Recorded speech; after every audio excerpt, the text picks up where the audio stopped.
the evacuation program will continue as long as Nigerians wish to come home.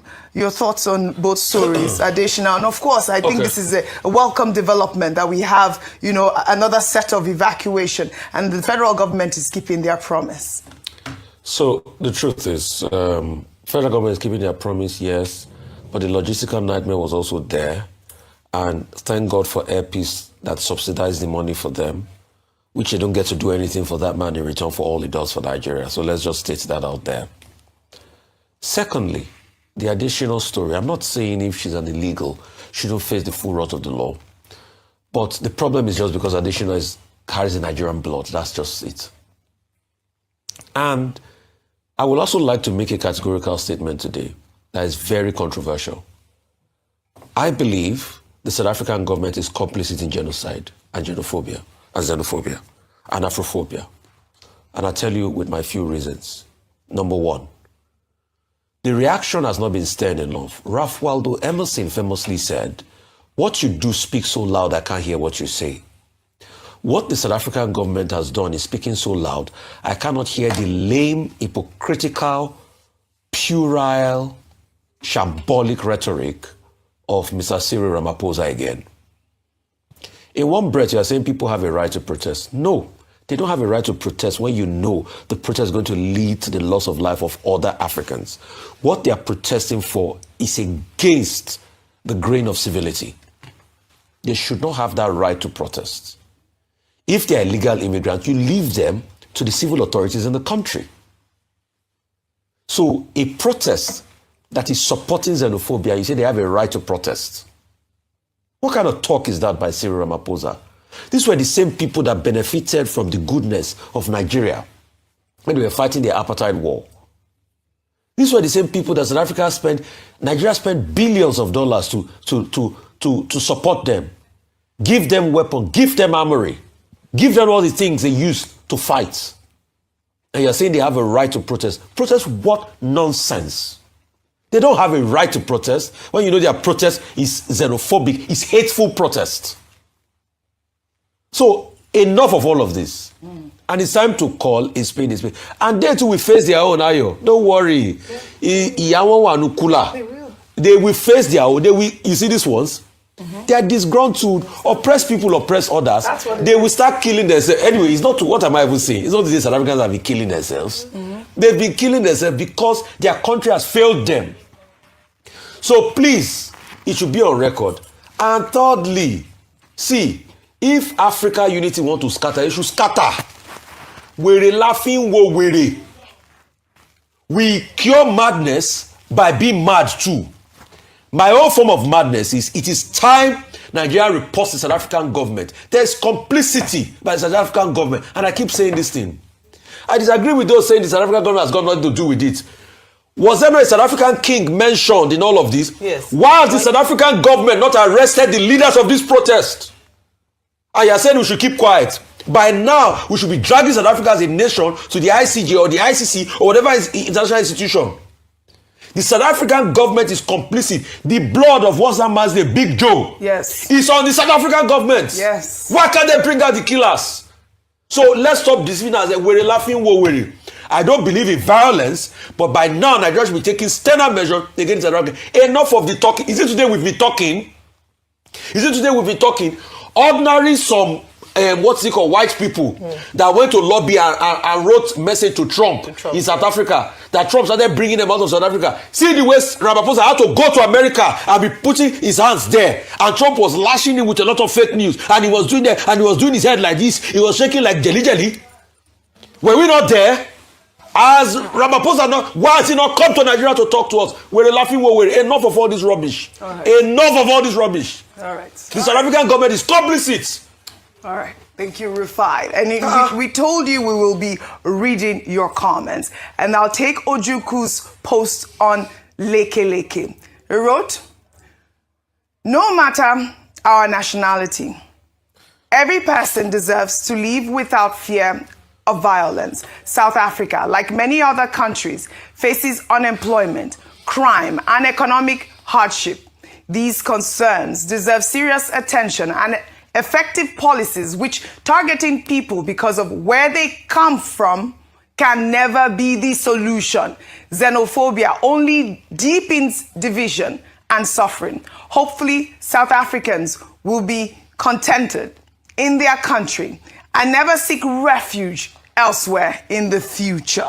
I mean, I thought that we were over this sort of expulsion of Africans from African nations. This is unfair. This is unrealistic. The and leaders they of need this protest. to stop. Is it that really? Is it that Ramaphosa and South African government say they don't know where these leaders of these protests are? Yes. Why have they not picked them up? Yes, we need justice. Why have they not picked them up? We need justice for Big Joe and all the Nigerians and Africans that have died. Certainly, he will not get justice. He will not get justice. They are complicit. Yes. That's my pain, OG, this morning. Big Joe, I feel pain this morning in my heart. Big Joe will not get any justice there as long as he was killed on South African soil because they are all complicit. Let's call a spade a spade. All right.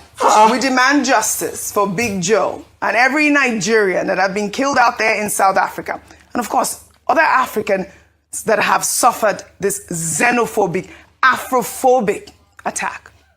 Let's now highlight some security developments this morning. In Borno State, ISWAP terrorists stormed a school in Lassa, abducting 2 teachers and over 20 students writing their NECO exams. But Operation Hadinkai responded swiftly, quickly deploying fighter jets and ground troops and rescued 10 victims unharmed. Sadly, 1 soldier and a CJTF member were killed in the firefight. The rescued vice principal recounted the moment of the escape, saying when the aircraft started hovering, the terrorists scattered, and that's how they escaped. Meanwhile, reactions are trailing President Donald Trump's claim that U.S. military intervention had largely ended the killing of Christians in Nigeria, with the northern branch of the Christian Association of Nigeria insisting that Trump's comments were false and dangerously detached from reality. CAN chairman Joseph Hayab says Nigerians are still being killed and abducted across several states, describing Trump's statement as a political claim based on misleading advice, saying only Nigerian Christians themselves are qualified to determine whether Trump has actually succeeded. Meanwhile, the General Overseer of the Redeemed Christian Church of God, Pastor Enoch Adeboye, has come to the defense of President Bola Ahmed Tinubu, saying those blaming him for Nigeria's worsening insecurity are being unfair. He argued during a gala in Washington, D.C., that a commander-in-chief's duty ends with directing the military, and that should be enough. Let's take a look. I don't support those who are accusing the president of not doing enough. When the commander-in-chief had given instructions to his subordinates, he has done his bit. You don't expect him to go and put on khaki and big. When my friend Trump gives instruction to go and bomb anywhere, he doesn't leave White House. He has done his bit. I hereby command, bomb Iran. And then he goes to his bedroom and sleep. The rest is left to those who are supporters. So what he told the military officers, I don't know. All I know is that on Christmas Day, a bomb landed. Maybe just to let us know. I mean what I'm saying.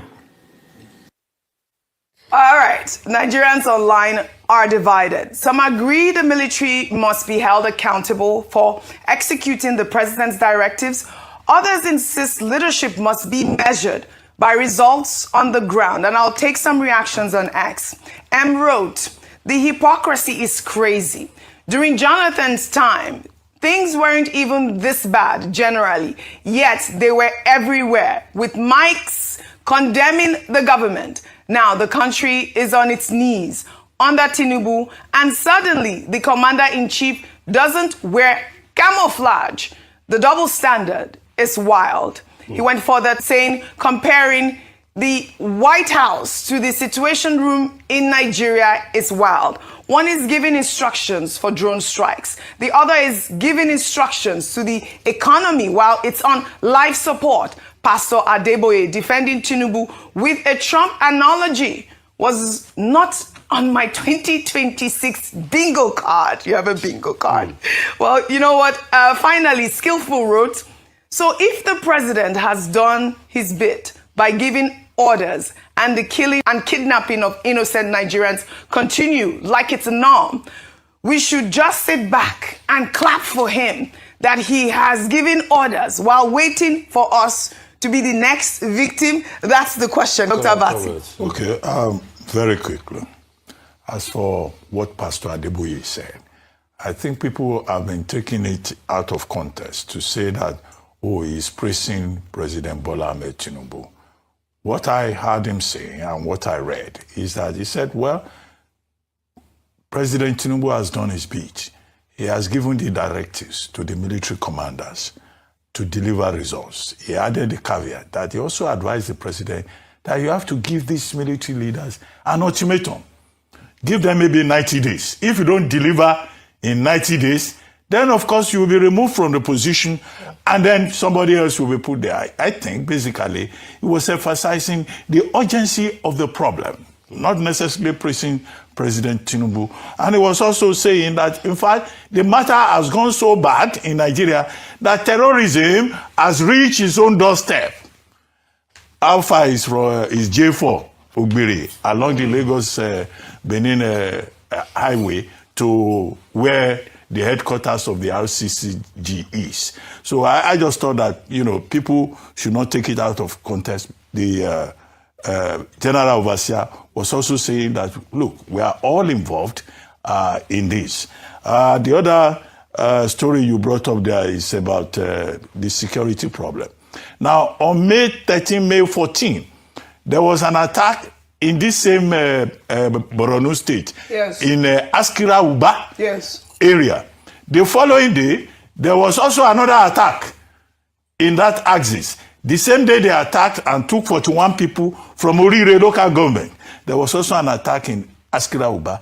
And now yesterday, there was this attack in Lassa village, which was the major spot for Lassa fever in Nigeria. And that's why that village is called Lassa.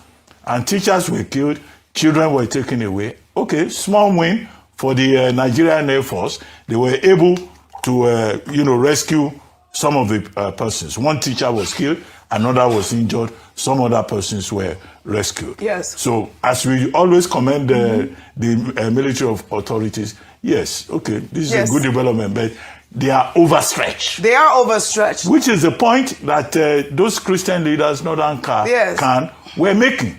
And I said yesterday, Trump did not say he's a messiah in Nigeria. He said that the terrorists in Nigeria are being they've been heavily weakened.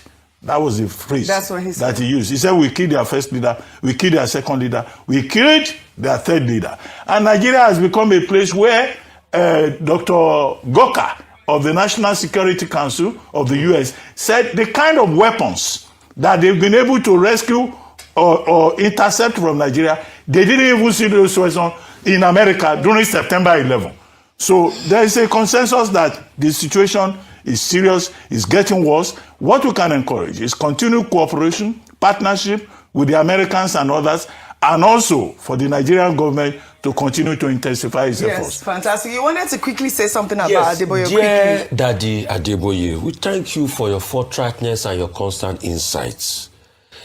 On the 2nd of February 2020, you went on something called a prayer walk, where you were holding placards with all your church members that all souls are sacred. Other participants held placards reading, "We say no to terrorism and every life matter." The work was duplicated roughly across 25,000 RCCG parish, mobilizing millions of Christians to pray for intervention against terrorism and all of that. Daddy, please, at this point in time, do that prayer work again. If you did it in 2020, now that things are worse off, I think you should do it again. That's what we encourage people like us. You did it before, Daddy. Do it again. All right. I'm getting reports from Sefini Laba. Sefini Laba. I'm getting reports from the Air Force again about the vice principal of the Government Day Secondary School in that Lhasa community. His name is Paul Namaske. He said terrorists attacked on Monday. He said that the attack and the series of events that led to the rescue of over 20 victims were led by the Nigerian Air Force. So kudos to the Nigerian Air Force. Contacted US. He called a meeting of the big officers. What he told them, I don't know. And I don't need to know. Because he's commander-in-chief. And when the commander-in-chief is giving instruction to his subordinates, who are you to be there? And after all, and I need to make this one clear, I don't support those who are accusing the president of not doing enough. Wow. When the commander-in-chief had given instructions to his subordinates, he has done his bit. You don't expect him to go and put on khaki and Wow. First of all, he said he does not support the people that are saying President Bola Ahmed Tinubu have not done enough, right? So he does not support the criticism of Bola Ahmed Tinubu. Now, I don't want to say Pastor Adeboye is ignorant. Or maybe he's just deciding to turn a blind eye as to what is going on in Nigeria. With the amount and numbers of people that have been killed since President Bola Ahmed Tinubu came into office, with the amount of school children that have been kidnapped since President Bola Ahmed Tinubu came into office, he deserves every criticism that he's getting, every tongue lashing that President Bola Ahmed Tinubu is getting, because he has failed the people. Okay, now that your brother is inside, Adeboye, you don't support the people saying that President Bola Ahmed Tinubu have not done enough, Abi? Is this not you?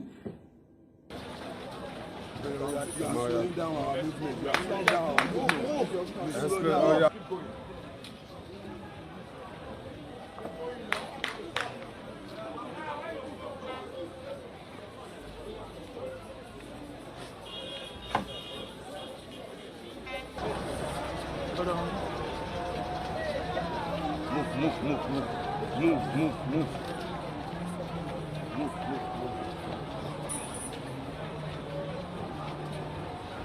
Is this not you protesting that they end killing in another person's government when your brother was not there? You see, this is just tribal bigotry. It is what it is. Now, he went further to say something, that if the president give an instruction to his subordinates, is he also going to follow them to the bush? He has done his part now. Pastor Adeboye, you are a father. President Bola Ahmed Tinubu is the father of Nigeria as the president of this country. He is the father of the whole Federal Republic of Nigeria. As a father in your home, let's use that to really understand what being the number one man, the commander-in-chief of armed forces is. As a father in your home, your children, you give them instruction. You say, hey, you, wash the plate. You, wash my car. You, wash my clothes. And you... My brother, very dark man. No, your example is too far. Other one to father of his home. As a father of his church, Redeemed Church is everywhere all over the world. Let's say in the branch we in the day for there, as the father there, he have a rule. For example, share where they sit down. Nobody can sit there. So on a Sunday like this, he came to church. Somebody is sitting there. What will he do? As long as hypocrisy and tribal bigotry, now they eat a lot of people. Why Nigeria not going to ever feel better? I'm telling you.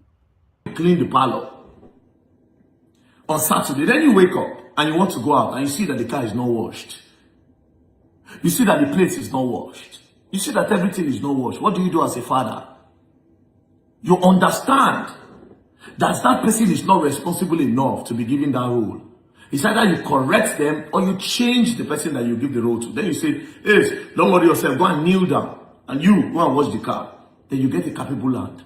President Bola Ahmed Tinubu as the commander-in-chief of the armed forces. After he gives this instruction, does he not checkmate what these people do? Does he not see that Nigerians are crying? That's come. Everything you say you are doing to protect us is not working. Is he not supposed to fire and hire capable hands? Is he not supposed to do that? So why is Adeboye making us feel as if the only role of President Bola Ahmed Tinubu is to say and not checkmate? It's quite a shame. This is tribal bigotry. But we continue, right?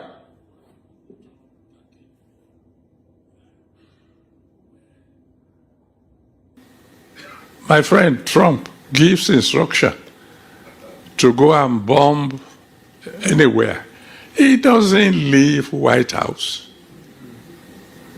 He has done his bit. I hereby command, bomb Iran. You see, when I watched this the first time, and then he spoke, he said, oh, when Donald Trump give them instruction, his people go out, Donald Trump does not leave, he stays in the house. Obviously, Donald Trump is not going to the field. What can Donald Trump do? He's old, just like Bola Ahmed Tinubu is old. But he sits down, there's a screen, and he watches it. That is a responsible president, watches it. But that's by the way. Why does he have to use Iran, a Muslim country, as an example? You would have probably said, when Donald Trump said they should go and fight terrorism, he points them, he said, go and fight the terrorists. That's a very good example. Do you understand? Why did he use Iran, a Muslim country? But that's not the point. He cringed, but that's not the point. Iran. And then he goes to his bedroom and sleep. The rest is left to those who are supporters. So what he told the military officers, I don't know. All I know is that on Christmas Day, a bomb landed. Maybe just to let us know. I mean what I'm saying. But then, of course, the Iran war came in. This is what cringed me about this whole video. A bomb landed on Christmas Day. Then Adeboye went further to laugh. Please, what is exciting about war? That Adeboye is laughing. Why are you laughing? What is exciting about war? What is exciting about bombing a particular people? It might have caught the innocent ones. What is exciting about war? And on Christmas Day, boom. What if the bomb came on Saturday? Do you understand? They gave you a Christmas Day present, I guess. You are happy.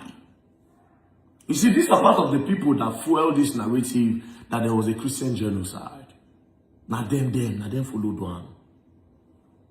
Using Iran as an example, oh, they bombed on a Christmas Day and you are happy, you are laughing. Now then, and this is why people like us use our platform to say, no, there's no Christian genocide anywhere. The Muslims are affected.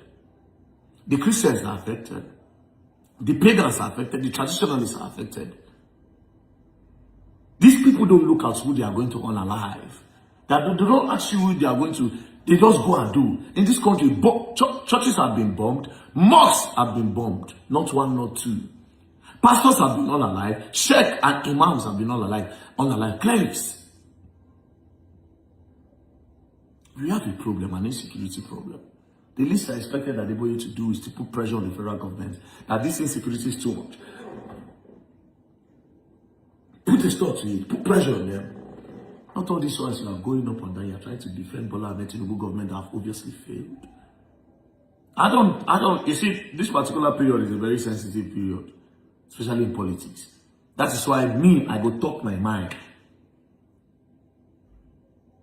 President Bola Ahmed Tinubu government failed on insecurity 100%. I don't care about no economy right now. Because who want enjoy economy when they bomb them, when kidnapper they kidnap them, when Boko Haram they shoot them, when bandits they shoot them, when normal kidnappers everybody they shoot at them. They cannot even understand what is economy. People are trying to be saved. People are trying to stay safe. They won't cover themselves. It's just quite unfortunate. And this is what Adeboye is taking up. It's well, I will not blame him. Because when it comes to age, as you grow older, you decline. It's the circle of life. When they give birth to you, you cannot speak, you don't have teeth. As you grow older, at some point, your teeth are going to fall off. At some point, you now stop talking. Then at some point, then you go back naked. But all I see here is tribal bigotry, nothing much. President Bola Ahmed Tinubu, we are going to urge you that you have to protect the lives of Nigerians. We will criticize you. It is our right to speak up. This is democracy. If you are not working, we speak. It's not a taboo, it's not a crime. You have failed the Federal Republic of Nigeria. I would say for a fact that your regime is the worst when it comes to the security of this country. You people have used the lives of Nigerians to play politics. And that's what it is and nothing more. Thank you very much. Peace and love, don't play. Una go learn and una go learn the hard way. We will continue to talk. We won't cry, make cry. Hello, beloved people of God. How una dey today? Una don't hear wetin Pastor Adeboye talk? Have you people heard Adeboye criticism when it comes to insecurity in Nigeria? Una don't hear Adeboye assessments? Una don't hear them? Okay, let me now give you the news. Let me break the news for una. Okay, I read the news for una. Then I go to the video. Pastor Adeboye on insecurity matters in Nigeria. Listen and pay attention. Please be very, very attentive. For one, the president of not doing enough. He said Tinubu have done his bit. Do you expect Tinubu to wear khaki and follow army and enter inside the forest to fight terrorism, Boko Haram? Eh? He said let it make it clear to all of you, especially those accusing him that he's not doing enough. Eh? He said he have done his best. May una listen to the General Superintendent of Redeemed Christian Church of God. He's warning all of you. What do you people want this man to do again for you? He has not done his bit. He has not done enough. As far as he is concerned, according to Adeboye, he said Tinubu have even done more than enough. What else do you people want? What type of ungrateful people are you? Let me read. When the commander-in-chief has given instruction to his subordinates, he has done his bit. You don't expect him to go and put on khaki and fight now. He go wear army uniform. He go wear army canvas, army boot, enter inside forest. What do you people want Tinubu to do again when he never do? Eh? Is there anything they do for you Nigerians when they happy? They don't insatiable. You people can never be contented with what you have. Are you people not comfortable in Nigeria like this? According to the Pastor Adeboye, the General Superintendent, General Overseer of Redeemed Christian Church of God, that's Redeemed Church. He went further to say, when my friend Trump gives instruction to go and you understand, into here, bomb anywhere, he doesn't leave the White House. According to Adeboye, he said, when Donald Trump, they say, oh yeah, na this place. He said, you know, they leave White House. Now that place is the day, once you command and control, and you got the Germany has to go me. Once Donald Trump give order, everything will begin to happen. So why you can't reach Tinubu town? All of them carry Tinubu from out. No. Listen, he has done his bit. I hereby command, according to Adeboye, he said, this is how Donald Trump, they issue order from America. I hereby order Obunigwe. I hereby order Obunigwe to Iran. Obunigwe, boom. And then he goes to his bed and sleep. The rest is left to the supporters. He said that Donald Trump will go sit down for his room in White House. He go command his subordinates, which is all those this thing, security. Oh yeah, Jeno to Obunigwe. To Obunigwe in Iran. Ejiba enu wasaya there. Everywhere will do what? Everywhere will go up. And Donald Trump, as soon as Donald Trump gives instruction, Donald Trump go sleep. Have you people seen Donald Trump for front line?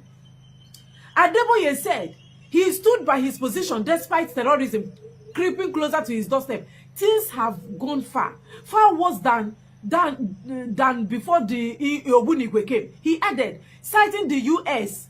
and the other Islamic terrorists in Nigeria last December. You know? So, that's what he said. So now let me play you people the video. The thing will continue. Okay, let me continue from here. Adeboye said he discussed the country's security crisis with Tinubu and Oluremi, the first lady, who is also on CCG, who is also an CCG pastor. He said he told the Nigerian leader to issue directives to military officers across the armed forces and set a 90-day ultimatum. Wipe out all this rubbish or resign, and then take care of the supporters, the supporters or the sponsors. He said that he have met Tinubu and Oluremi Tinubu. Say both of them don't speak one-on-one. And he don't tell and say, may he tell the military officers, let them wipe the terrorists or may them resign.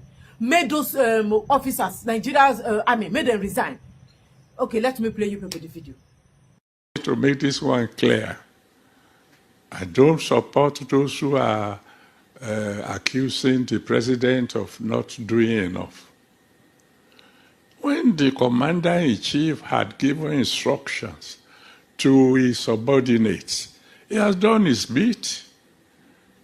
You don't expect him to go and put on khaki. When my friend Trump gives instruction to go and bomb anywhere, he doesn't leave White House. He has done his bit. I hereby command, bomb Iran. And then he goes to his bedroom and sleep. The rest is left to those who are supporters. So what he told the military officers, I don't know. All I know is that on Christmas Day, a bomb landed. Maybe just to let us know. I mean what I'm saying. So, when I don't hear them now, then I can talk and doka. Hey, I am a member of Redeemed Church. Hey, touch not thy anointed and do thy prophet no harm. When I don't hear them,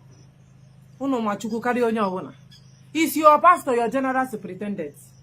That is what he said. He said Tinubu don't do in part, and he no go follow una. He will not follow you people to criticize him, and he is not in support of all of you accusing him that he's not doing enough. Say he has done his bit. Now, Pastor Adeboye, now we won't bring out receipts. This is for you people that said, touch not thy anointed and do thy prophet no harm. We should stop, criticizing once pastor talk. Anything when he talk is good. He's talking from waiting heaven, tell him, make him talk. More like he's delivering the message from heaven. Now, waiting many of you believe. So, Pastor Adeboye said that Tinubu has done his bits. That Tinubu, we don't expect him to wear khaki to enter Sambisa Forest. Now, this is Goodluck Ebele Jonathan, the former president of Nigeria. This is Goodluck Jonathan, Pastor Adeboye with his own khaki. Now, Jonathan be this. He wear khaki. He entered front line. To do what? To ginger the military, Nigerian military, to give them morale that I'm with you people. When he saw that the insecurity was almost overwhelming him, he had to wear khaki. Na canvas be that. He wear army boot. That is Jonathan. That is Nigeria former president. So that is, it is me just telling you people, touch not the anointed, that the pastor said that we don't expect Tinubu to wear khaki, but this is Jonathan with his khaki. That is one. Number two, Pastor Adeboye, and all of you Redeemed Christian Church of God members, now receipt will they bring out. Pastor Adeboye, Tinubu was the same person that told Jonathan to resign due to insecurity problem. This Tinubu where you they defend now, because Pastor Adeboye is defending Tinubu more like a spokesperson, a spokesman to Tinubu. Tinubu told Jonathan, put fire for Jonathan government. Tinubu protested. You know, get the kind of propaganda where he no cook against Jonathan. He told him to resign, that he's incompetent. This same Tinubu you they defend. Two, you say that you are not going to follow us, to follow the people where they, accuse the president, say, they do enough. Listen, Jonathan excuses to Nigerians means failure. He should resign. Tinubu went further. That is excuse. All this excuse. I have done my best. He said that the excuse is rubbish, that he should resign, according to Tinubu. Where Pastor Adeboye they defend. Let's move further. Pastor E.A. Adeboye. When did this thing happen? This is Vanguard. Vanguard newspaper. Adeboye, you said, in fact, during the time Jonathan was Nigeria president, you were very, very uncomfortable with his government due to the incessant insecurity. And the level of insecurity during Jonathan is small compared to what we witness now.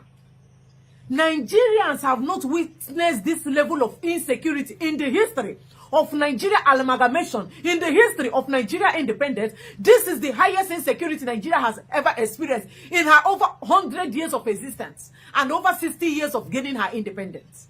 Right? 50 or 50 something or 60 something years, right? Eh? Now, Adeboye, you said that according to Vanguard newspaper, Adeboye petitions Jonathan over rising kidnapping. Over rising kidnapping. For 2011, 2010, May 5, 2010, the Redeemed Christian Church of God General Superintendent E.A. Adeboye petitions Jonathan over rising kidnapping. This one clear. I don't support those who are accusing the president of not doing enough. When the commander-in-chief had given instructions to his subordinates, he has done his bit. You don't expect him to go and put on khaki and begin. When my friend Trump gives instruction to go and bomb anywhere, he doesn't leave White House. He has done his bit. I hereby command, bomb Iran. And then he goes to his bedroom and sleep. The rest is left to those who are supporters. So what he told the military officers, I don't know. All I know is that on Christmas Day, a bomb landed. Maybe just to let us know. I mean what I'm saying. What Pastor Enoch Adeboye is saying here is very dangerous. Is he trying to say that a bank CEO who runs the bank into the ground, that the board shouldn't hold him accountable, that the board should excuse the fact that he issued orders to his subordinates and the fact that his subordinates didn't do what he told them, he should not be held accountable? It doesn't make any sense. At this stage, he should just quit talking about politics. Yes, he's making it difficult for even his ardent supporters to support him. Before Tinubu came to power, every Nigerian knew and accepted the fact that a president must be held accountable for the failures under his administration. That's why the buck stops at his table. Even Tinubu, when he was in opposition, held Goodluck Jonathan accountable. So why is it different now that he's in power? Everything has become worse. Virtually everything he criticized Goodluck Jonathan for, they've all become worse. So why are they making excuses for him? And it's also laughable, the US comparison. Americans punished Donald Trump the last time he sought re-election. That shows they held him accountable. They felt he failed in certain areas. That was why they voted for Joe Biden. So what is he trying to say here? He can't continue shifting responsibility away from Tinubu. Who is going to do the job? Is he not the one in charge of everything? All the security agencies, he is the commander-in-chief. So if the people he's commanding are not doing the right thing, they are not stopping insecurity, let him sack all of them, and at this stage, he should sack himself. That's the reality. He can't continue sacking and sacking and sacking. If he sacks up to 100 people, then the problem might not be the people he's been sacking. Maybe the problem is actually with him. Look at what is happening in Ghana.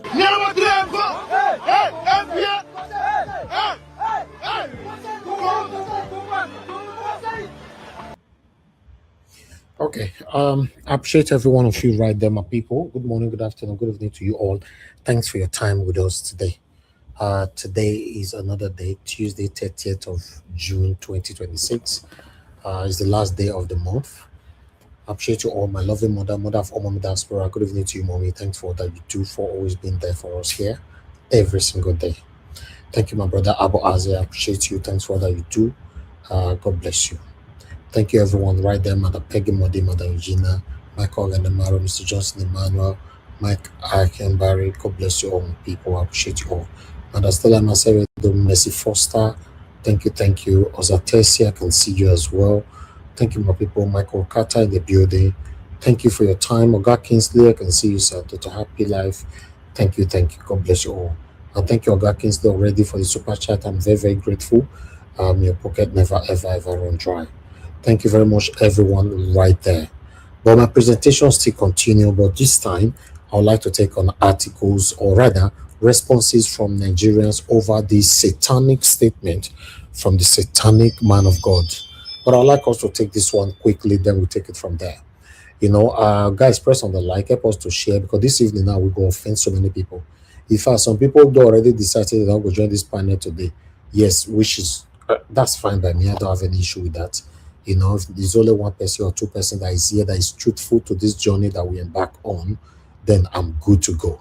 I'm happy with that. Yes, we can't continue like this. Hypocrisy is too much amongst us in Nigeria, and that is the reason why we are not going anywhere. This tribal satanic bigotry that is going on amongst so many tribes in Nigeria is so alarming. Just imagine Pastor Adeboye have automatically become a deaf and dumb because your brother is now the president. It's very unfortunate. Sometimes when I speak against these satanic pastors, it looks like I'm not a Christian. Of course, I'm a Christian. I'm not a satanic, deceitful Christian, and I can never be. That's what I am not. Yes, and I can never be. But meanwhile, I like to take the responses from Nigerians. As you can see from there, Nigerian said, a very shameless bigot. This is the so-called man called by God. You are using your platform for money, laundry, and whitewashing APC government, and you are called, and you call that church. Okay, insulted there, which I cannot repeat. There is no one will live forever. Okay, he also said something that is very, very strong there, which I cannot take. But be reading alongside with me, man, people. Then we have Jove Gabriel, who said, look at the fake MOG, the tribal bigot. This old head is total disgrace to humanity. What makes the difference between Jonathan and now Mr. Preacher Man? So Jonathan was supposed to wear khaki and enter the forest to bring back the Chibok girls. Abi, you are a fake and whatever, blah, blah, blah. A lot of people are very angry. I'm sorry, because their comments are difficult to read. We have Elon said, tribal bigotry at its absolute peak. You are the gray-haired Afro man didn't cut GG any slack back then, even though it is crystal clear now that he performed far better than Bats. Lest we forget, GG actually put on the military uniform and visited our brave soldiers right in the battle theater. The double standard are glaring. So this is how people reacted. Then more people also reacted here, which I would like to quickly put on the screen. Please bear with me, because I want us to take people's reaction rather than just the reaction from my platform. I have this here. Almost there, guys. Bear with me because I'm reloading because there were no space. Okay, I have this one here. It said Pastor Adeboye is risking his credibility and status towing this line, and his own subordinates need to tell him to step back while he still can. All this Tinubu chalet is affirming his position as untenable and indefensible at its point. Then we have this person here said, I have made it categorically clear. Many of the very clergy you blindly defend are part of the same system of corruption you claim to despise. Behind closed doors, they hold meetings with politicians, become stakeholders in the nation's wealth, and remain silent while ordinary citizens suffer and die. If you are truly determined to rid this country of corruption, don't stop at the politicians. Have the courage to scrutinize those in the pulpits as well.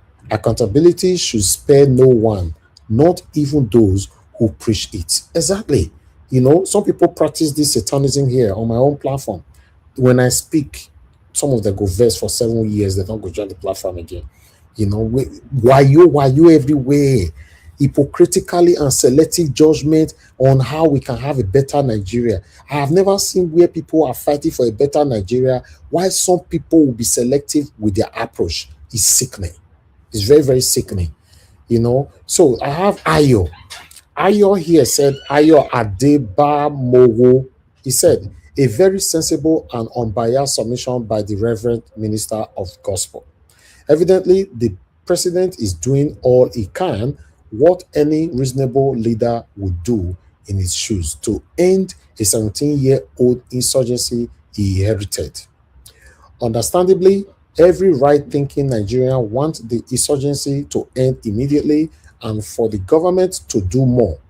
It is, however, wrong not to appreciate the great achievement the government and our gallant security forces have been recording in the last 3 years. It is also very disrespectful to castigate Pastor Adeboye and other well-meaning Nigerians who are truthful enough to acknowledge what the administration has been doing to address this security issue. I want to not forget the name of the person that wrote this thing. Look at the name. Ayo Adeboye. I'll just leave it there because I don't want to say anything about this particular statement that comment that I read, you know, but at least you got the name there. But meanwhile, I would like to take the last one that I have for you guys here, which I believe is this last two. Okay, 2 more to go. So let me take this one here. There you go. Doctor said, a president is the commander-in-chief and is responsible for directing the country's security strategy, while the armed forces and security agencies carry out operations. Assessing any administration's performance on insecurity depends on the result achieved, not on whether the president personally wears a military uniform. The other person below said, this man should just keep quiet. He wants to completely ruin the little respect some of us still have for him. As an elder, not man of God, he keeps proving what his members call agenda to be true about him. You call yourself a man of God, but call evil good. Then the last one is this. So Buhari did not do enough question. A president who kept giving service chief ultimatum, showing up whenever there was terrorist attack, even though it was just to say, I'm not aware. As against a president who never empathizes with victims, but rolls out the carpet to welcome terrorists back to society. What is the color of bigotry again? That's a question. What is the relationship of hypocrisy with this man of God? Ladies and gentlemen, in this point, I'm speechless, shocked, and this is where we find ourselves. I'm telling you, a lot of people are wearing garments in the name of we all are fighting how Nigeria can be better. Many of people are hypocritically fighting how Nigeria can be better. Many of us are satanically, selectively fighting how Nigeria can be better. We are selective with our approach, with our submissions. Then it's difficult. It's difficult to have that better Nigeria. Let's be honest. Yes, this is not related to just Yorubas or some Yorubas. I'm talking, this tribal bigotry is across Nigeria. I'm telling you, The only reason why you will not blame other tribe right now, because not be their person they there. Until their person still reach there, you start seeing satanic hypocrisy everywhere. Good morning, good afternoon, good evening to every one of you. I appreciate you all. Thank you very much for your time with us. Please press on the like, help us to share. I like us to start talking straight away because we spend so much time in presentation and in my monologue. Thank you very much, lady. How do I pronounce your name? Lady Positive Mind. Thank you so much for the super chat. I'm very, very grateful. My pocket never run dry. Guys, you can press on the dollar sign, encourage what we do here. I know I've offended so many people now, so nobody will go dollar sign anymore today. So, but that's fine. That's why we are here. We like to say the truth, regardless of anything we gain from it. We just say it. So that's what we do. I don't come here to just make you happy by being hypocritical over my approach. Never. If this man of God, this pastor was from Edo State, I will even speak more. But if I speak and express how angry I am right now on him, some of you will read me needs to read. But if it was from Edo State, I would have been able to be demonstrate my expression properly. I'd like us to start talking. Thank you very much, my people. We have our mama with us since. I would like to hear from her. Good evening to you, man. It's good to have you on the show today. Madam Lagbian, God bless you, man. Oga Elvis, how are you, my darling brother? Welcome back home. Welcome back. It is you that brought me out today. You know. Hey, thank you, man. I say let me come and greet Oga Elvis so that you are back from the hustle and bustle of Nigeria. Yes, traffic. And my sister will be so happy, and my children now. I'm excited that you're back home. Welcome, my brother. Thank you for all you do. Yes, so well done. Let me greet everybody. Yes, sir. But I want to confirm, Ogaibi, so I hope the house is okay because the flooding and everything that we saw yesterday was so bad. No, it didn't affect me at all. Thank you, God. Thank you, Jesus. Yes, we thank God. Yes. I said I was going to call and just find out how that is. We thank God for that. Yeah, please pardon my manners. Let me greet everybody, all my panelists on the panel. I think I can see my brother Alabo and myself there for now. Panelists, wherever you are, you people should come home. You know me, I'm not a politician. I don't know how to do all this analysis that you people do that I always enjoy. You know, mine is just to come and ginger us and just give us some positive vibes and share a little information that I have. Let me say good day to our lovely mama, Mommy Diaspora. Thank you, ma. We appreciate you for all that you do for us. We pray that the Lord will continue to be with you, ma. You are teaching us consistency, and that is something I admire so much about you. Even when I'm tired, I'm busy, I still want to listen. I want to read the comment section, and you are there to encourage us. Thank you, mommy. All our my beautiful fingers that are typing away on the comment section. I'm sorry, I don't have my iPad close to me. I cannot call your name, but all of you, we appreciate you. Thank you for making our day, because I love to read while I'm working. My darling brother, the Spanner man. You are the last man standing. Shay, thank you for all you do. Abuaze, thank you for supporting our dear brother. For all you are doing, for all he's also doing for us, because you are just a wonderful support for him. Thank you so very much.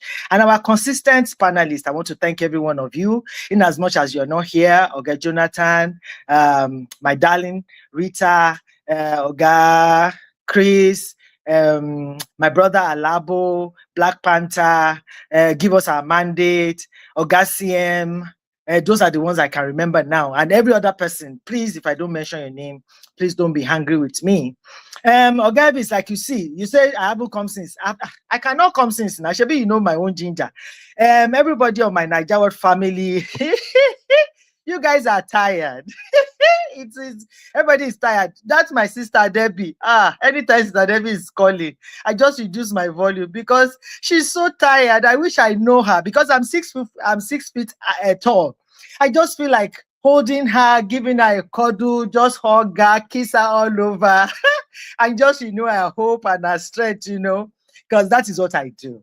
I carry positive energy. I don't like dullness. I don't like people to be down. You know, to every coin, there are two sides. And the one that broke my heart so much was it 2 or 3 days ago? My darling brother that I've been holding your hand like forever, you are trying to take your hand away from me. And it really broke my heart. Ogaivis went on and on and on and on and on. This is our Nigeria. I don't know. It's not going to be good, though. I do not see anything, though. I feel your pain, my brother. But you know, no matter how dark the sky is, there's always this white lining that is there. I'm holding on to that white lining that is there. And my darling sister Rita, she's also very tired. She just wants to see January 16 to come. What are we going to do? Nigeria is not a country. Everybody is tired. But you know, nature abhors virtue.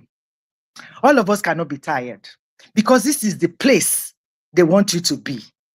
And it's like we are staying where they want us to be, which is not good. And that's why they keep saying, the election has been won. The result has been written. The people are not getting up.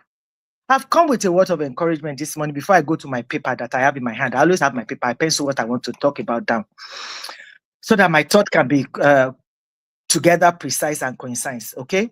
So please, I know Nigeria Watch family, we are tired. We don't see anything that Nigerians are doing. And we ourselves, we feel that Tinubu is the almighty and nobody can challenge him. How will he go? He has people there. But you know, there's something about the power of the people. And that is what is keeping PO till tomorrow. The power of the people. And when I came the last time, I think I spoke about the obedience, that there's so many people that do not want to bear that name obedience, but they are well-meaning Nigerians. They are concerned citizens that want to see their nation work again. And we can do it, all right? We can do it. But if everybody is tired, you give APC the leverage to keep going. But once you look at around, I want to encourage those of us that have time. If you go to TikTok, the energy on TikTok is not the one we have here, all right? If you want your ginger, before Ogaibis comes out, go to TikTok streets and see people that are ready to fight. Even on X, go there and see people that are ready to fight. On ground, I don't know, my Nigerian family, your family members, I don't know what they are saying back to you or the review you are getting. But from what I get, from listening to people, everybody's just crossing their fingers to 2027 because now they know you cannot remove Tinubu. All those Tinubu must go. It's just a statement for them to know that the people are hungry. There is a particular survey that they did. Obi came tops. Not one, not two, not three times.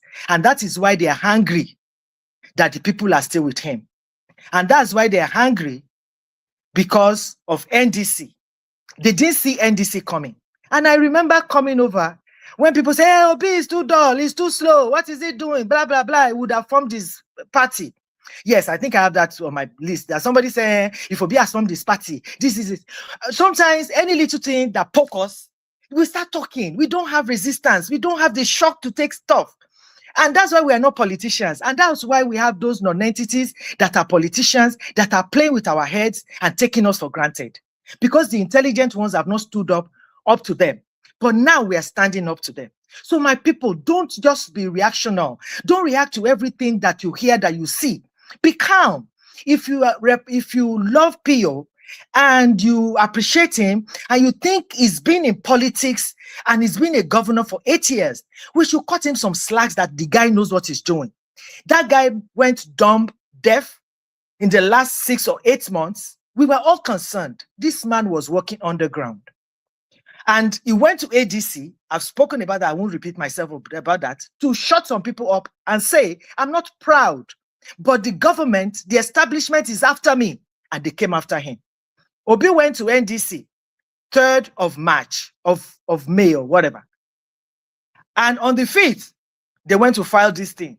The child died yesterday. The witch cried yesterday. The guy died today. Who does not know that it's the witch that cried that killed the child? So let us begin to build this puzzle together. It will give us the picture of what we need to see.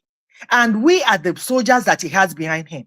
But if we bring him down all the time, I'm not giving him 100%. We all make mistakes. But the beautiful thing about Pio is that he's ready to listen. Once you let him know, he listens to you. And he knows the right things to do. But most people that are close to him don't even know what he's doing because the man does not trust nobody no more. He doesn't trust nobody. So he makes his going all around. I remember when we were talking and making jest of him when he was going all after the election to the north to do all those boreholes and everything. We were laughing at him. The Almajiri schools, he has 3 of them.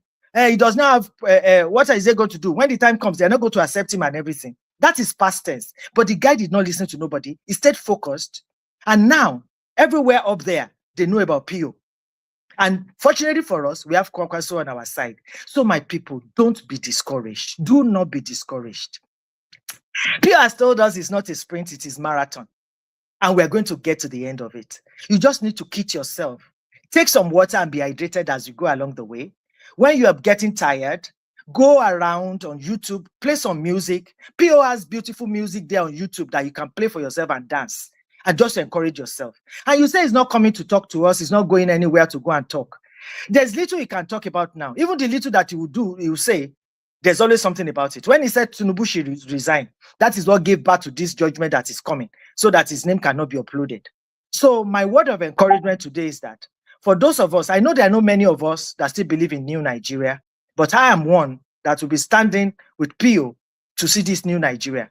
And I want to bring you together with me, my darling brother Elvis. You have worked so hard. Don't be discouraged. Come with us. Let's get to this new Nigeria that is possible for everybody. Let us reset our nation. It's possible.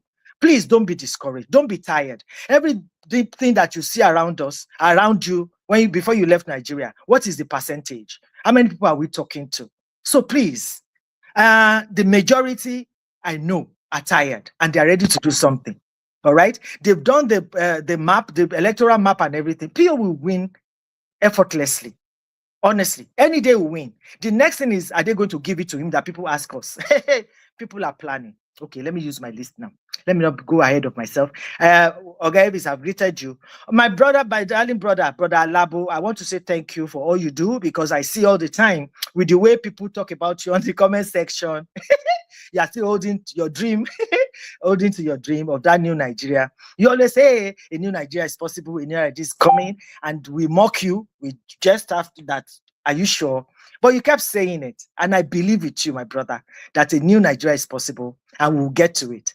The night has to be very dark before the day will break. So we are going through the darkness of our times at this time. All right. So everybody stay put. So brother Labo, I want to say thank you for holding forth, and new Nigeria will come. When there's somebody, God's grace, I don't know if it's a man or a woman. Sometimes your comments, you are entitled to your opinion, but sometimes your comment is laced with some things that I don't know how to express it. But please cut PO a bit of slack, okay? Just look at him as your brother that is in the middle of so much storm, that is going through so much. He believes in a new Nigeria. He might not do it your way. His approach might not be your approach. It's not everybody that will approach things like Shore. You know, it's not everybody that will be like Tinubu, for instance. There's not everybody that will be like, who again? Buhari or whatever. Everybody has their style. So please, I really appreciate it if you can cut him a bit of slack. If you look at him as your brother that is being poked all over the place, they actually want him out of the politics. But the man has stood his ground. And you said, does he even have agents that will protect his votes and everything? If you are a lover of PO, a concerned citizen of Nigeria, your family members are supposed to be his agent because they are supposed to be his structure. But you might not belong to us. You might be another person that believes in another political party, which I understand. And this brings me to my smart ballot. We are here all the time, every day. We complain about Nigeria. Since I've been coming to talk about smart ballot that we're going to use for mobilization and to protect our vote, no one single soul has done a message to me and said, Monisola, this smart ballot that you're talking about, can you send me the link and let me see what it looks like? And we want to build a new nation, want to build a new Nigeria without you being involved. Is this only talk that we're going to use? Even says faith without works is dead. We cannot sit in our comfort zone in the diaspora and expecting Oga Elvis to come every day to give us the headlines. And we just talk and condemn and go home to sleep. And we want to wake up in 2027 and see PO and see a new Nigeria. Let's stop deceiving ourselves. It doesn't work like that. What work have you put in? Oga Elvis has put in so much from 2021 to 2022 that I've met Nigeria Watch every day. That's the work he has put in. Our mommy has put in every day coming here. The panelists are putting every day coming out. What have you put in? It's a question I'm asking all of us now. What have you done to see a new Nigeria? What? What is your contribution to this new Nigeria? But we are quick to criticize. We are quick to condemn. Smart ballot is there. I came here, I explained smart ballot. Not single soul asked me. And we want a new Nigeria. So my people, you say, when family members go into the room, I'm an kitty girl. I say the way it is. Black is black, white is white. I don't mind whoever God is whatever. Whoever now that fail me. I don't want to know whoever you are. I'm ready to upset anybody. I'll say sorry again, and life continues. But we need to do this family meeting today that I have a time to talk to us as a family. This is my family. I belong to several families. Please, what have you done? In your corner, what are you doing to see a new Nigeria? Is it Peter Obi that will do everything for us? Okay, the last time we told you not to come out. Yes. No mind them. But now, is this supposed to be telling you what to do to mobilize? And you are the structure that he has. The last time they mocked us, they said 4 people in a room. At the end of the day, they wrote 6.1 for him. What has happened to the 6.1? What? And you are part of them. And you think we can just sit down in your armchair like Govt Hebrews will say, and you're going to wake up in the morning and magically we're going to have a new Nigeria and magically you're going to send APC away? It doesn't work like that, my people. Everybody needs to roll their sleeves now. Put on your boots and get to work. How many of you have mobilized your family members? Yes, sir. They are not ready, ma. They are not ready. How many of you have told your family members to go get their PVC? How many people have you mobilized? Have you sent money back home to get their PVC? Those of you that still believe in Nigeria. I'm not talking to those that do not believe in Nigeria. I'm talking to number 1, lovers of Peter Obi. Number 2, concerned citizens. Number 3, active citizens. Those are the ones I'm talking about. I'm not talking about any particular, what's it called now? Political party. But I belong to NDC because PO is in NDC. So in your own little corner, whatever political party you belong to, we want to chase. There's only one demon. There's only one cancer we have in Nigeria. And that is Tinubu. I want to send him out of Aso Rock. How do we do that? By sleeping and waking up and seeing a new Nigeria? And you are not talking to your family people. By July 10, that's the time that the registration will be over. What have you done? How many people have you mobilized? Have you encouraged them to go and get their cards? The more the merrier. And I told you that on the smart ballot, it's like your polling unit. Everybody has a room there. We are 178,000 polling units in Nigeria. So we need minimum of 178,000 people that will come out on that day that will protect their votes. And if you have 125 people in one polling unit, times 178,000, you have 21 million people coming to vote for PO. I've explained this. And if you don't do that, how do you expect him to win? And you are the structure that he believes in. Anytime they talk about, this man talks on the television or anywhere, he says, I'm for the people. Anything that will not better the lives of the people, count me out. And that is why that man walked away from ADC because of you and I. What are we giving back in return? Condemnation? He's so slow. He doesn't make up his mind. We don't know what he's doing. Where is he going? How is he doing? And now I want to congratulate myself. And Oga Alabo, I congratulate you. Oga Evis, I congratulate you. Because it's only the 3 of us I can lay my hands on that believes in this new Nigeria. PO's name has been uploaded. When his name was not uploaded, when he was going through this trial, instead of us to look for a way to go about it, we kept condemning the man. But now, because there's no case there, because of him, they brought Ada. That one filed the case. They overcame. Now they brought this one.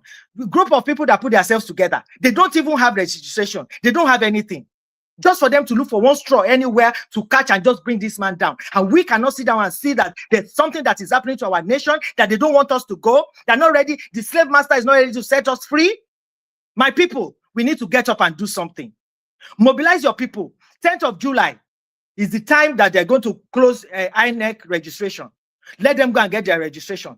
We can't fold our hands. And those people that already have their cards, let them check on the INEC whatever and see that their polling unit is still their polling unit. Because the way they are trying to rig this election is by moving people's polling unit away from them, just like they did in Abuja. Remember in Abuja, people woke up and went to the police station and their team was not there and they had to go back home.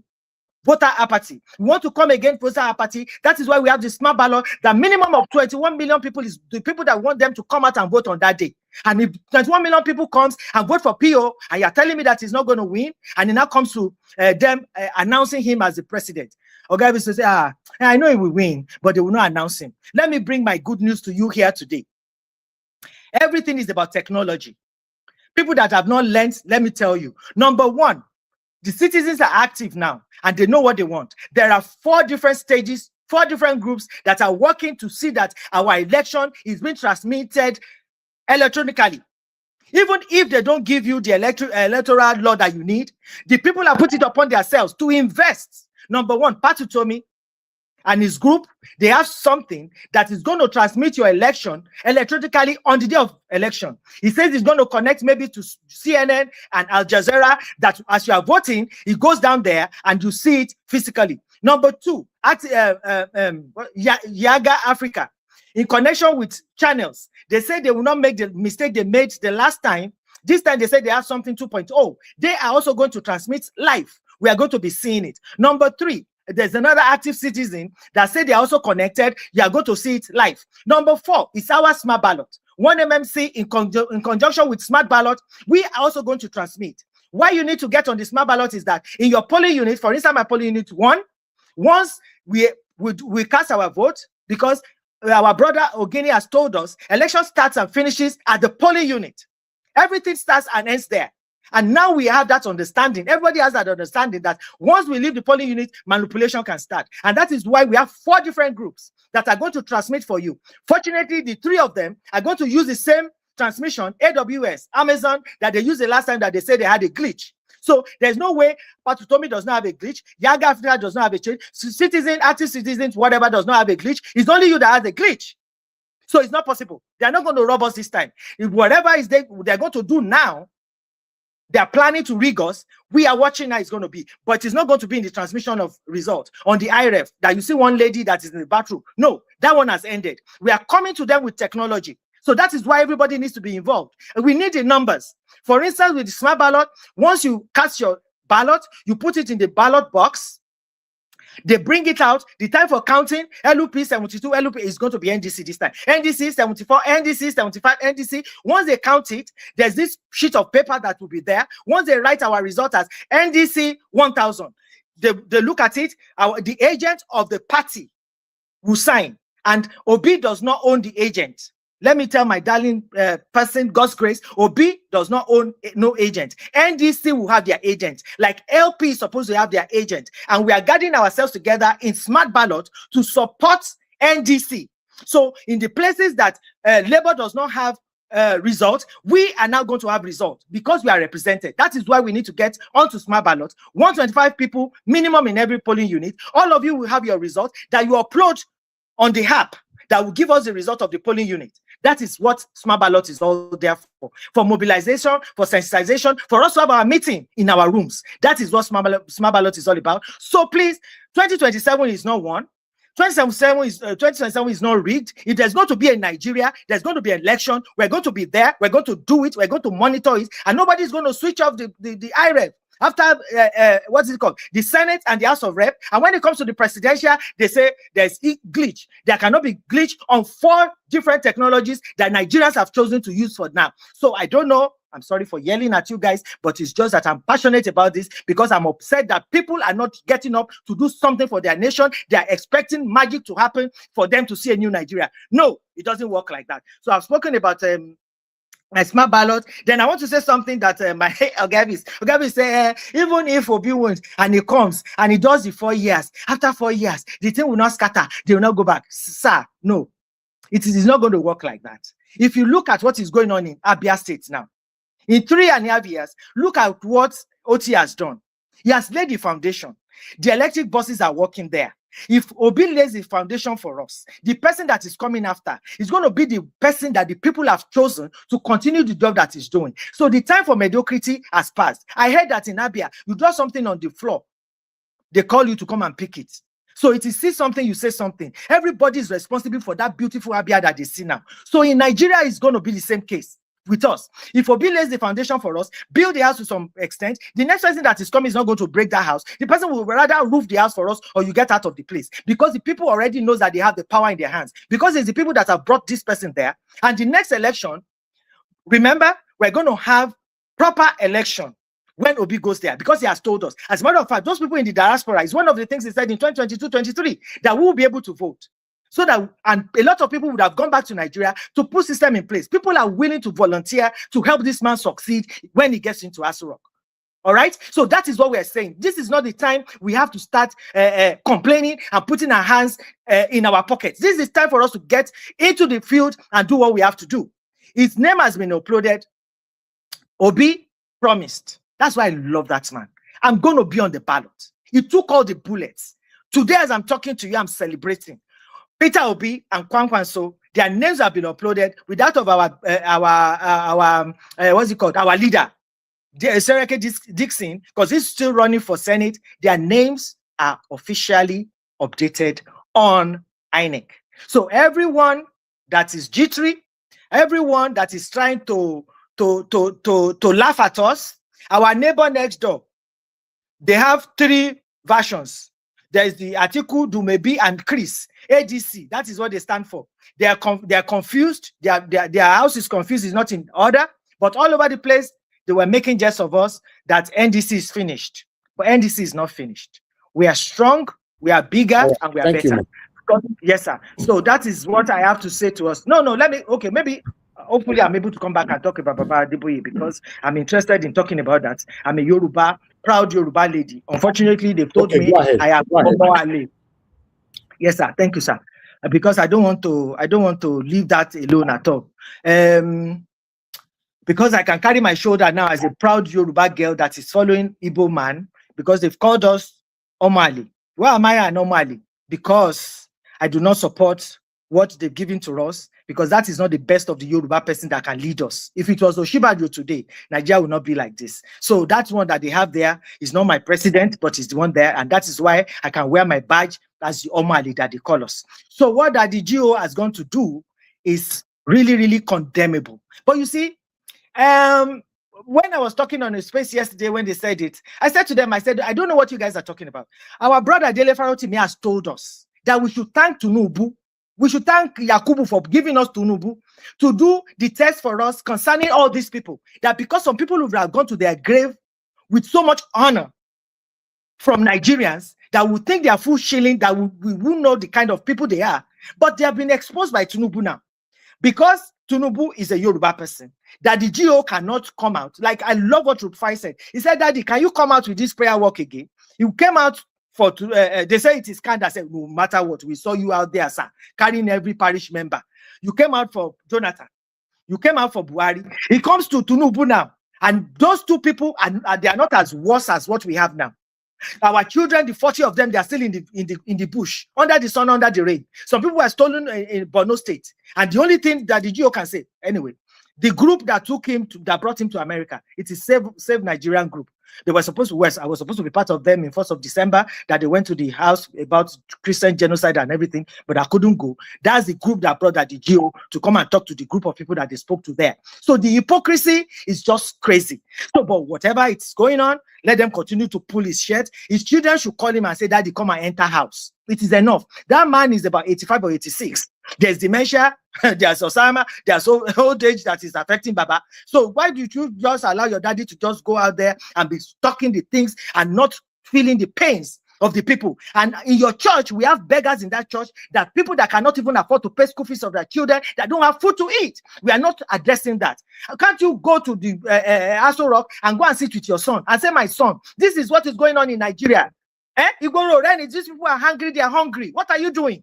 And people have gone to dig it out now. When Jonathan was wearing his camouflage and went there to go and encourage our soldiers, Tinubu won't even go anywhere. Even the one that he went, he sat down for 10 minutes and said that there's no light. Me, I'm going. The other one, he went the other day, say it is raining, the road is not good. I'm not going to go to the villages. So how many are we going to count? Okay, please. That Baba, just leave Baba, let's just leave Baba alone. They're telling Baba now, I'm sure the children will be happy this morning. Once they saw their father's, what is it called? Report sheet on the TL all over the place, dragging their Baba. They should just carry their Baba and put Baba in the house and let Baba just sit as general overseer and not say something. If you don't want to talk anything, just keep quiet. Don't say anything that will upset Nigerians, because I'm actually upset. This morning, I know the phone calls I've received for people asking for money back in Nigeria. I know when I open my phone, the number of text messages I get on WhatsApp for people looking for money. Egg is 5,000 naira. Nobody can buy egg.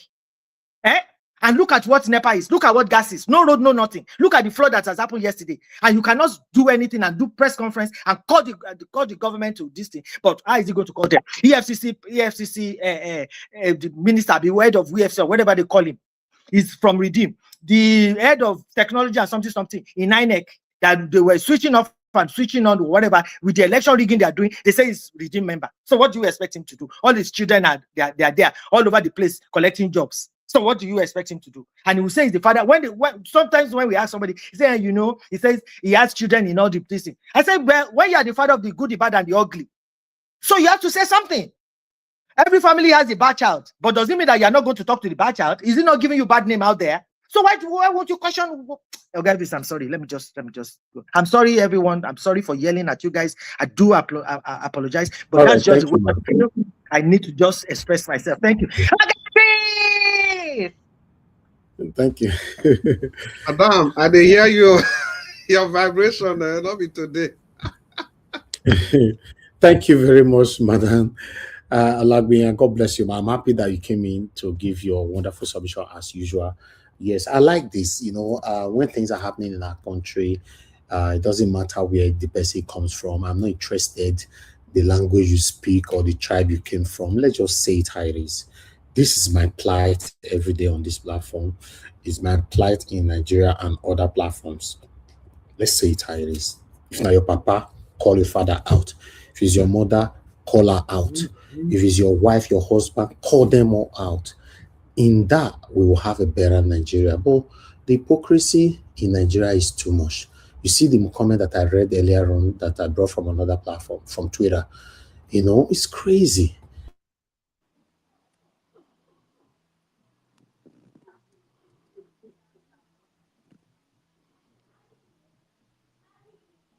Is it from my hand? Can anyone hear Mr. Evis? No. Mr. Evis, we lost you. Okay, we can hear you. Okay, yes. Okay. So thank you very much, Madam Labi. I appreciate you, man. God bless you. This is it. I've said this so many times that regardless of whoever it is and wherever the person comes from, when we are giving our submission, let's be straight. Let's shun this thing of tribalism, the embrace of ethnicism. It's crazy. It's crazy. Nigeria is not working for anybody right now. When it comes to some area, people will still be defending. Look at that comment that I brought in from Twitter. The name alone is enough for you to understand that some people they prefer to die. And the funny part of it is that this majority of people they live abroad. They live abroad and they still support what is wrong. You are defending Adeboye. It's obvious that Adeboye don't want to criticize Tinubu because he's a Yoruba man. Simple.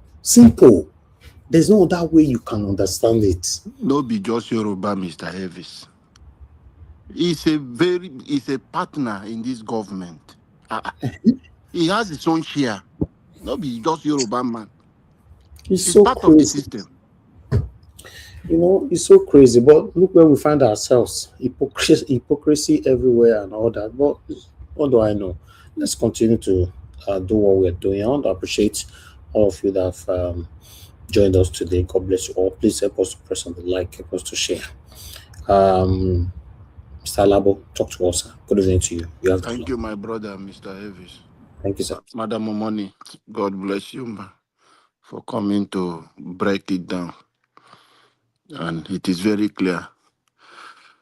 A new Nigeria is coming, and that new Nigeria is possible, which I strongly believe.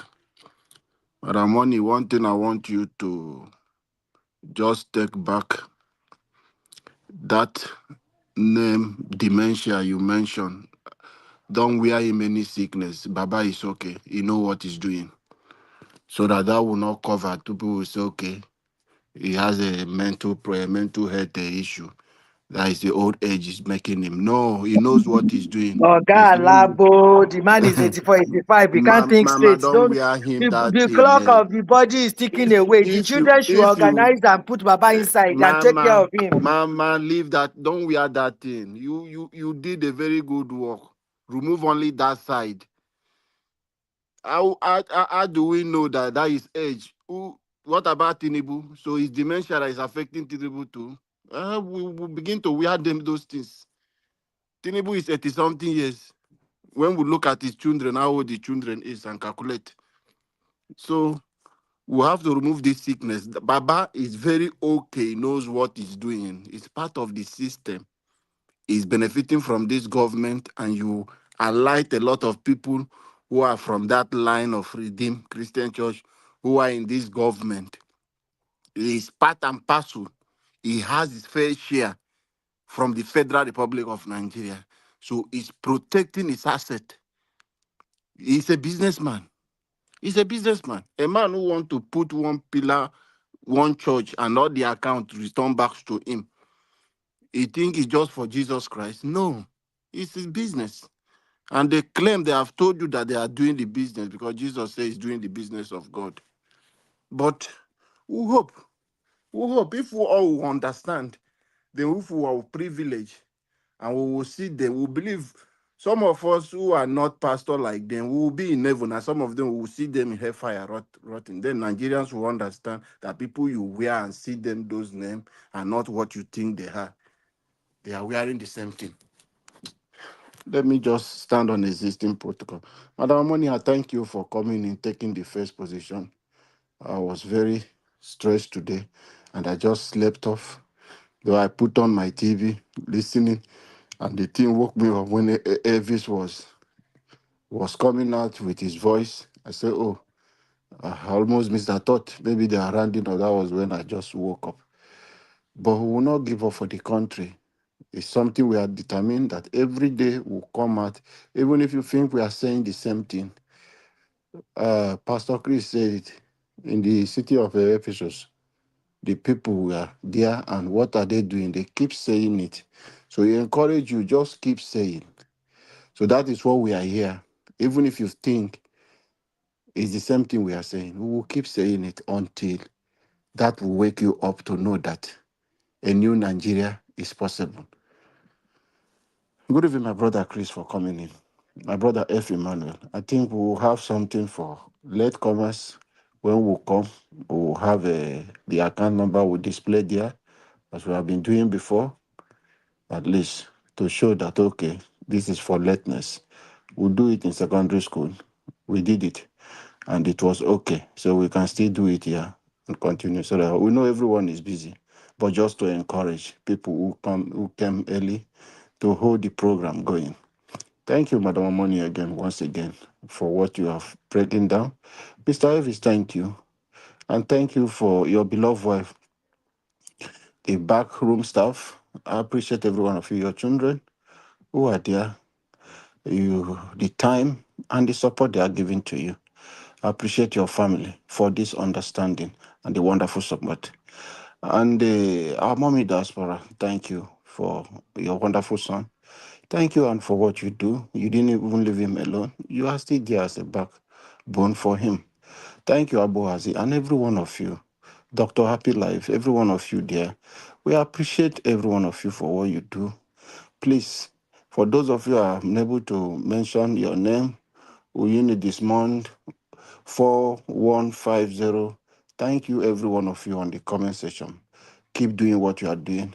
One thing I want to appeal to us, you see this message that Madam Omoni came here to break down.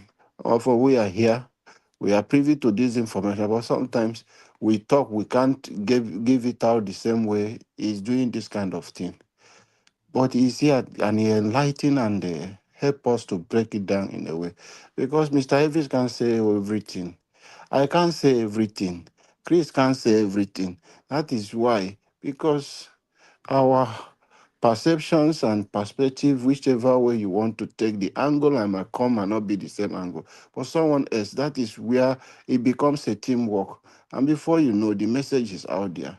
That is why Mr. Elvis always said, the one is unable to say, where he stop, you can continue from there. That is the message we are doing. And we appreciate every one of you. Please help us use the like button, share on your WhatsApp status, which I always encourage. That is the only way the message of Madam Omoni can go far.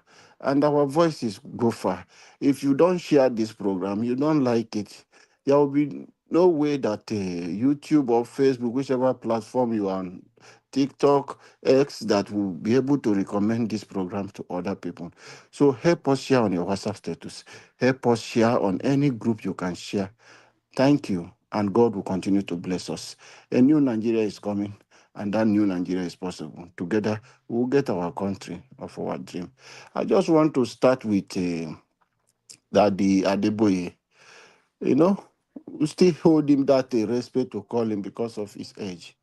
But You know, they used to say old age comes with wisdom. But Tinubu have brought out a lot of people that their old age, is it Wolo Soyinka? They have become confused. They have become confused. It's no longer wisdom.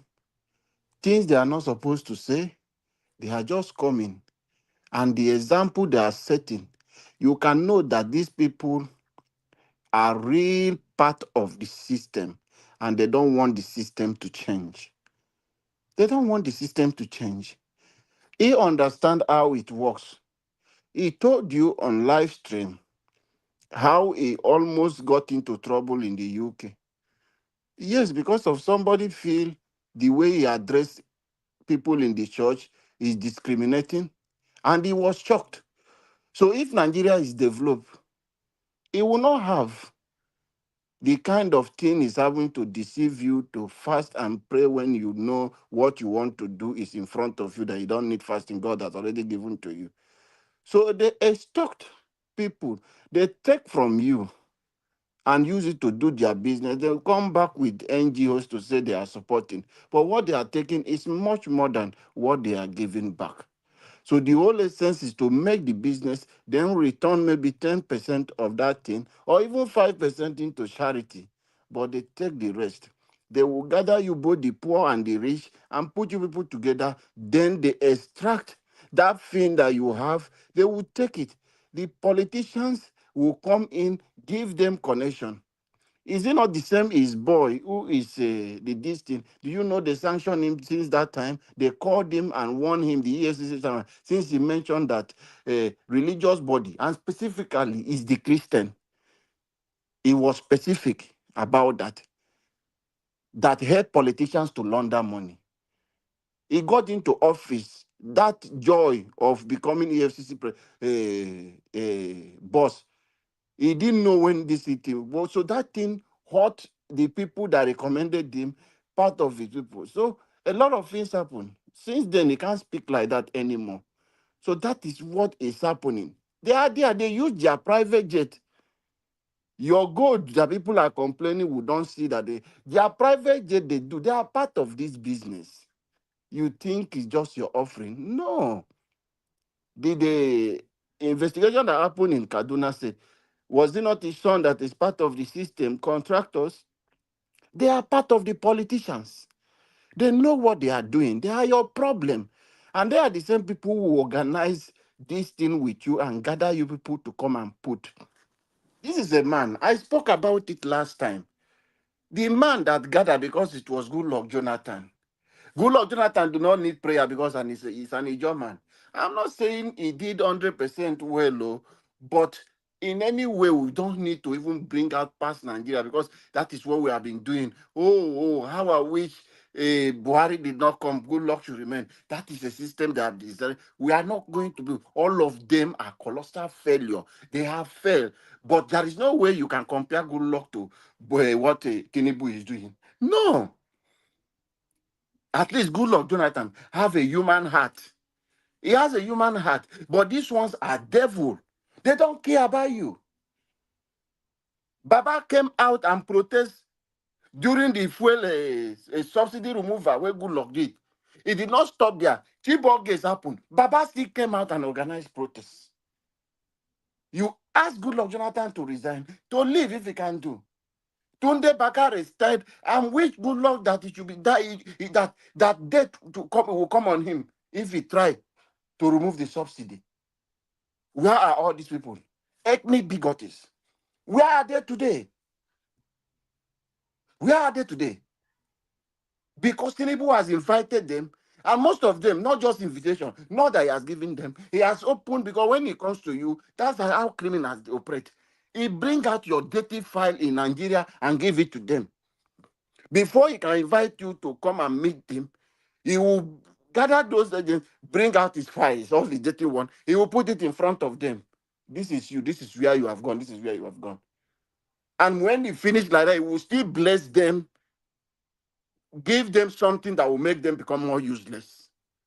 And when they finish the meeting with him, they come out, they will say, oh, the same people that condemn will come out and say, oh, he's trying.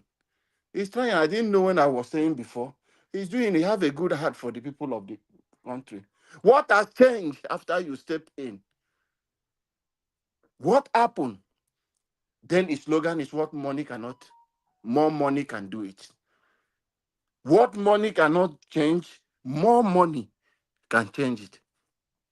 And today, all the haters that used to say something, that used to talk and be vocal, even the king, traditional rulers, all of them today are quiet. They can't speak under Tinubu. They can't speak. The voices who speak for Nigeria today, all of them can't say things again.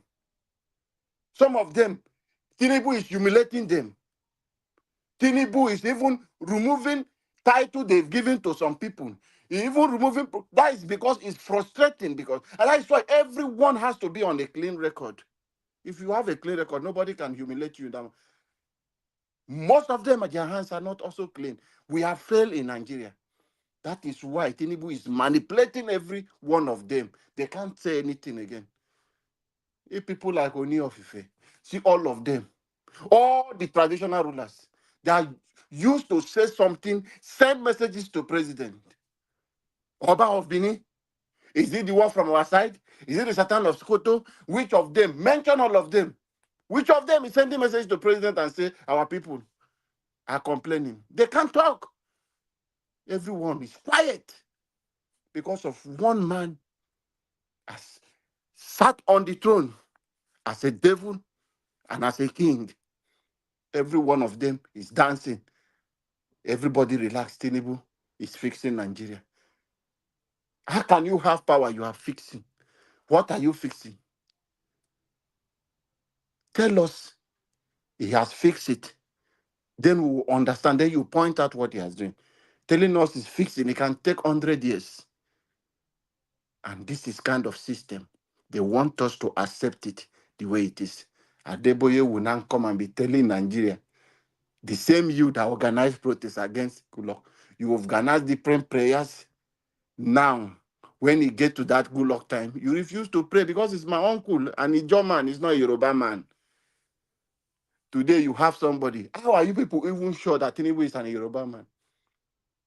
Because his wife is a pastor and they are pumping in Nigerian resources into your ministry, how you can do whatever thing you can do.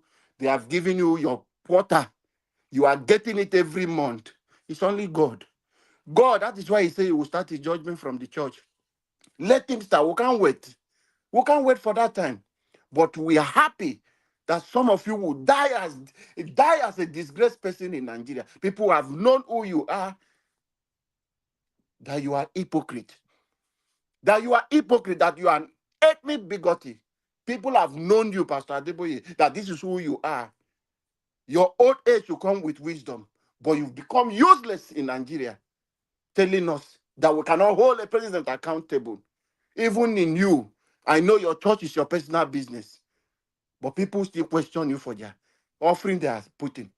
You still give account. You still know how you do. You do your balance sheet. Then why a president of a nation, we cannot hold him accountable? You are telling us that he has done what he's supposed to do. What has he done? Even his own mouth to say that the boss end in the decks of on the decks of a president. Good Lord Jonathan, to end insecurity.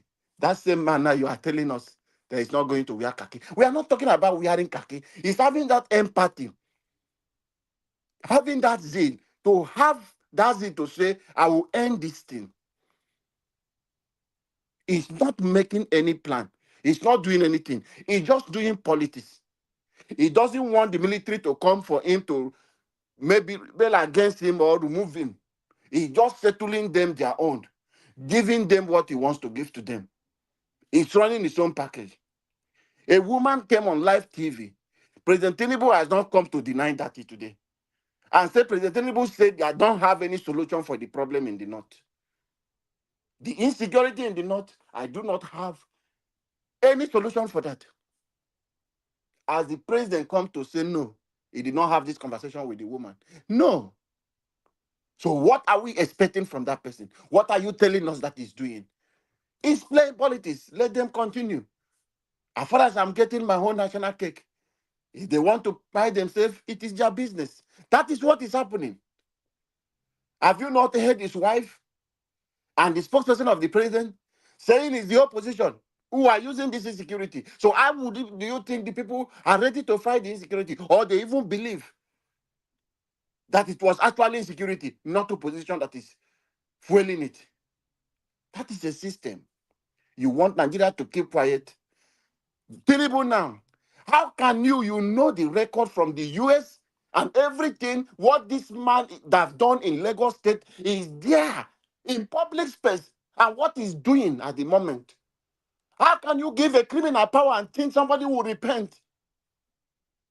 Can you make Tinubu your accountant general in your own church? Since he said he's an accountant. Since he said he has worked for Mobile as an accountant general. Can you make Tinubu, you, Pastor Adeboye, can you make Tinubu the accountant general to be in charge of your finances? Can you trust him with that? But you trust him to be the president of Nigeria. We should pray for him. You would have fired Tinubu long time ago. If you can fire a pastor that will cover some region for you because he did not appropriate money, he did not give a proper account, you will fire them. But a sitting president who is misusing the resources of Nigeria, who doesn't care about the people of Nigeria, you want Nigeria to continue to pray for him. He's doing well. We should keep quiet so that you continue your business, your oil bunkering you are doing with him, and whatever you are doing with him. That is what you want to continue. So we should keep quiet because you are enjoying, you are benefiting from the system. It is now a Redeemed Christian Church of God presidency. Let God, the same God you are calling, will judge every one of us. But I think you should bury your face in shame. And your children, if they don't want to call you, and those who are supporting you, those ethnic bigoted who are supporting what you are doing, believe you're saying the truth. A day is coming. We know that that new Nigeria will come, and all of you will bury your face in shame. Mr. Elvis, please, just 30 seconds. With all this effort we are doing in getting people to register, like what Madam Omoni have said here, we are making a lot of effort.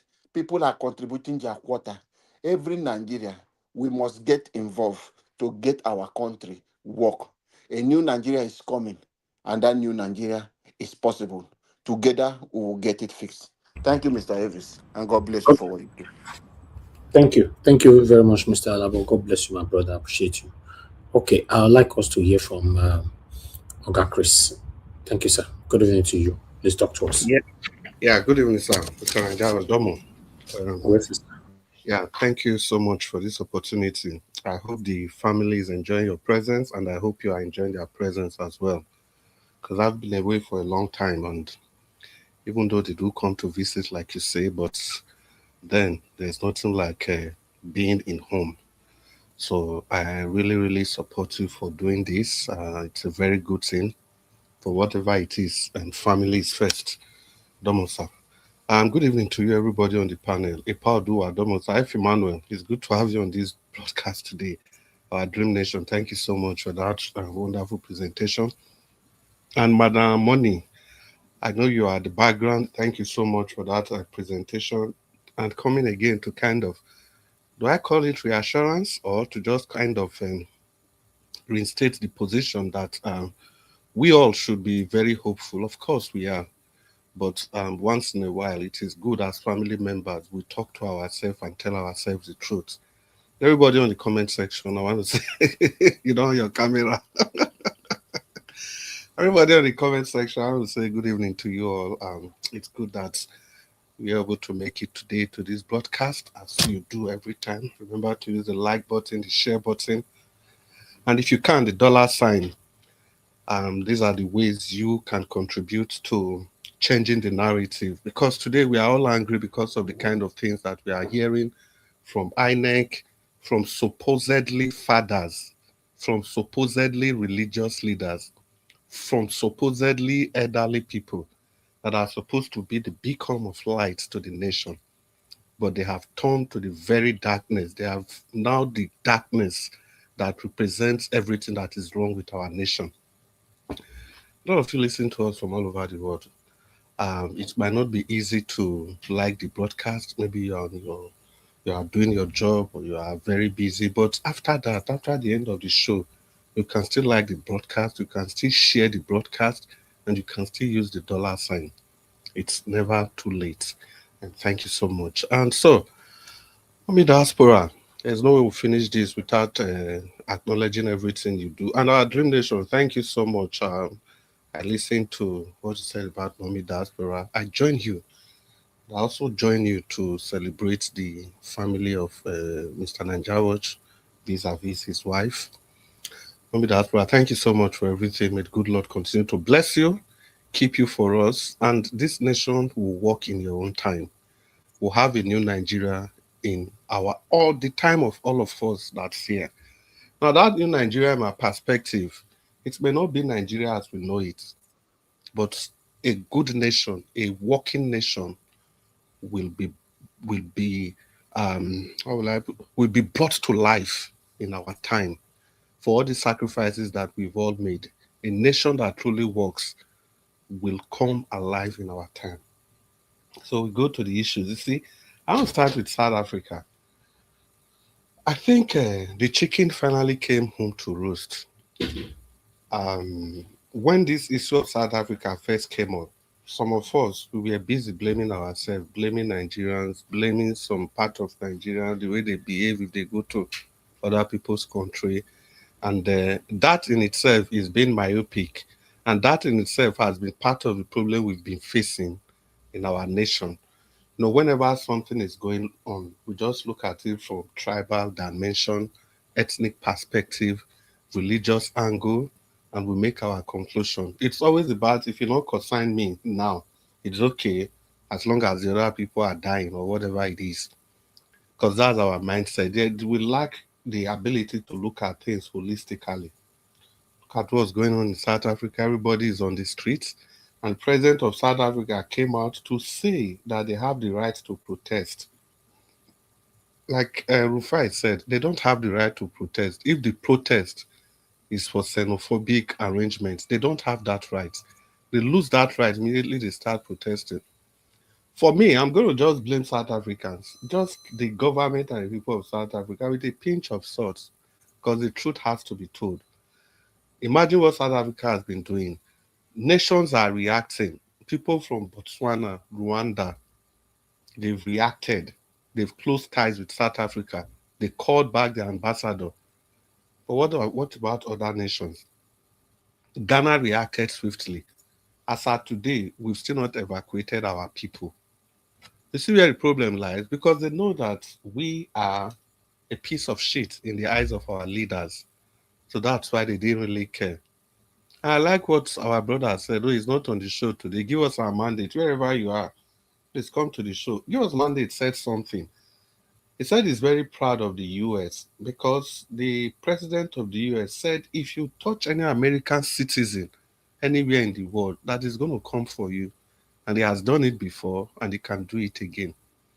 See, these are the kind of things that give people a nationalistic approach. You don't force being nationalist on people. It is their actions, it is the actions and inactions of the leaders, how connected you feel to the nation, that makes you to have that nationalistic instinct.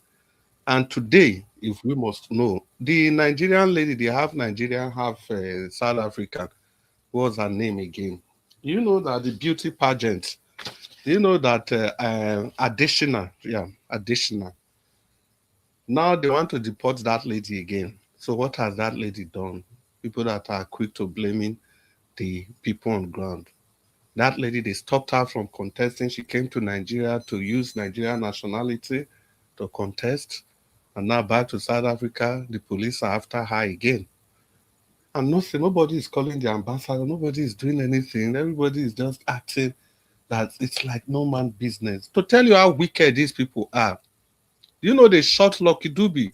Lucky Dube, after Bob Marley and the people of his generation, Lucky Dube was one of the renowned reggae artists. They shot him like a common criminal. They said he thought he was a foreigner. The people that shot him, that they didn't know he was Lucky Dube. He was going to drop off his daughter in school. That was how they lost that great man. So that's that for South Africa. Now to Baba Adeboye, I find something. Why did I even say Baba Adeboye? To Adeboye, I find something very intriguing in F. Emmanuel's submission. Sorry, Oga Alabo's submission. First of all, Oga Alabo, you first talk say me madam, no call am that's a dementia thing. May not say na dementia. I'm really happy when you talk down because I was going to go there as well. Let's not give excuses for them.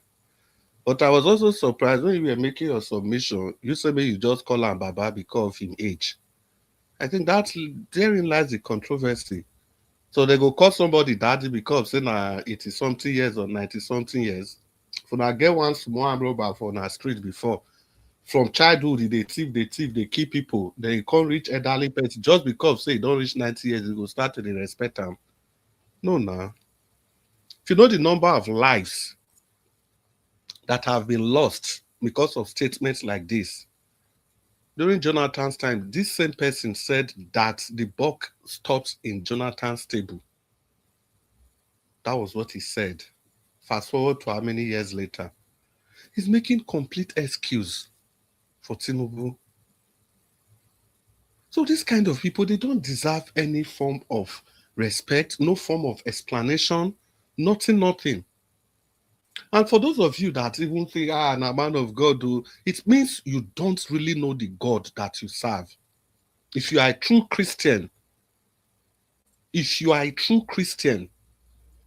you ought not to be afraid for saying the truth.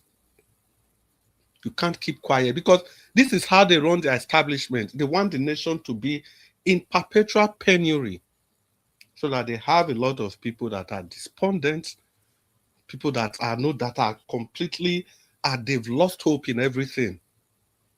And where they can only find solace is in their church. That's why they continue to support things like this. And apart from that, the tribal dimension, the ethnic dimension, the bigotry dimension.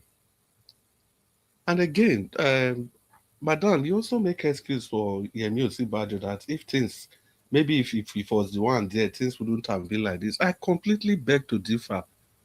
Yemi Osinbajo was part of the system. He was there with Buhari for 8 years for all the atrocities Buhari committed. Why he not resign, come out? He would have resigned. Now, after the end of Buhari, he didn't get the ticket, he entered house.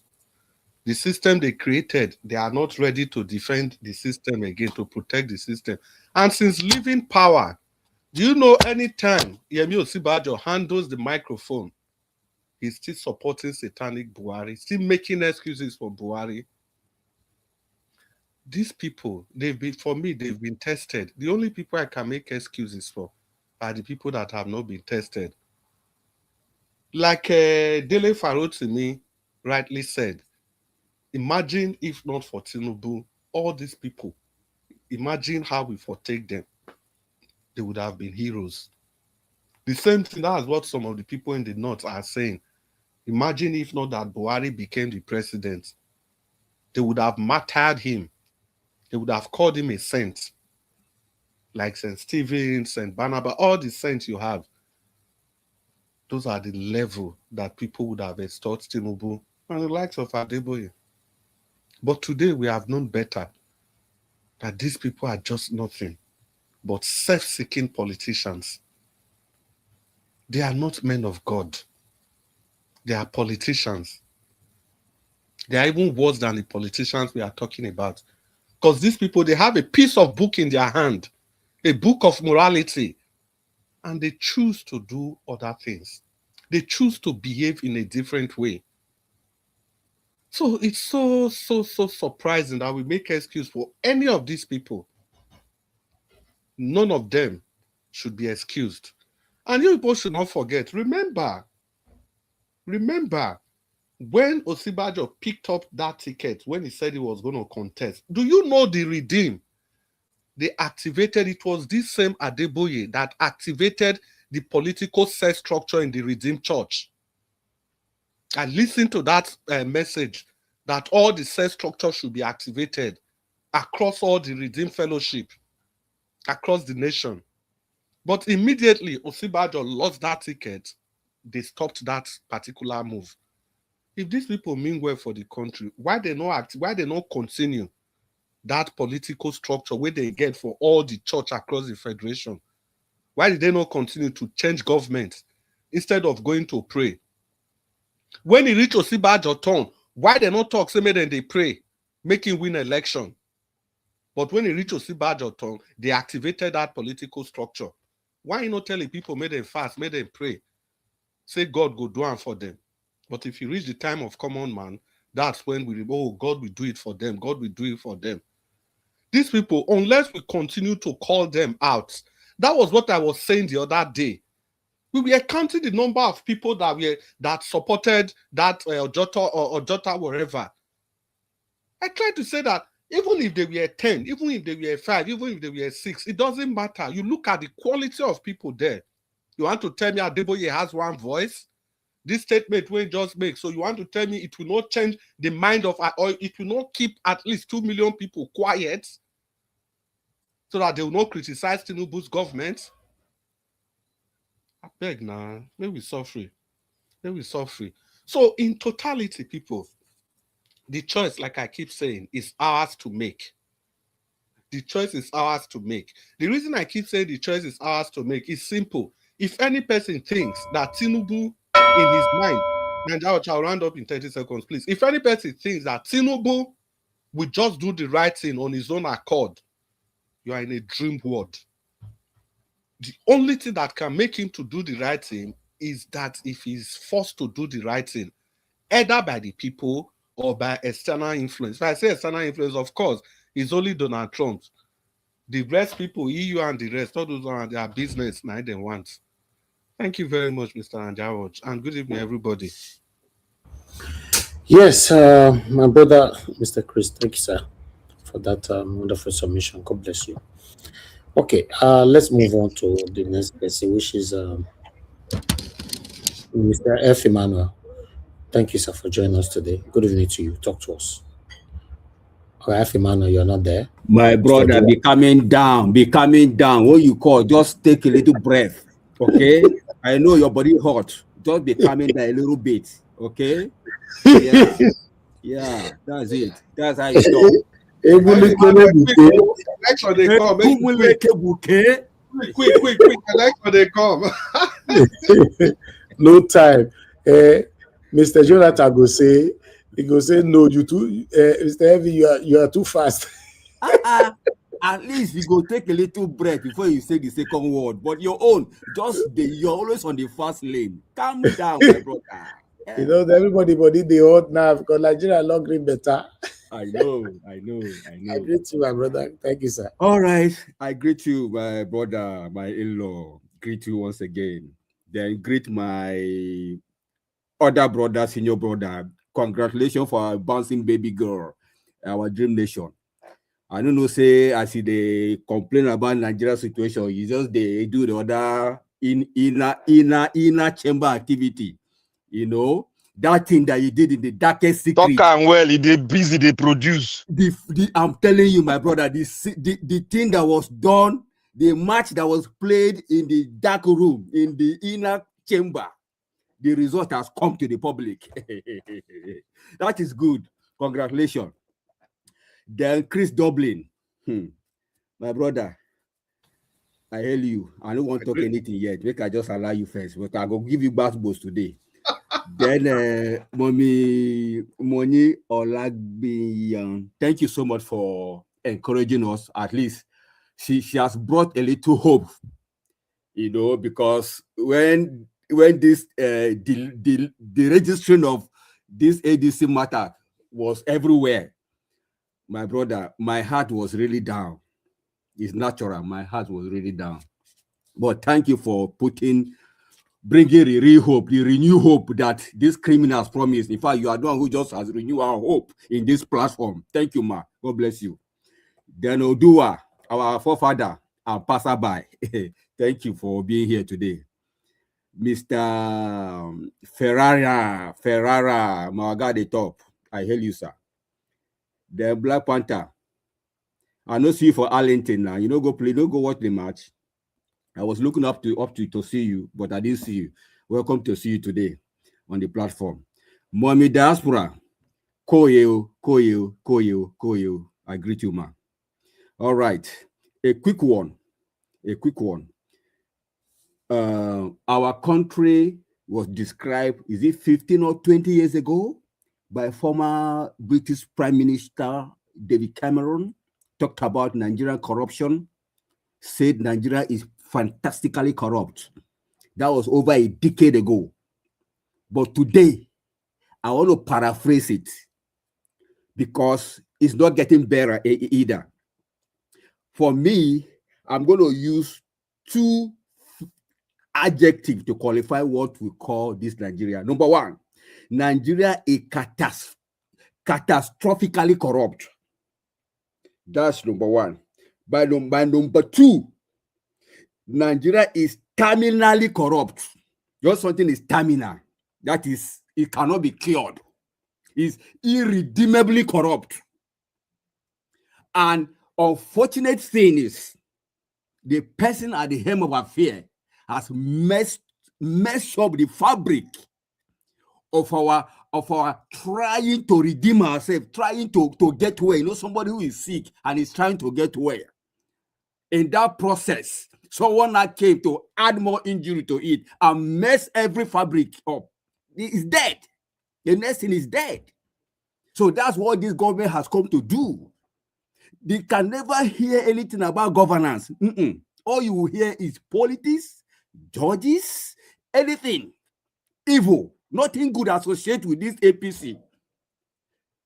From Buhari, we are hearing that Buhari is a Megeskia. Megeskia is somebody who stands on the truth, somebody who has integrity. On that basis, we thought that this man is coming to restore a little level of integrity in our country. But what do we see? The guy became London boy. 6-7 months, he was out of, it wasn't even visible in Aso Rock. His cabinet were the one running the show. They brought a semi-dead man to rule a country that is vibrant, like Nigeria. What a shame. While we are talking about that, that is not even enough.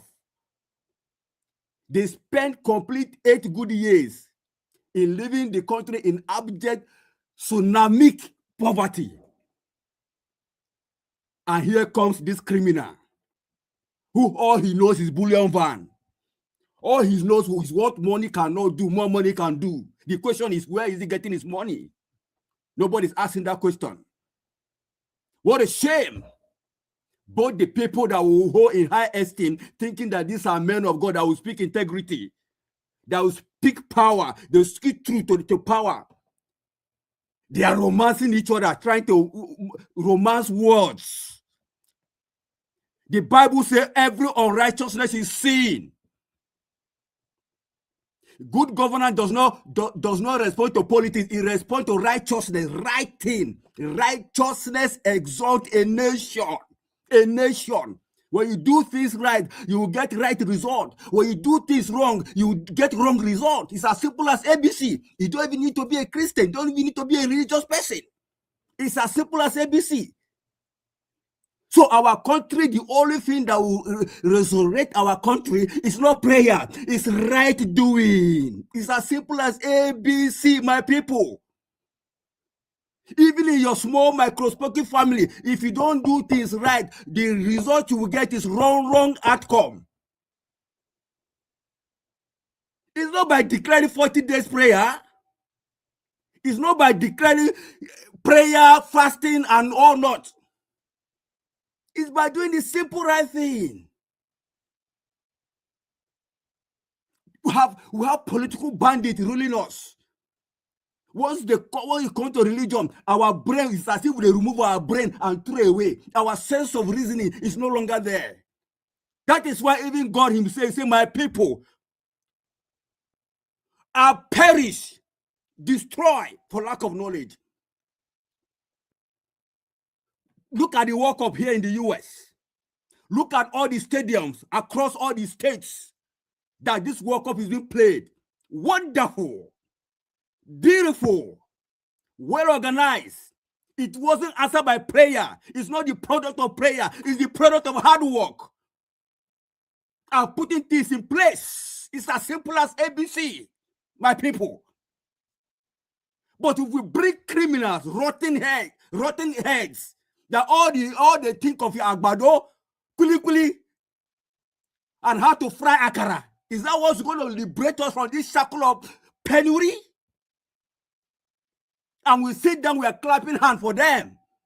We will see the right thing to say. We will say it. We will close our eyes. What a shame. Nigerians, at this point in time, it's time the battle line has been drawn. It's time for us to awake from our slumber and face righteousness and kick out these criminals from that seat. Otherwise, we'll have no future. Our children unborn have no future. The time is now. We've talked and talked and talked and talked. Not by talking alone. Talking has brought about the awareness. Now we need the action. We need to act. It's by acting you will get results. God has given us the edge to occupy and have dominion. Why are we checking it out by microscopic few that just sat down there and be remoting us as if we don't know anything? What a shame. Awake, thou that sleepest. Even God in heaven is ready to help you. But if you cannot arise and help yourself, God's hands is tied. He can't do nothing because he has given you the edge to occupy and replenish and have dominion. Whatever you do on this earth is as a result of your effort. Go and see Dubai. Go and see Singapore. Go and see China. Go and see Korea. Go and see Japan. What are we talking about? Are they not still on this earth?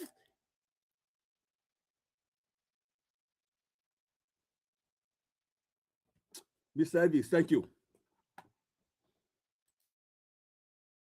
Oga F. Emmanuel, that was a very deep, emotional, vibrating submission. God bless you. I like that. I like that. If the energy comes to us most of the time like this, let's express it. Thank you very much. I appreciate you. Ikechukwu, my brother, thank you very much for the super chat. God bless you. It's good to have you on the show. Guys, help us to press on the like, help us to share. Press on the $sign to encourage what we do here. Okay, but I would like us to listen to my brother, Mr. Oduwa. Mr. Oduwa, it's good to have you on the show, sir. Good evening to you. Talk to us. Good evening, Mr. Nigerians. Thank you very much and happy midweek. Thank you. Thank you. Good evening, everyone in the panel. Thank you all. Good evening, Mommy Diaspora. Thank you, man. God bless you for your effort and your concern and your care. We appreciate you. Thank you. Good evening, commenters, listeners, and viewers, and all the passerby. Thank you all. Well, Mama Alagbeya, thank you for the good news you bring to the house, or you brought. Well, and also I thank all the Nigerians who are in support of Obi. You see, for those who read the Bible or who understand things about the Bible, it takes wisdom for Solomon to be able to differentiate or how to solve the problem of a woman who cried when two women were dragging one child. So life goes different ways. And our country today is really in turmoil. And we are looking for solutions. I will describe Nigeria to be just as Egypt. According to the Bible, the Lord said, Moses, lead my people out of Egypt. He said, but I will do one thing. I will harden the heart of Pharaoh so that they will not let you people go. And until I take away all the children, the first bones of all the Egyptians, then there you people will have freedom. I can see it is among what Nigeria are really facing today, because we have pharaohs everywhere in every part of Nigeria aspect, in the police, in the soldier, in the navy, in the teaching, in even the hospital, the doctors, and even in the farm, the president, the senators. There are pharaohs everywhere. The man, the pastor, the Africa religion belief, or where you people might call it traditions, pharaohs everywhere. And the Lord is looking away so that he might take away their dear, the things that are dear to their hearts. And he's preparing Nigeria for freedom. But Nigeria might not see it that way. They might see it the other way. That is why I thank South Africa for telling Nigeria to go. But people will not know. Because it is good for we to see the crowd in South Africa that is saying they don't want foreigner in their country. Even though they are black like them, they say, we don't need you people. Go and fix your country. We want to fix our own. That means those crowd want to fix their country. They want their country to be fixed for them. And the rest of our brothers, Ghana, we are able to bring Ghanaian back. Zimbabwe, they have gone there with vehicle. The Kenyans, all of them left. But the Nigerians hardened their heart and said, no, we donated money for you people when you people have a party. So even though your life is no good, we will still be here with you. And according to that video now, they said, what do they call that man? But on Sunday, it was gone down. It is today, when the last day, that Nigeria government is sending flight to bring 300 out of thousands of people. The worst part is, instead of the Nigerians to be on the streets to set enough of all this rubbish, our country must be fixed for us. Sri Lanka did it, Bangladesh did it, and for Nigeria to see competitions and say, we will fight this competition that we claim to be giant. We have all it takes, but we are the most highest debtor in Africa. I don't understand a man that have food surplus in his house. His children are the one that is hungry because it's not fasting now. They are begging to eat. Not that they are fasting, not that anybody, God give them conditions. That is why. Because their fathers are so wicked that the children cannot touch the food that belongs to them. But instead of the father to use it to help him, he's using it to help his friend, using it to help his Ashawo girlfriend, to this and that. Then the children will now be blaming other people instead of them to carry their father down and flog him with cane and make sure that they collect their food and eat. So Nigerians, if this South Africa can mobilize themselves and feed the entire Soweto, Soweto, they call this thing, they feel it. But we, the Nigerian, we cannot mobilize ourselves and feel even Edo State, not to talk of Enugu, not to talk of covering the entire Abuja. Then that is why you see all these judges will still come out and people will tell you, no, Nigeria should not come out to the NDC should go and face their problem. That is just the NDC problem. But we can blame South Africa for telling us to go and face our country. A judge will now tell you that it's a judge we now tell you that person that draw, I have a draw, you have a drawing, but your own was not accepted, my own was accepted. I will not say that I was the one who drew that drawing. Then the judge will not say, okay, since two of you draw, then you that they accept their own, your own is no longer valid. Then people will tell you, oh no, it is their duty, just go and face it. Because then he wants the same Nigerians who they are chasing in South Africa to keep suffering. Instead of the entire Nigerians to say, this judge, we will punish you, we will punish the ANEC. Then the ANEC will tell you, come and revalidate your ANEC, the voting card, what they call permanent, come and revalidate it, or they will not shift the, mama, what did you call it just now? Their polling units, Abi. What they did in Abuja, they will not shift it. The people will not start crying, yes. I can't, or like what they did in Ekiti. You that have voters card, the RF can no longer snap you. But the person does not even come from Ekiti, can use card to vote in Ekiti, and he will be entering the ANEC this thing.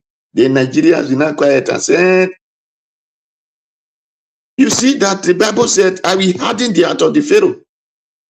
Until Nigeria wake up and said, if South Africa can mobilize themselves on the street for their country to be good, we can do better.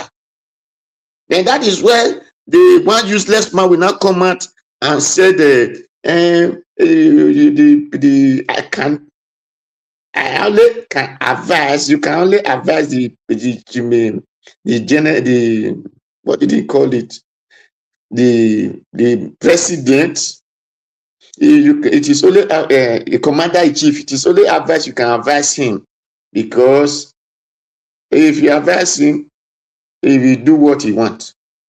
Then the same man who was able to petition another person, you see, I don't say it, I don't take it as ethnic something, because what it is, because they are in one secret, whatever you might call it, society or court, whatever. Because they belong to one. Because if it is ethnic, why did they not protest when Buhari was doing this too?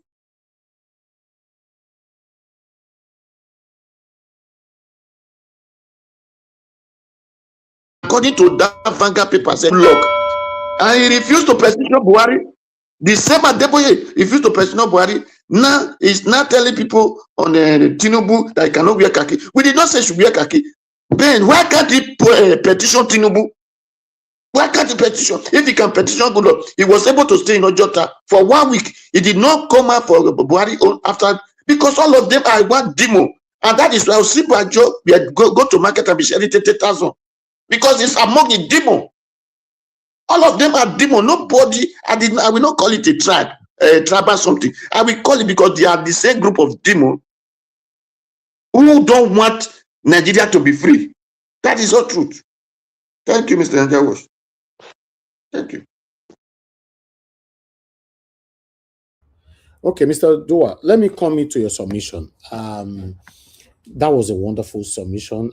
Yes, calling Adeboye out, but the only area that I disagree with you said is you don't think it's a tribal thing, because it did not, the same thing did not protest or speak during the time of Buhari. Let me remind you that it's a tribal thing, Mr. Dua. Tinubu was the leader of APC, and he brought Buhari to power at that time. So it's still a tribal thing. So he didn't speak at that time because he knows that if he speaks, it will affect Tinubu. So he has been a protector of Tinubu right from throughout Buhari's regime. So they are all satanic, my brother. Nigeria, apart from that, Osibajo na pastor for regime. Yes. Tinubu wife na pastor for regime. Exactly. Osibajo was the vice president, and he was going to redeem. He's a pastor there. Tinubu's wife. So, Mr. Odua, I understand that we are learning here, all of us not to know like that. See how you scattered him, but you did not see the loopholes. It's a tribal thing, sir. It's a tribal thing. It's a satanic tribal bigots. It's very unfortunate. We have many of them like that, though. We have many of them. In fact, majority of our elders have failed us. I'm telling you, our elders specifically, they have failed us. You know, in all tribes, our elders, God, majority of them, I don't want to generalize, majority of them have failed us. But unfortunately, sad. Normally, I thought maybe when somebody's getting close to their old age or grave or whatever they normally say it, now you can start embracing what is right, doing what is right, getting close to God more and speaking truth to power.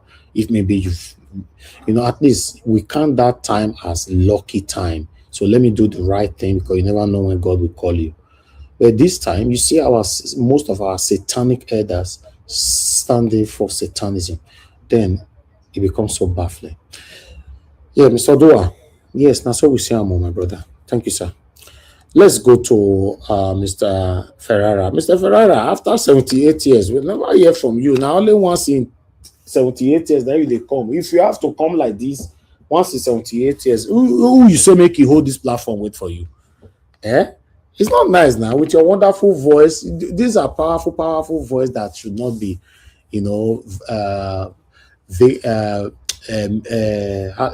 absent for so long. So it's good to have you on the show, sir. Thank you. Good evening to you. Talk to us. Unmute yourself. Yeah.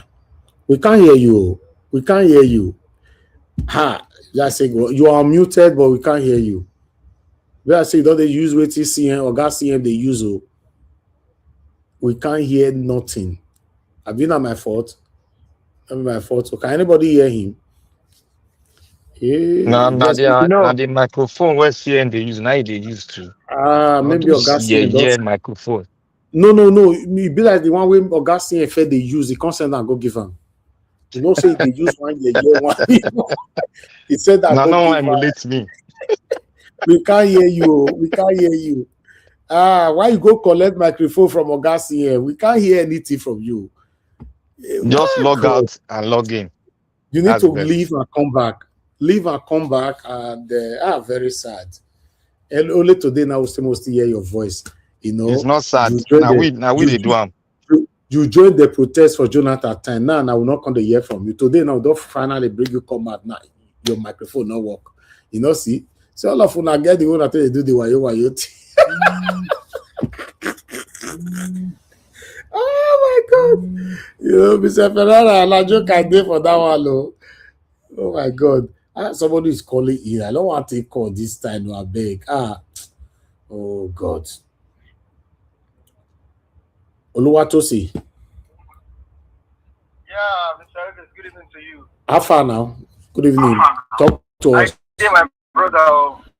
Wait day. Honestly, I know what coming until I make my video, but Black Panther I need to calling. Let they give Black Panther space, I beg. Let go to it yesterday the movements about. Well, okay. I just want to tell you that I'll call you back. All right. I know. To be honest, I don't know what my brother they talk, but still, let me use another person first before we have Mr. Ferrara back. Augustine, if you with that mic, if you not send and go dash this man, now you can't spoil everything now. Okay, I mean, the talk next now. Which one they wait for Ferrara? Oh, boys, yeah, your body to the hot. You two they do special this thing for them. Okay, be like say I'll go for like 3 weeks, then come back. May give my license back. Now, which one you wait for? I know you know me. I know will give you. Like if you go for 1 year, you come back. Black Panther, are you last born? My son go call me back. No worry. Are you a last born? Shakara. Black Panther, are you last born? Black Panther, are you the last born of your family? Black Panther, answer. Answer question. Na jegule for grow. Oga Ferrara, are you there? Barack boy. You don't almost put me for back seat again. Oga Ferrara, you are frozen. Will I say this your matter go be as you get to the Oga Ferrara? See the way you just stand like old soldier for there. You know the trick, you know the trick anything. Oga Ferrara. They are for fun. They are the you don't they work for us. Okay. Oga Ferrara, we'll come back to you. We'll come back to you. So, but the not being the talk for that background, so Oga Ferrara, now you they talk, I be where they talk before. You need this thing never work. Black Panther talk to us. Thank you very much, my brother. Oga Ferrara, let me remove you so that you come back again. Go ahead, my brother. Thank you very much. The gods are not to be blamed. And the gods are on my side today. I want to thank everybody. Nigeria Watch, I want to thank you. You are doing a good work, oh. But sometimes you need to relax and refresh your mind. Refresh as you're on vacation. You need to give yourself 1 day off to refresh. Because if you don't refresh, you'll be loaded that there'll be an outpouring of what is overflowing inside of you. Then that will lead to all this kind of being say, oh, I don't tire for this thing. But when you refresh, you are giving room for new investigation and new informations that you really need. I want to thank you. Irrespective of that, I still want to thank you for doing a good job. It's not easy to do such a job. Repetitions every day. It's not easy. I want to thank every one of us that have been participating. You see, there's one thing I noticed about my lecturer taught me about. He said there are some people who are aggressive in doing things, but they don't want any mistake. And there are people who are very docile. He said their docility allows mistakes, silly mistakes, to occur. Now, I want to thank everyone. It has not been easy, but we have been standing aggressively, trying to see that what we are portraying and what we are dosing out in an aggressive motion, we don't give room for any mistakes to occur. Because this is a nation. One mistake can take us 20 years backward. That is why we need to be consistent. Consistency is the watchword. And when you are consistent, there's no room for any infiltrators to come in, because you are abreast every day and you are loaded with information from every one of us that comes out to speak. Like I said it, we are the best of Nigerians out there. Irrespective of we have some Nigerians that are trying to pull us down. That is, to me, that is in every nation. That is why we don't throw stone in a glass house, because that stone might meet one of our relation. Now, I want to thank Madam Mommy that spoke, the first person that spoke, Madam Alagbeyon from Ekiti State. And I thank God she's from Ekiti State, because I'm very, very close with the Ekiti people. And I did my NYC in Ekiti State with a prominent leader, one of the founding fathers. I was blessed to serve with one of the founding fathers of Ekiti State. The man is an aggressive achiever, and I know much about them. And I know when they determine to follow this person, there's nobody that can drag them back, because they do due diligent investigation and they come out smoky when they are supporting that person. I want to thank her for giving information to awaken those that might have been losing hope in anything on PO. Because we know PO very well. PO is our leader. There's a confirmed something. Without, if PO is not there, then what do we need to do? We need to just continue to fight for a total shutdown so that we can have something different. Now, I want to say here that Nigeria is not a country. The reason why I'm saying it is for us to go more deeper into the institution, into the amalgamation, and how it was formed.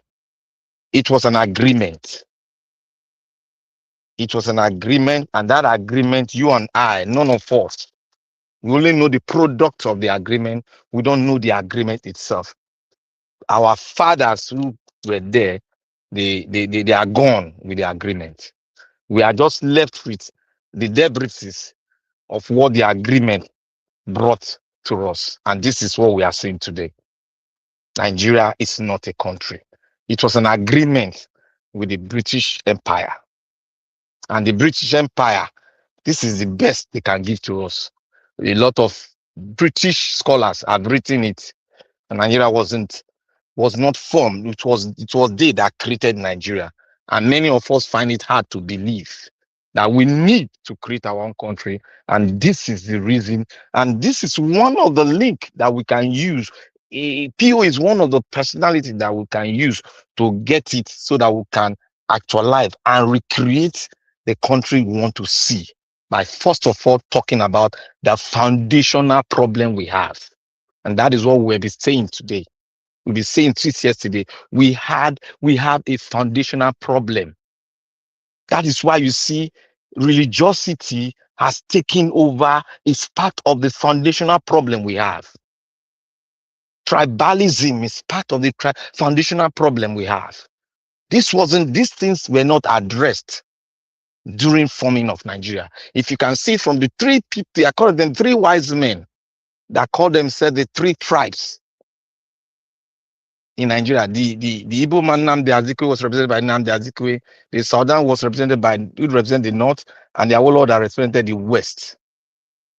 They all spoke words, and those words are binding. Those words are coming to pass in our own eyes today.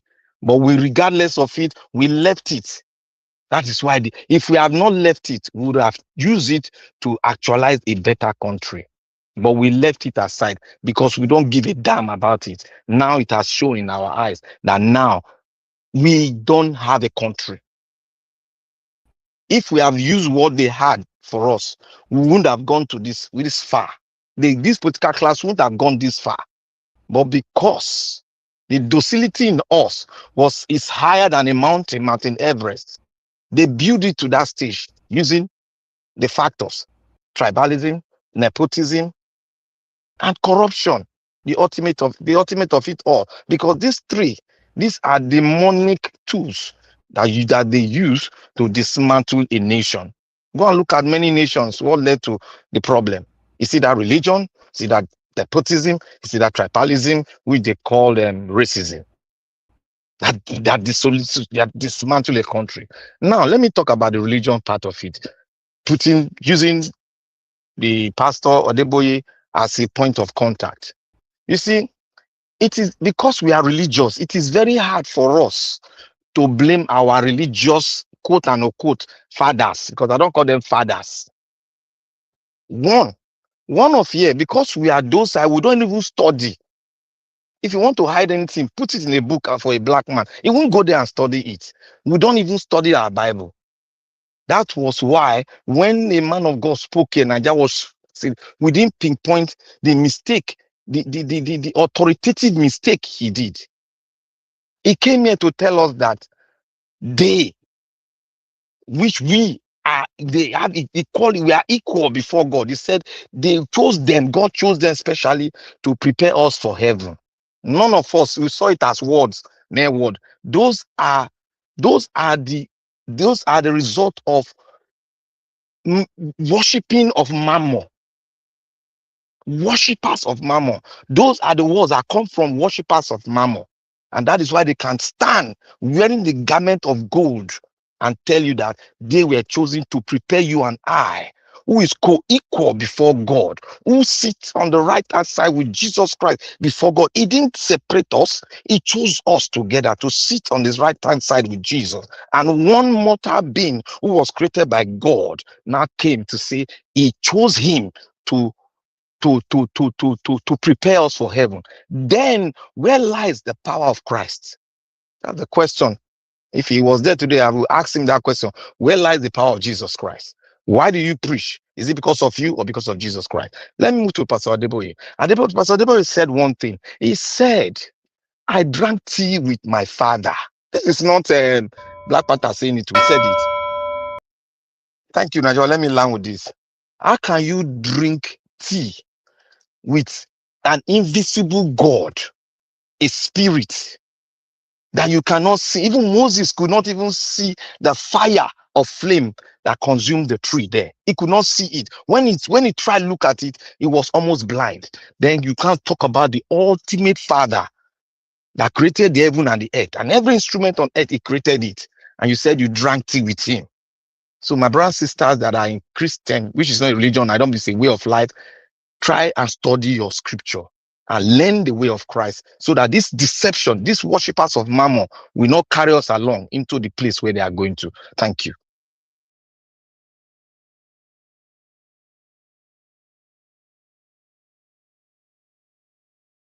Okay, Black Panther, my brother, thank you so much for that wonderful submission. God bless you. Thank you.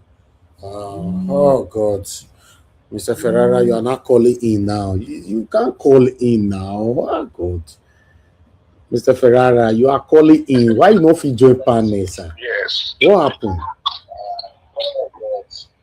Mr. Ferrara, you are not calling in now. You can't call in. Even on the phone, sir. Mr. Ferrara, hello? I'm hearing myself. Make I talk, or you never reach me. Yes, you are on the phone. Yeah, talk to us. Thank you, sir. Okay. I'm so sorry. CM go borrowed me his own computer. That is it. Talk I apologize on behalf of CM. Sorry, Mr. Elvis. It's been a long time, but I'm always in the background and I'm always, supporting both morally, physically, and whichever way God gives me strength to support. You're one of the truth people in this country, and I always support you, and I'm always listening at the background, even if I don't come in physically to talk. Thank you, sir. I just wanted to make a 3 points onto this topic.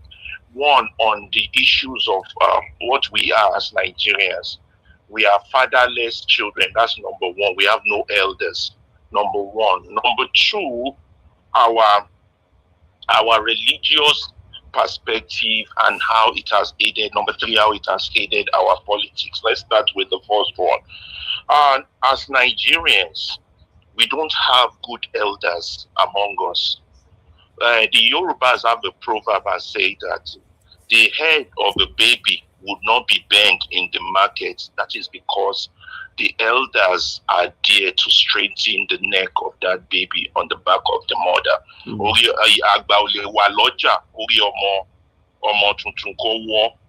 That's a Yoruba proverb. In Nigeria, we have a lot of elders, a lot of people with white hair and beard, including those that are painting their white hair black, like your fake pastors. But we don't have elders. We don't have fathers. We are like fatherless children. If we have fathers, Nigeria will not be in the states we are in today. We don't have elders who can speak truth. It's truth. Just because they know that their time for transition is close. We don't have elders. We don't have fathers. We can go from all of them, even from the likes of Gowon, even at his old age, will not even write the truth about what happened during his time. So people who are pastors are taking the same route because they are not fathers. They are not thinking of the children that are in the forest, 40 of them. They're not thinking of children that are yet to be born. They're not thinking of the future. They are the type of leaders and elders and fathers that says, come on to Joguma Jogbo. Before the child gets 20, I would have eaten 100. And that is their mind frame. And these are the type of elders we have in Nigeria. There's a lot of them. And that guy that calls himself a pastor, because to God, he is really not a pastor. That's number one. Because if we have elders will channel the path of the young ones. And that is not happening from Tinubu all the way to Adeboye and all the rest of them. Secondly, on this concept of what makes religion. In this case, I don't blame the fake pastors, because who do we blame in this case? We blame the people, because God has given us a brain to separate. Let's say you go to, and a poet once said, let's say you go to the market to buy fruit. You check the fruit and see whether that fruit is good or bad before you put it into your basket and pay for it. But yet in Nigeria, we are buying pastors that have expired. Instead of getting excited about the glory of God, we are entertained by our own human feelings. Because that's our problem. Because we don't review those who stand behind the pulpit and claim to speak on behalf of God. We don't scrutinize them, because we are emotionally inclined to base our faith on reality instead of truth. Also, the religious setting in Nigeria has leveled the ground for the politicians to exploit us. Daily Pharaoh TV have said it all. A lot of people would have gone to their grave today. You understand? Would have gone to their grave, and we would all have thought they were good men. But because of this guy Tinubu, we now know they are men that are dishonorable, men that are not men of truth, men that are satanic, even though they claim to pray for God.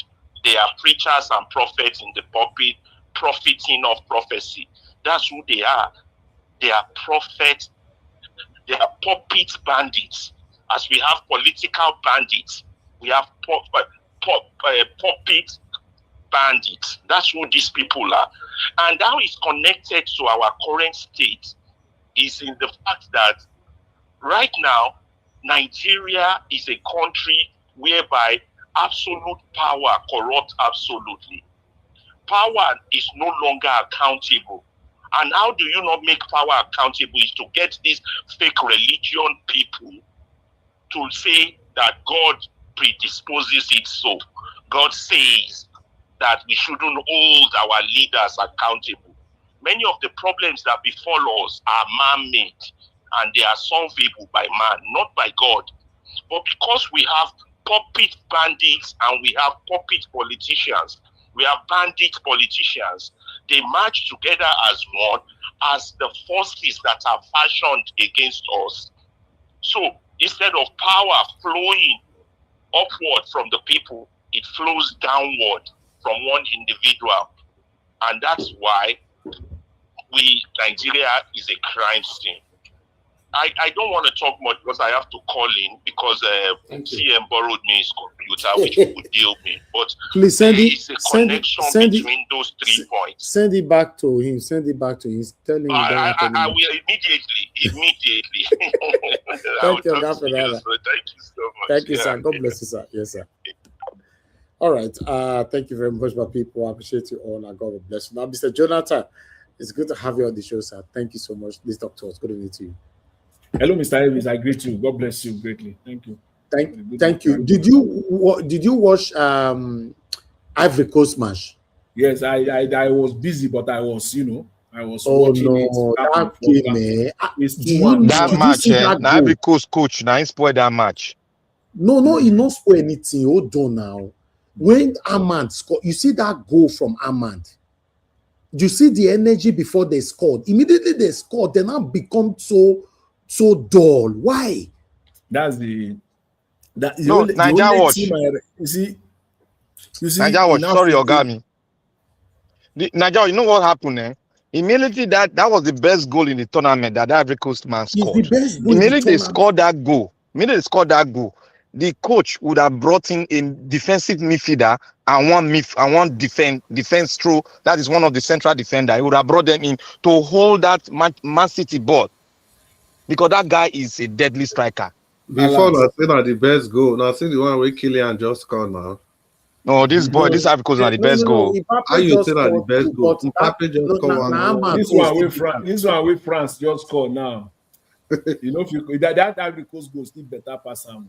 Now Ivory Coast, that guy, now he better pass Mbappe. Person where you do playmaker come from from left hand side. He played the God. game by himself, enter the net and dribble and score.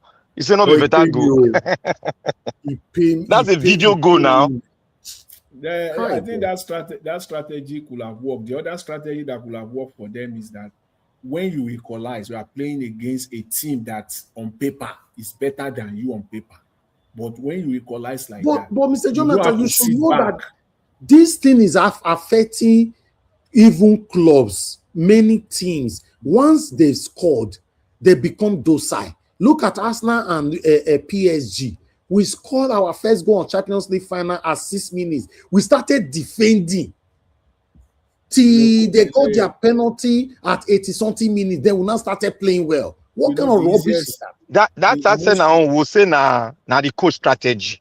But this Ivory Coast man, he was 78 minutes to the end of 78 minutes in the game. He would have brought in a central defender, midfielder that defends. Then bring in a central defender that stays at the middle in the 18-yard. That would have been the best person to bring because you are playing into the penalty season. You know, that one is good, but the best way is to be offensive. The way Morocco is playing. This Moroccan team, they will go far. I don't know. Morocco will go far very well. But I pray because their last match, they didn't perform to my expectation. England go beat the Congo tomorrow now, so it's okay. I beg England, make them go rest. They know they are their best. They stole the other match now. England stole the other match. What business do you have World Cup? Are you still there? America is not there. Canada is not there. Someone are not talking about World Cup anymore. America, Canada still there now. Now Canada they play Morocco. Not true. Canada helped me remove that satanic. I don't know where that one is. I don't know where that one is. Sorry about that. Talk to us, Mr. Jonathan. Thank you, sir. Anyway, I greet you guys and I greet my fellow panelists. I greet you all. God bless you.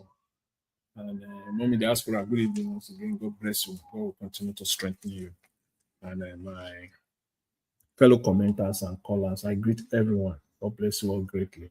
Yeah, I you know, the reason why I joined the panel today, I heard this Pastor Adeboye's comments. You know, pretty much it was so condemnable, and it has been so. So people have really condemned it from all angles. You know, whichever way, there's no way you want to spin it. It is so condemnable to make such statement. I wasn't disappointed. I wasn't disappointed at all, because the only part of disappointment I have is when I juxtapose it with the wisdom and the age of the person that made that statement. That's the area where I got disappointed. But you know what? The first thing that came to my mind when I heard the statement, for me, I don't see it from tribal angle. You know, I don't see it. For me, it is less of tribal. It is far less of tribal. It is more of self-service, psychophancy, pretending as if nothing is happening, protecting their own empire. That's it's all encompassing for me. I see it from that angle of psychophancy, protecting their own now, meaning their wealth. Selfish this is selfish, pure and simple. It is only, and they preach against all these things. Myself and I, me, myself and I alone. That exactly not about the people. I just narrow it down. It is more of, see, this is another opportunity to lay this foundation again.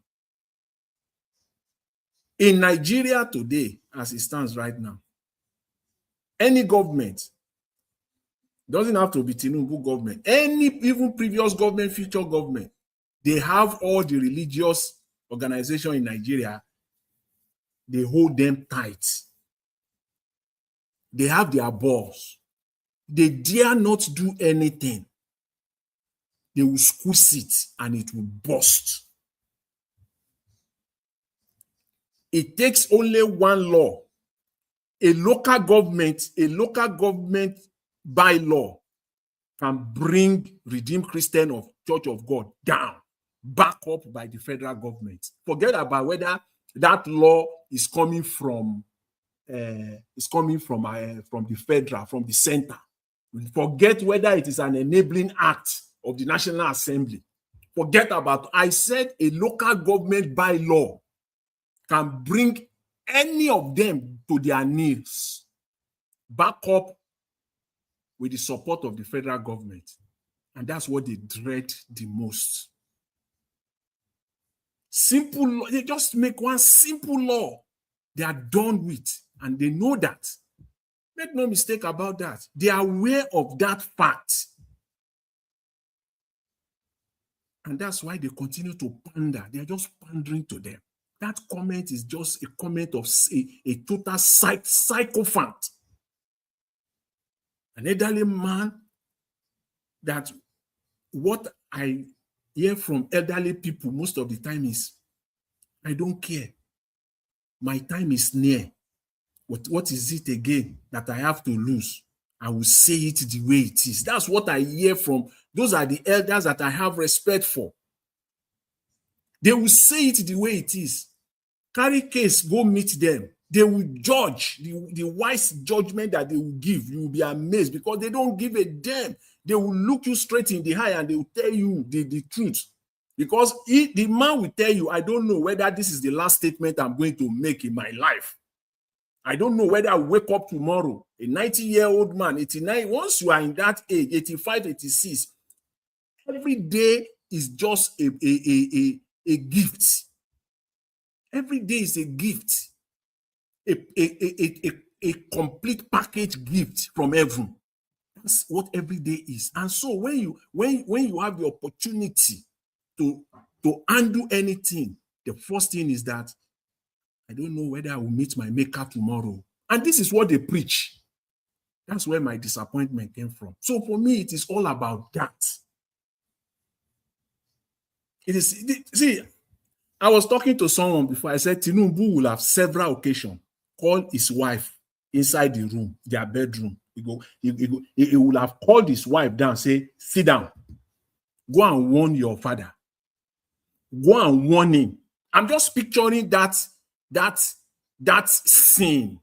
You know, I've pictured it at least more than 2 occasions, at least 3 times. I've sat down and I said, this is what will have happened. Tinubu will have called his wife and say, sit down. I want you to go and warn your papa. Tell him to do the needful, not to destroy my government. I see a picture where Remi Tinubu will kneel down and be begging Tinubu, say, I'm sorry, I will do what I have to do. So this is all they are doing is just protecting their empire at the detriment of Nigerians. They don't care, and that is disappointing. That one is so satanic. People have said it all. When you hear that kind of a statement, the job of the president is done by giving an order, then his job is done. Even a 10-year-old will not make that comment. I'm telling you, even a 10-year-old, 10, will not make that comment. A 10-year-old will not make that comment. I know that for a fact. So that's where it is disappointing. So for this what they are doing is just pandering, protecting their empire. So that government, see, in Nigeria, for example, if you ask, or you say a church like Redeem, we're talking of Redeem now. They are all of them the same. Whatever I say is the same to all of them, whether it is faith, I say, whether it is winners, or whether it is what do you call it, or yakilome, whether it is all of them is the same thing. Margarita, we can see you. Thank you, Margarita. If today in Nigeria they just pass this tax law, look at that tax law, how they make sure that the church, they still protect them. They give them all the buffers, all the protection that they need. Make one law in Nigeria, all these churches will crumble. I tell you, they will crumble in 1 year. Tell them, if they will tell them that they should come and account for the money that they are getting. Tell them to audit and to submit their audit to a federal government, a specific federal government agency that will be responsible and an oversight agency on all these religious organizations. You will not call it religious organization, non-profit organization. They fall into that category. The account must be audited and it must be published publicly on the government website. What they spend their money for. And that agency has the authority. They can walk into any of those all those non-profit organizations to bring out their books. They will crumble, I tell you. That is only one part. That is one part. If they make a law in Nigeria today, before you can become a pastor or anything, these are the guidelines. You must have this, you must have that. I'm talking of now training in terms of skill acquisition in that area. You must acquire that skill too. You cannot just bring anybody from anywhere to be superintending over people. Because money is involved. Mr. Jonathan, the criteria should be you must have your first, second, third degree. Your bachelor's degree, your master's degree, then your PhD. These are the things if they make that law, do you think Redeem we have this number of parishes? It's not possible. It's not possible now. Those are the things they are protecting. They are protecting their empire. As Nigeria is right now, have you seen any sitting governor now? Any sitting governor? Even though they have stolen each of their state blind. Can you see any of them parading private jets? As crooked and as corrupt Nigeria is, have you seen a sitting governor? Maybe after is sitting governor parading private jets. These people, they just do whatever they like. If there is an oversight on them, you will tell me which pastor will go and buy private jet if he will not come and account for that money. Because it will be pure 419. Nothing to add to it. It will be fraud. But these are the things. Jonathan. Yes. Many of them own private jet too. I can give you one. Two. One. Oyakilome. Pastor Oyakilome owns the private jet. No, two. I don't think No, that's what he's saying. I say governors. He say governors don't have private jets. Okay. Say all the satanic governors, they have private jets. But there are all these governors that they can't parade it. They can't display it anyhow because they know that it will not go well. But look at all these pastors. Some of them have 2 private jets. And they parade it, they show it off anyhow, and nothing is happening to them. And go to all their churches. More than 50% of the people that are attending those churches are paupers. They are as poor as the church rat itself. And they are getting their money, going all over the space, all over the place, collecting people's money, appropriating it to themselves.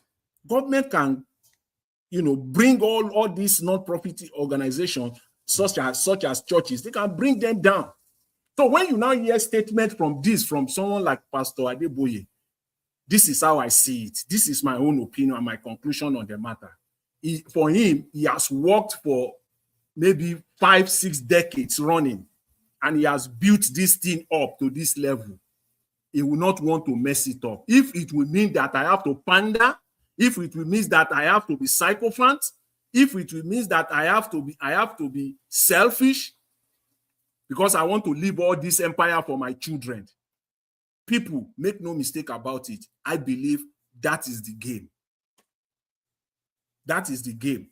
It doesn't have to be someone from a particular tribe. If it were to be any other person, they would Nigeria, they would do the same Baba thing. Jonathan, Yes. I will thank you. I don't put it as tribe because Idahosa built empire and he was still talking to government. Yeah. The thing is, this is group of demo. They are doing Adeboye agenda. That is where Osinbajo was the vice of Buhari. All of them were the one who did protest. So it is not by tribe, but it is demo. This group of Curtis, demo Curtis. Adeboye is their head. They are pretending as if not. That is the sickening part of it. The sickening part of it is that pretending as if nothing is happening in Nigeria, as if this insecurity is not happening in front of all of us, that everybody is not experiencing it in Nigeria. Pretending you see bad and you turn your back to it. That's what they are doing, and it is bad. It is sad. It is evil. It is just evil. You cannot say that kind of a statement, and it's so insensitive. So insensitive. If the president, the one that is so funny to me, so ludicrous, is the one where he said Donald Trump. That comparison is, I don't even know where to square that comparison. If Donald Trump gives an order and the military then carry out that order, what do you think will happen? He will just sit down, Abi. He will just sit down. He will sack all of them. He will sack all of them. But here in Nigeria, you are saying that what kind of comparison is that? Where did that come from? That's why I said a 10-year-old will not even say that. Commander-in-chief. We always say it here. A commander-in-chief. It is like, see, when the president sits down in his office, in his presidential mansion, you know how he addressed the military. They are his boys.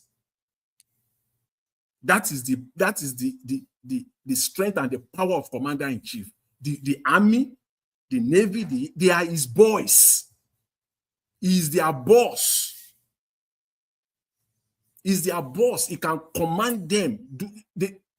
Nothing, no question asked. Okay, the instruction or the advice that the church leader gave to Tinubu, was that advice? Did that advice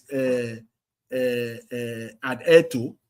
Did he carry out that advice? He ignored it. If you give people an order, in fact, that is where your job is not the order itself. Your job is the supervision to make sure that those orders are. Anyway, people have talked about this. I don't want to go to all those areas. I just want to stress the fact that these people, what they are doing is protecting their empire, and they will stop at nothing, even at the detriment of Nigerians. Even if all Nigerians will buy, it is this empire they will continue to protect. That's why they kept mum. They are not talking. And when they find themselves in a corner where they have to talk, this is the kind of talk you'll be hearing. This kind of evil talk you'll be hearing, because they are protecting their empire. And we want Nigeria to move forward. And Tinubu is saying that he's looking for money instead of taxing the poor people. See, all the money that all these people, all these non-profit organizations, churches now, they have. Anyways, that's just the point I want to make. It's very simple for me. It's just very direct. These people are selfish. They are sycophants. In fact, their sycophancy is second to none. I'll leave it there, Mr. Elvis. Thank you very much. I appreciate it. All right, Mr. Jonathan, thank you very much, sir. Thank you. For me, I've said it before that we need a leader that will come in and first ban church for 5 years. Every single church in Nigeria, ban.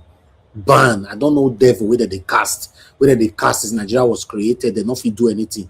Ban them. After 5 years, we'll now have a proper review. You know, that throughout that 5 years will now be the time to review, to bring churches back. Then you now allocate some numbers of churches to each state. For example, you know, in Benin City now, you now have only 4 churches in Benin City, for example, right? So in Lagos now, you now have, at least because Lagos is big, in mainland, you have only 4. In Ireland, you have only 2. Simple. That's 6. Done. Then across all states, it will be like that. Then the criteria for a pastor, for you to be a pastor at all, then will not be you must have a PhD. I know some people will not come in. Now, what does a qualification got to do with somebody that God call? Who tell you say God call any of them? Tell me one pastor for Nigeria where God call. Not be God they call them. God not call any pastor for Nigeria. As far as I'm concerned, what they are doing is business. Is business they are doing for Christ's sake. No, God not call them.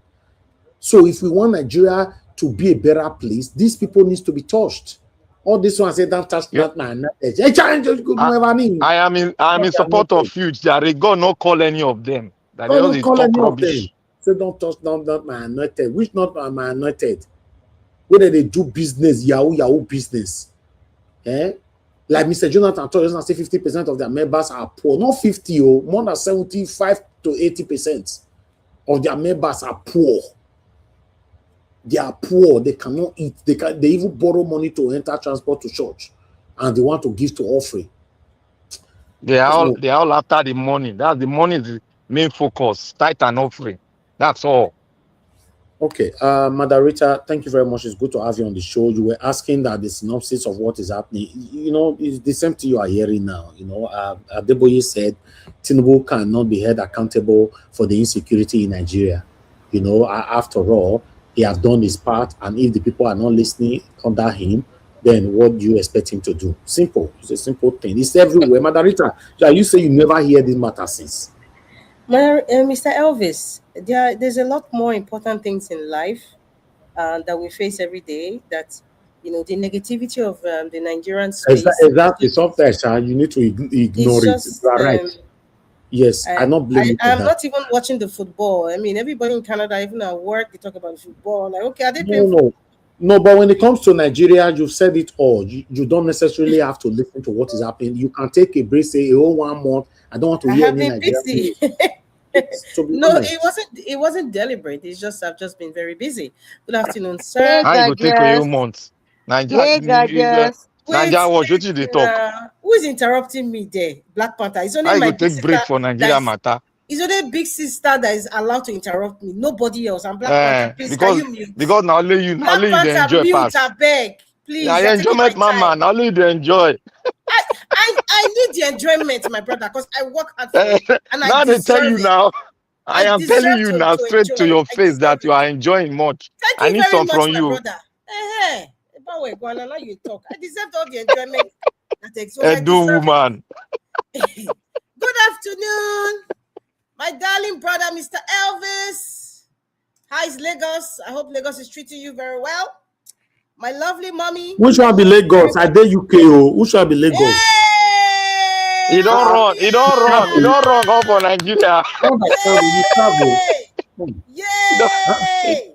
You see, as Margarita, they rejoice now. When I talk, say I to talk. Margarita, I bet, hold on. Braston is greeting you. Hello, good evening, Auntie. Oh my goodness! I can't believe who I'm listening. Your voice has changed. Good evening. He's a big boy now. How are you doing? Please stop interrupting. I'm talking to somebody. How are you doing? I'm fine. How are you? I am great. Listen to your voice. You just made my day double great. Oh my goodness. He's wow, a big boy. good to hear from you. Thank you for being patient with us. I know sometimes we need your dad for a while, but thank you so much for being patient with us. Thank you so much. Okay. All right. My regards to everybody at home, and make sure you give daddy enough tea and massage his feet. Yeah. Don't allow daddy to go anywhere again. Not be say don't allow daddy to step anywhere. He's always jumping to Nigeria every time. Don't allow him to go. I'm worried about you. That Nigeria, in fact, Mr. Elvis, I give you, in fact, maybe I'm almost tempted to give you black soup. Almost. Black soup, wait first to not see. Now, Oduga, ask Margarita. This black soup, don't take black soup, wait black pay everybody. We not see for eye. You don't keep give us audio black soup. Nigeria was not the consistent with black soup. It always change navigation every time. Not even AI black soup. You go poison in body if you take black soup. That black soup, Mr. Elvis, is not audio. It's not. No, all of you that are talking here, all of you that have you ever met You don't promise F. Emmanuel this black soup. Have you come to Toronto? It is not. Guy F. Emmanuel, your black soup don't reach your hand. Wait, my wife must say the last means every time you and Margarita, this black soup, you know. F. Emmanuel never reach for black soup. He go poison in system. He's still enjoying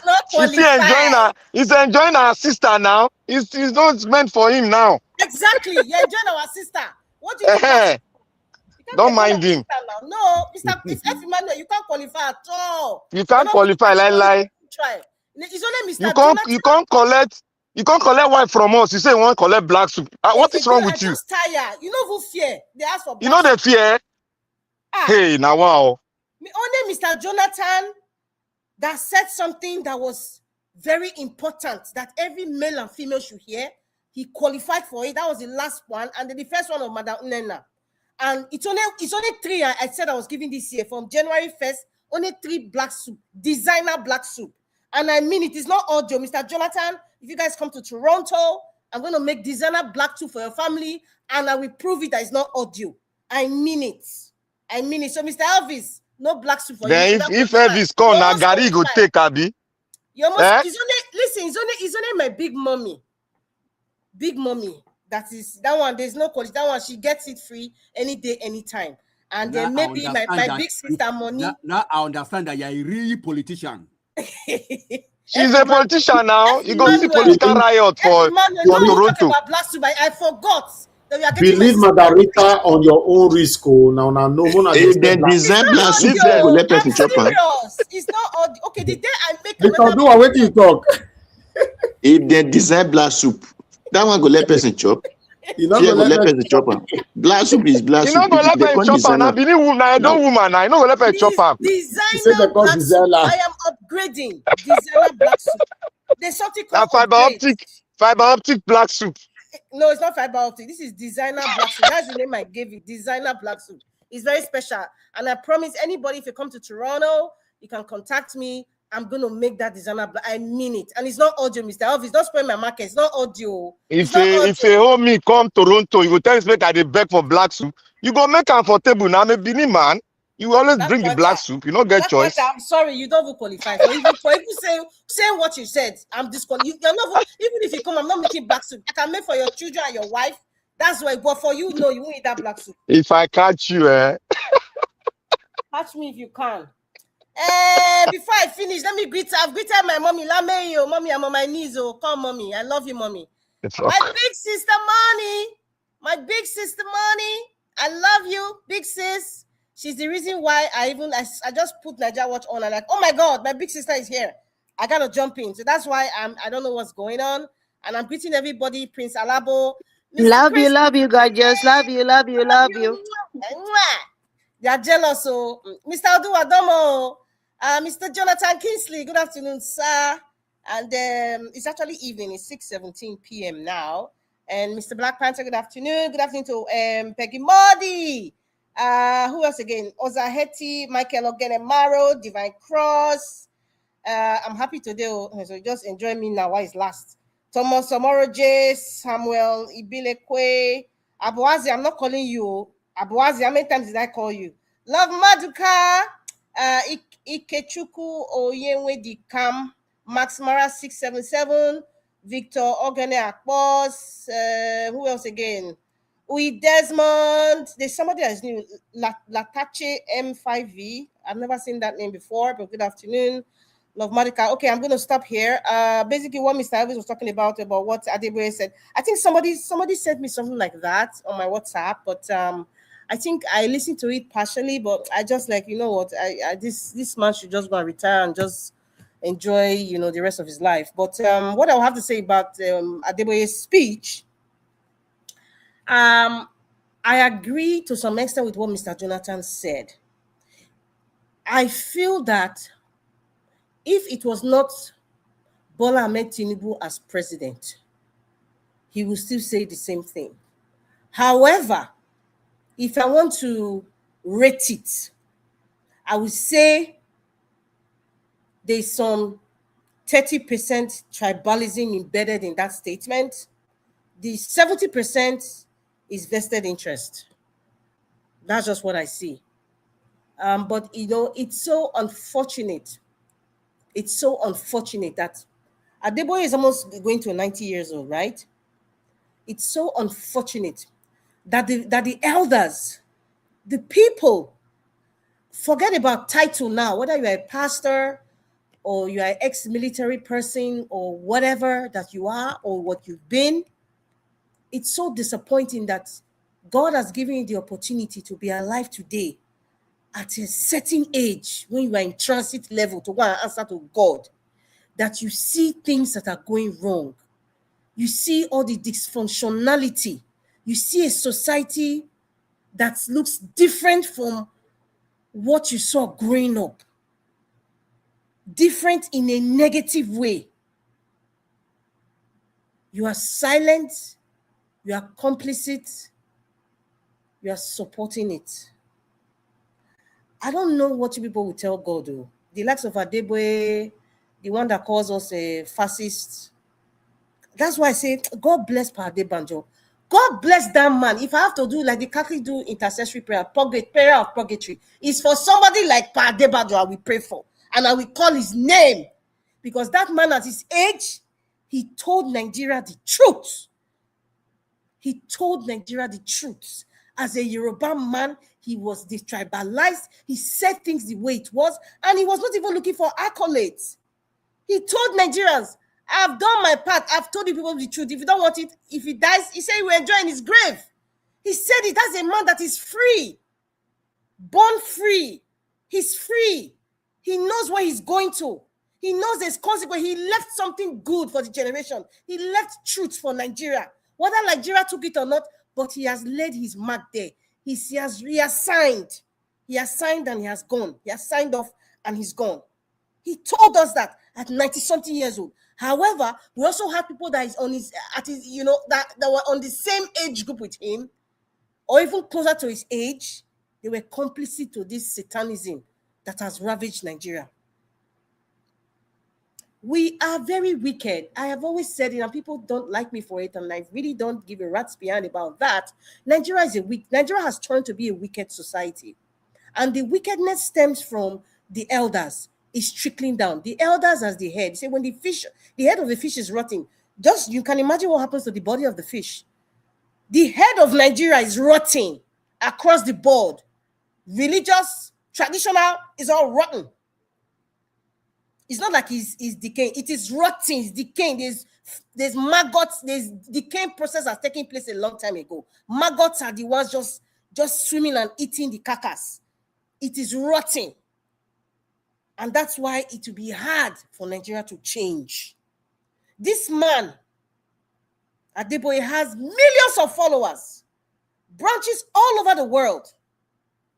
By the way, a few weeks ago, they had what they usually do here, redeemed in Toronto here, International Center. They spend a lot of money. I went there to meet someone to pick up someone that was coming from Vancouver. And they were asking me to register. I told the lady straight up, I'm not interested in registering. I was waiting for the person. So the lady came up. She was respectful. She said, well, you want to register? You don't want? I said, I am not interested. I said, it's not Redeemed Church. She said, I'm not interested in Redeemed Church, and I'm not interested in registering with all due respect. Please don't come to me. Don't convince me. I am not interested. She smiled and said, okay. And she left because I was not interested. Because I've seen your leadership, what is happening. I don't want to talk about how, we've been hearing stories about Redeemed Church, how they have Yorubalized it. Because any pastor there's a pastor in America that had, I think he was, I don't know what tribe he was not Yoruba. He grew the church from very small, small enclosed fellowship, and it became a big church in America. And all of a sudden, from Nigeria, they got a notification that he's no longer the head pastor. They want to switch him to another place, a church that you have grown for over 10 years, and you are bringing a Yoruba person to head it. So people have complained about that tribal thing about Redeemed Christian Church of God. I don't care if you're a redeemed person here. I really don't give a rat's behind, because I'm only answerable to God. If your conscience don't want to tweak you, if you're so sentimental about your religiosity or so sentimental about your pastor, that's not my problem. I'm here to say the truth. I'm not here to make friends. I don't want you to like me. I don't want to even like my opinion, but you must hear it and listen to it, because in your quiet time, you're going to see what I will. You can pick and choose what I'm saying, and you ask yourself, what she was saying, was it a lie? It's not a lie. That's why I'm confidently saying this now. So if it's so disappointing that someone like Adeboye, who has a large following, a large platform, will come out and say something like that, you are not saying we should not blame the... Then why is he a president? If the kitchen is too hot, get the hell out of that kitchen. Get the hell out of the kitchen. You should tell the man from Bodilon, your friend, your benefactor, get the hell out of that kitchen. How can you say we shouldn't blame him? Why was he scrambling at 2 a.m. to tell Yakubu to name him as the president? He has gotten the position that he stole now. Use it. Use the damn position, man. Use it. You can't use it, then get out. Just get out. You're not making yourself useful. Get out. So anybody who is supporting somebody who is not making themselves useful, advise them to get out. Adeboye, I didn't expect that from you. I mean, I'm not really surprised, because there's vested interest. It's so obvious. It's so obvious. Even the people in the Redeemed Church, they know it's vested interest. It is not your grandchildren that are seen in the bush in Ogbomoso. It's not your grandchildren. It's not your family member that was decapitated. It's not your family member that was the principal or was holding a baby. It's not your family member, Adeboye. Right? So it's vested interest. You have your children, your grandchildren, they all have their properties all over the world. They have access to easy life. It's okay. It's okay. So it is now the duty now. It is, because Nigeria is a sycophantic society. It's not the duty now of the people from his tribe, Yoruba. Like I said, for me, it's 30% tribal thing. The other 70% is vested interest. That's how I see Adeboye's speech. It's not left for the Yoruba enclave to tell their daddy, Baba, what you they talk, correct. What you they talk, correct. And I know that man is sound. He doesn't have Alzheimer's. I'm not seeing any indication that he has some dementia or anything. He understands, he knows what is going on. That's why I say these people, they're not out of touch. They are very much in touch. It's just wickedness. That's just how I've seen. It's just wickedness. Please advise your Baba. Baba, what you they talk, you're correct. The Christian Association of Nigeria, no not tell Baba may enter house. I beg. Because everybody, if you don't know, every older person now knows the duty of any position that you have. The duty of a president of a federal republic, the chief of the armed forces. Do you know what that means? Do you know what that means? When Bin Laden was taken down, there was a video of Obama. Obama was in the, what do they call it? They had that roast thing. He was talking. They had the Secretary of State, I think it was Hillary Clinton that time. They showed them in the war room. They were looking and monitoring. Nobody's asleep. They're monitoring every single step. We've seen movies. We've seen how presidents, that they're watching every single step. Zelensky, however you want to put him, he's a young person. He's wearing their uniform. He's in solidarity and fighting with his people of Ukraine. He's trying to show some sort of support. I'm not saying he should go to the forefront, but show some sort of support and solidarity. That gingers the soldiers. That gingers Nigeria, that this man, you really care about us, even if you are pretending. But what we are seeing, I keep using this adjective, seen, S-E-E-N. What people see is very believable than what you just tell them without seeing. When they see that this man is going to Ogbomoso, when they see that he's talking to the army chiefs and directing them, even following them at some point, to where all they have the battalion. We see the president go there, he wears the uniform as the commander-in-chief. They will know that this guy is serious. That would even fear the enemy. People in the bush like, this president is serious. But we see you in France, in a plane, feeling joy everywhere. Your wife is telling us to fry akara, and Adeboye is coming to tell us that we shouldn't blame presidents. Like, seriously? Seriously? It's too painful to even talk about. It's too painful. I'm trying to be very careful with my choice of words, because what I really want to say is not what I'm saying, because it's too painful to hear this kind of thing from Adeboye. It's too painful. It's an insult and a slap on the people who are crying and people who are bleeding. It's an insult. What is the function of the president? What is the function of the president, Adeboye? Can you just define that for us? You are a former lecturer of mathematics, right? So you are educated and you are sound. What is the function of the president? Is it just to delegate? Is it not to go and check if things are done properly? What is the function of the president? We need to see. That is a topic that I wish, where's this Dele Farotimi? They should write it. What is the function of a president? They should break it down in simple English and let every Nigerian understand. Maybe the president doesn't know his function. Maybe. Thank you, Mr. Elvis. That's just a vex. Yes, that's Nigeria matter. It must make you vex. So psychologically, it's very, very, very dangerous. I'm telling you, talking about negative thing every day, angry, expressing it with anger and everything. So it's something that I don't understand. Thank you very much, moderator. God bless you. Thanks for your submission. All right. Yeah, everybody on the panel have given their submission. We are going to have our final submission now so we can round up. So we're going to do our 2 minutes as usual. So we're already 4 hours, 37 minutes. Let's go to Mr. Labo. Mr. Labo, are you there? Okay, you're not there. Okay, Oga Chris, your 2 minutes, sir. Thank you. Yeah, Mr. Angelos, thank you so much. Madam Rita, thank you for joining the broadcast. It's good to have you. Oga Jonathan, welcome. Who did the way I never did? Okay, I don't get anybody. Well, I think for me, I don't go just even talk about criticism again, but something just stood out for me. And that's one thing I like this panel for. People come from different perspectives, and that's how it should be. I think for listeners all over the world, this will clearly tell you that this is a station with a difference. I say this with all sense of responsibility, because if you listen to a Paul Dua submission and Oga Jonathan submission, they attack the issue from a completely different angle. And no matter how you look at it, they are still correct. Because the issue of Nigeria is just like an elephant.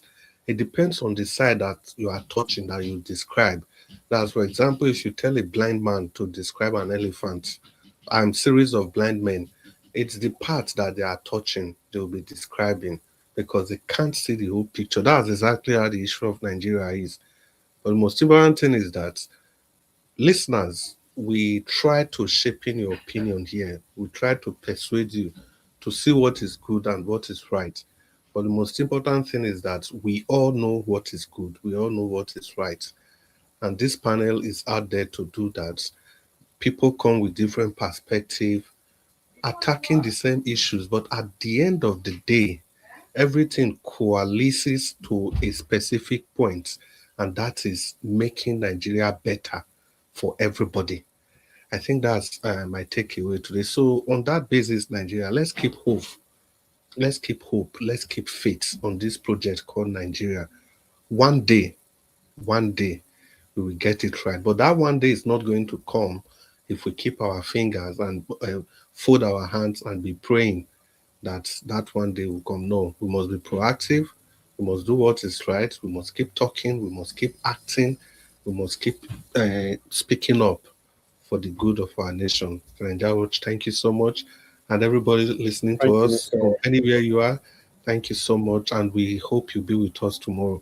And please use the like button, the share button, and the dollar sign if you can. Good evening, everybody. Thank you, Oga Chris. France won't finish Sweden for you. Mbappe Nakwan now.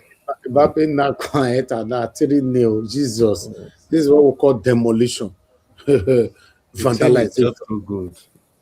Anyway, I appreciate you all. Thank you so much, my people. Before we come to the next person, which is Madam Alagmiya, I'd like us to listen to this audio here. We'll take it from here. Thank you very much, my people. Please, guys, press on the like, help us to share, take our voices back. Yes, on. Let's take this. Mr. Naija Watch, greetings to you, and long time, little break, have to take care of a few issues. That's why you've not heard my voice these few times. I greet you, I greet every member of your panel, and Mommy D. I say hello. And let me stand on existing protocol to say what I want to say here. All I just want to add here is this issue of the NDC being the registered, Mr. Niger Watch, let me start on a note that may not sound very good or reasonable. Is either in Nigeria that everybody will be peaceful, rejoice happily, evermore, or every person goes their way. That is the alternative. Then the third clause I want to add to it is that as many as do not want to see Nigeria work, as many as are being used as instruments to ruin the political system in Nigeria, should take a flight with whatever they do, whatever Nigerians give to them. Nobody should blame Nigerians. And the youth should wake up and open their eyes. Nobody should wait till 2027. Any judge that messes up now before even the 2027 should be visited. Whatever way Nigeria should visit him, visit him.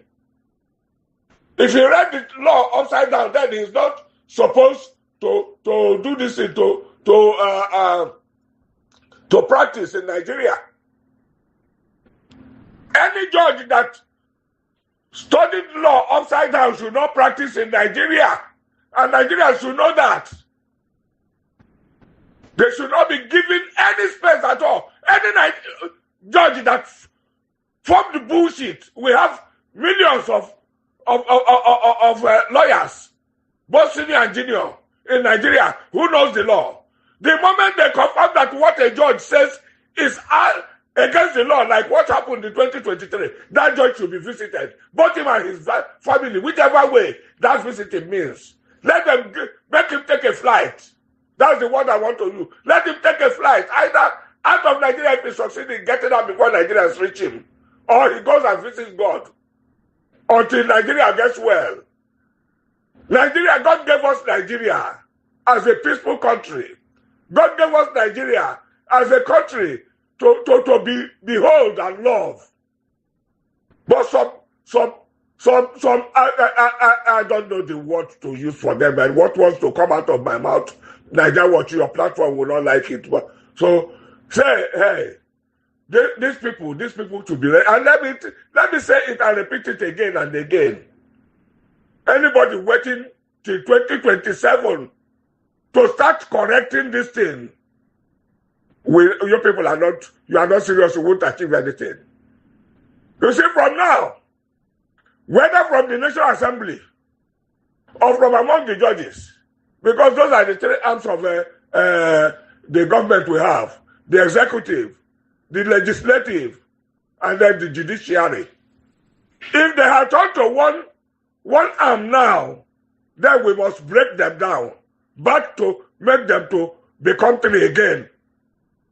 Where they will not, the democratic system says there must be three arms of government: executive, legislative, and judiciary. If they wake up to make it one, because of their stomach and they want to feed whosoever they want to feed, and damn what Nigerians pass through. Hey, we should break them back down to three. Whichever way we do that. Nobody breaks anything down, gently. You get it and tear it apart so that you can remove this and separate it to this place, separate this one, separate that one. Anyone that is not ready to be that way, your people should send him somewhere and make sure he's forgotten completely. Never to practice whatever rubbish they think they are practicing, so that they will never ever practice such nonsense again. And Mr. Bola Tinubu, who has seen Nigeria for the length of time he had lived in Nigeria from childhood to date, who now thinks he wants to become the owner of Nigeria and the father of Nigeria. What will take him away if Nigerians can't take him away is coming, and it will come very soon in the mighty name of Jesus Christ. I am not joking about this. He will see it, and he will see the hand of God. I think he was there during the time of Abacha. He saw the way Abacha left. It's coming. It's coming since he has not learned anything. Since he has not learned anything, you can't come from Guinea Conakry, convincing and deceiving other people and hallucinating people, using your voodoo whatever to tell them you're a Yoruba man. And everybody is so quiet. Nobody can talk to you. You have become what Igbos call Ezojagbalam. Eh? You have become a demigod. But don't worry. Don't worry. You and your cronies, Akpabio, and the rest of you, the judges you are using, and the man that is building houses for them, to turn their minds to forget that the lady of law is blindfolded. Now they have removed the blindfold. Nigerians should go and help to close their own eyes, since the lady of law now has eyes to see. Let the judges that do the negative, that go against what the law says, their eyes, they should help them to blindfold it. Whichever way it is done. Nigeria Watch, I will rest this at this point. I just am so pissed off. I don't know how to go about it, but please, I beg you, if it's possible, let Nigerians hear my voice. Long live Nigeria of our choice. Long live Nigeria Watch Studios, and long live our ambition and our aim for tomorrow. God bless you.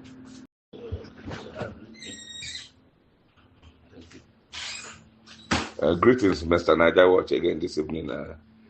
Just we keep sending you my own little thinking, and if it makes sense, you let Nigerians hear it. You can voice it out on your own. Just take the points I make. I greet members of your panel, and I greet Mommy D. I greet the commenters, and everybody that is listening. It's just 1-2 points I want to raise just here that touch my heart this evening. That it's not even whatever. I posted you something about the registration of NDC yesterday. But this one now is concerning, this issue of terrorism, and something I just picked up while Alaba was speaking. Talking concerning education, which the National Assembly and their Mr. President have played down. And our Nigerians are watching. There's something I want to bring up there, and what is it? What I'm bringing out there is to say that the entire government is the terror that Nigeria is facing. And why did I say that? Why did I say that? Take a look. Listen carefully. Boko Haram means no Western education in Nigeria. That was where they started it from. We don't want Western education in Nigeria. But Tinubu came, he has no certificate at all. He had to talk the National Assembly into doing what? Saying that even if you forge a certificate, it's acceptable. What are they telling you? We want to turn Nigeria to a nation of illiterates. We have a lot of educated people in Nigeria. We have a lot of educated illiterates as well in Nigeria. If all this is happening and they are keeping quiet, nobody is coming out to say, we know what you are doing, we know where you are heading to. You've come from the Sahel, from Guinea, Conakry, meeting with your another brother from the Sahel, Buhari, from Niger.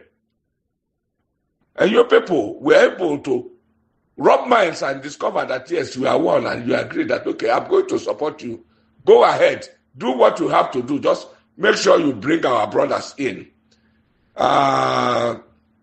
Mandafodio started it then. He didn't get anywhere. He was able to achieve the north and part of Kwara. Now, let's take over the entire Nigeria. Just bring them in. You people should go ahead and, enact this law concerning national ID card. And make sure you issue them ID card first before any other Nigerian. And they did that. They did that. And these people came in. They started dropping them from one state to the other, asking them to get into the bush and pitch their tents. They've succeeded in doing all that. Now they officially now said, no more education. You don't need to have any form of education. And what are they doing now? See how they are making sure that parents can't even pay school fees. And Bola Tinubu said he's giving scholarship. What is the loan? What type of loan is he giving? You just said it the other day, Niger. Watch that. Some people were telling you that even to access that loan, your father must have a name. That is about it. And then you turn around again, you look at it. See how their cronies, the real terror that is coming from the jungle comes, they are now looking for students. People in school looking for students and teachers.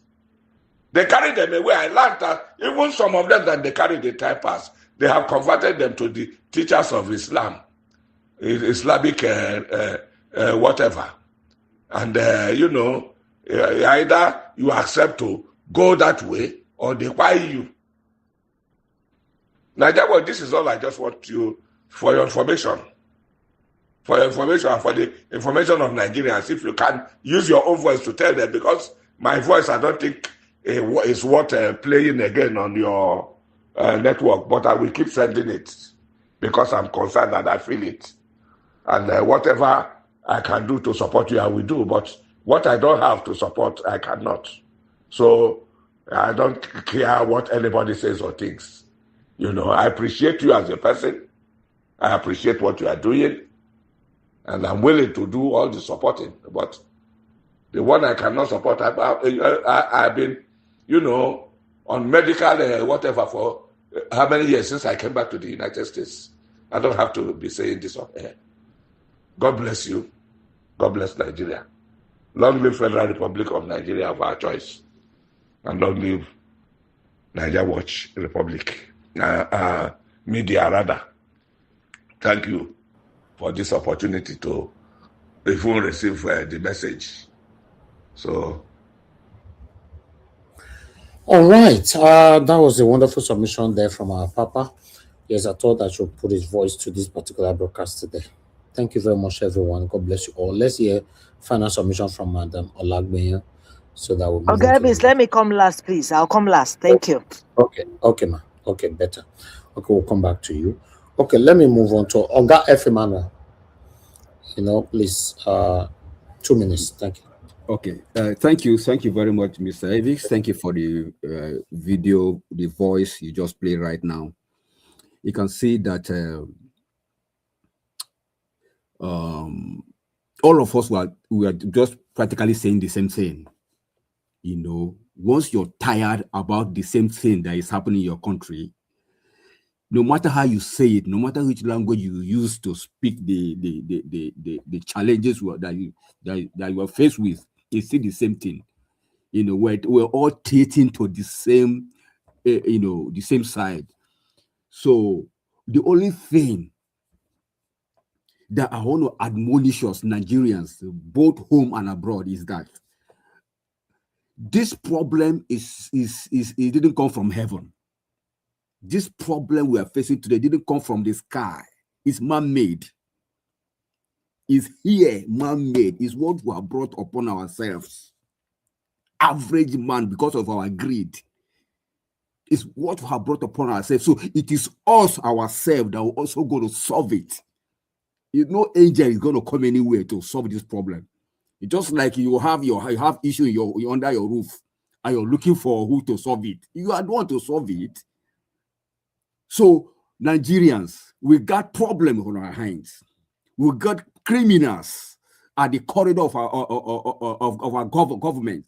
So we just need to find a way to summon the courage, to be courageous, and see how we can just push them out of that corridor of power. Otherwise, we'll keep going around the circle. All these people, they already bought their ticket. Look at the president. How will they see? Daddy Joe that talked about this, he just closed his eyes as if he didn't know what is happening. Redeemed Church is scattered all over everywhere. Are you going to tell me that all the killings and all the kidnapping that's happening, a majority of them are they not redeemed members? How many times have you heard him speak about the kidnapping? Yet, crusade is being carried everywhere. So it's as if the more this thing is happening, the more they wax in wealth, the more they make more money, the more they become very famous. That is not good. That is not good. So please, Nigerians, I beseech you all, including myself, by the mercies of God, that we should arise from our sleeping slumber and face, because I still have long life to live. Somebody like Adeboye is over 80. Heading to 90, so he has already had his boarding pass. Even the one in Asorok also has his boarding pass. They can't live more than any additional 1 decade. 10 years. They can't be more than 10 years, no matter how it is. Thank you. So please, let's arise to the occasion and fix our country. We are still young. We still have some time, please. Thank you. Thank you, Guy Emmanuel. God bless you, sir. Thank you. Mr. Odua, your 2 minutes, sir. Thank you very much. Thank you. Everybody who have given us all our advice, we thank you all. Where my summations to my beg or my plea is, as our sister said, Mama Adeboye, if you know you support for a good governor or a good government, do all you can to make sure that, because like my son, I told him to go and register NDC when the party came out, because that is where I can throw my support for him, for Peter Obi. So whatever we can do to make the country better for us, and I will still urge, let us take example of this South Africa and let our judges and whatever, even INEC,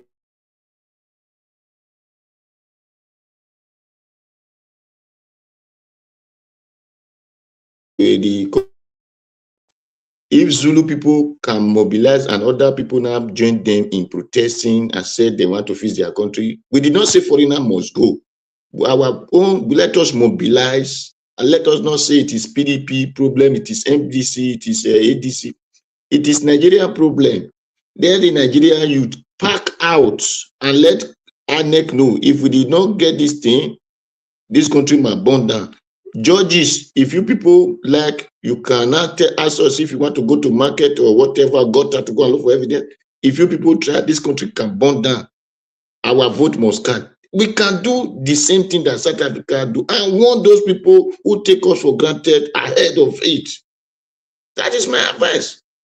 Because the only solution is, that is where I believe Bible, Moses' law, say eye for eye, tooth for a tooth. And Jesus Christ said, do to others what he wanted to do to you. The reason that these people are using us to play is because they see no action in us. They live there, they will talk after they talk. But by the time we feed the street, we did not say go and destroy anything. Feed the street, let people give them warning ahead. They will feed the heat and say, no, if we did not do well, things like this can happen. So that is my advice. Thank you. Thank you, Nigerians. Thank everybody. All right, Mr. Odowa, thank you, sir. God bless you. I appreciate you. Okay, Black Panther, your 2 minutes. Black Panther, you're not I'll there. move to the next person. I'll talk after the next person. Okay, Mr. Jonathan, sir, if you're there, 2 minutes. Mr. Jonathan is not also available. Okay, Madam your 2 minutes, man. Yeah, thank you very much, Mr. Elvis, for this opportunity, and welcome back again to Sanity. I have, my belief is that Nigeria cannot change by the ballot. That's where we are now, and I'm still sticking to that. The change in Nigeria that we want is not by the ballot. It's not. It's not. I'm sorry to say this, it's not. I still support Peter Obi, but our electoral system is not going to give us the Nigeria that we want. It's not. So, what are Nigerians going to do come January 15th and 16th? That's what I want to know. God bless everybody, and thank you so much, Mr. Elvis, and happy Canada Day to all the people in Canada. Thank you. Thank you, Mr. Elvis. Yeah, just go ahead. Thank you. Thank you, moderator. Thank you. Okay. I want to thank you, Mr.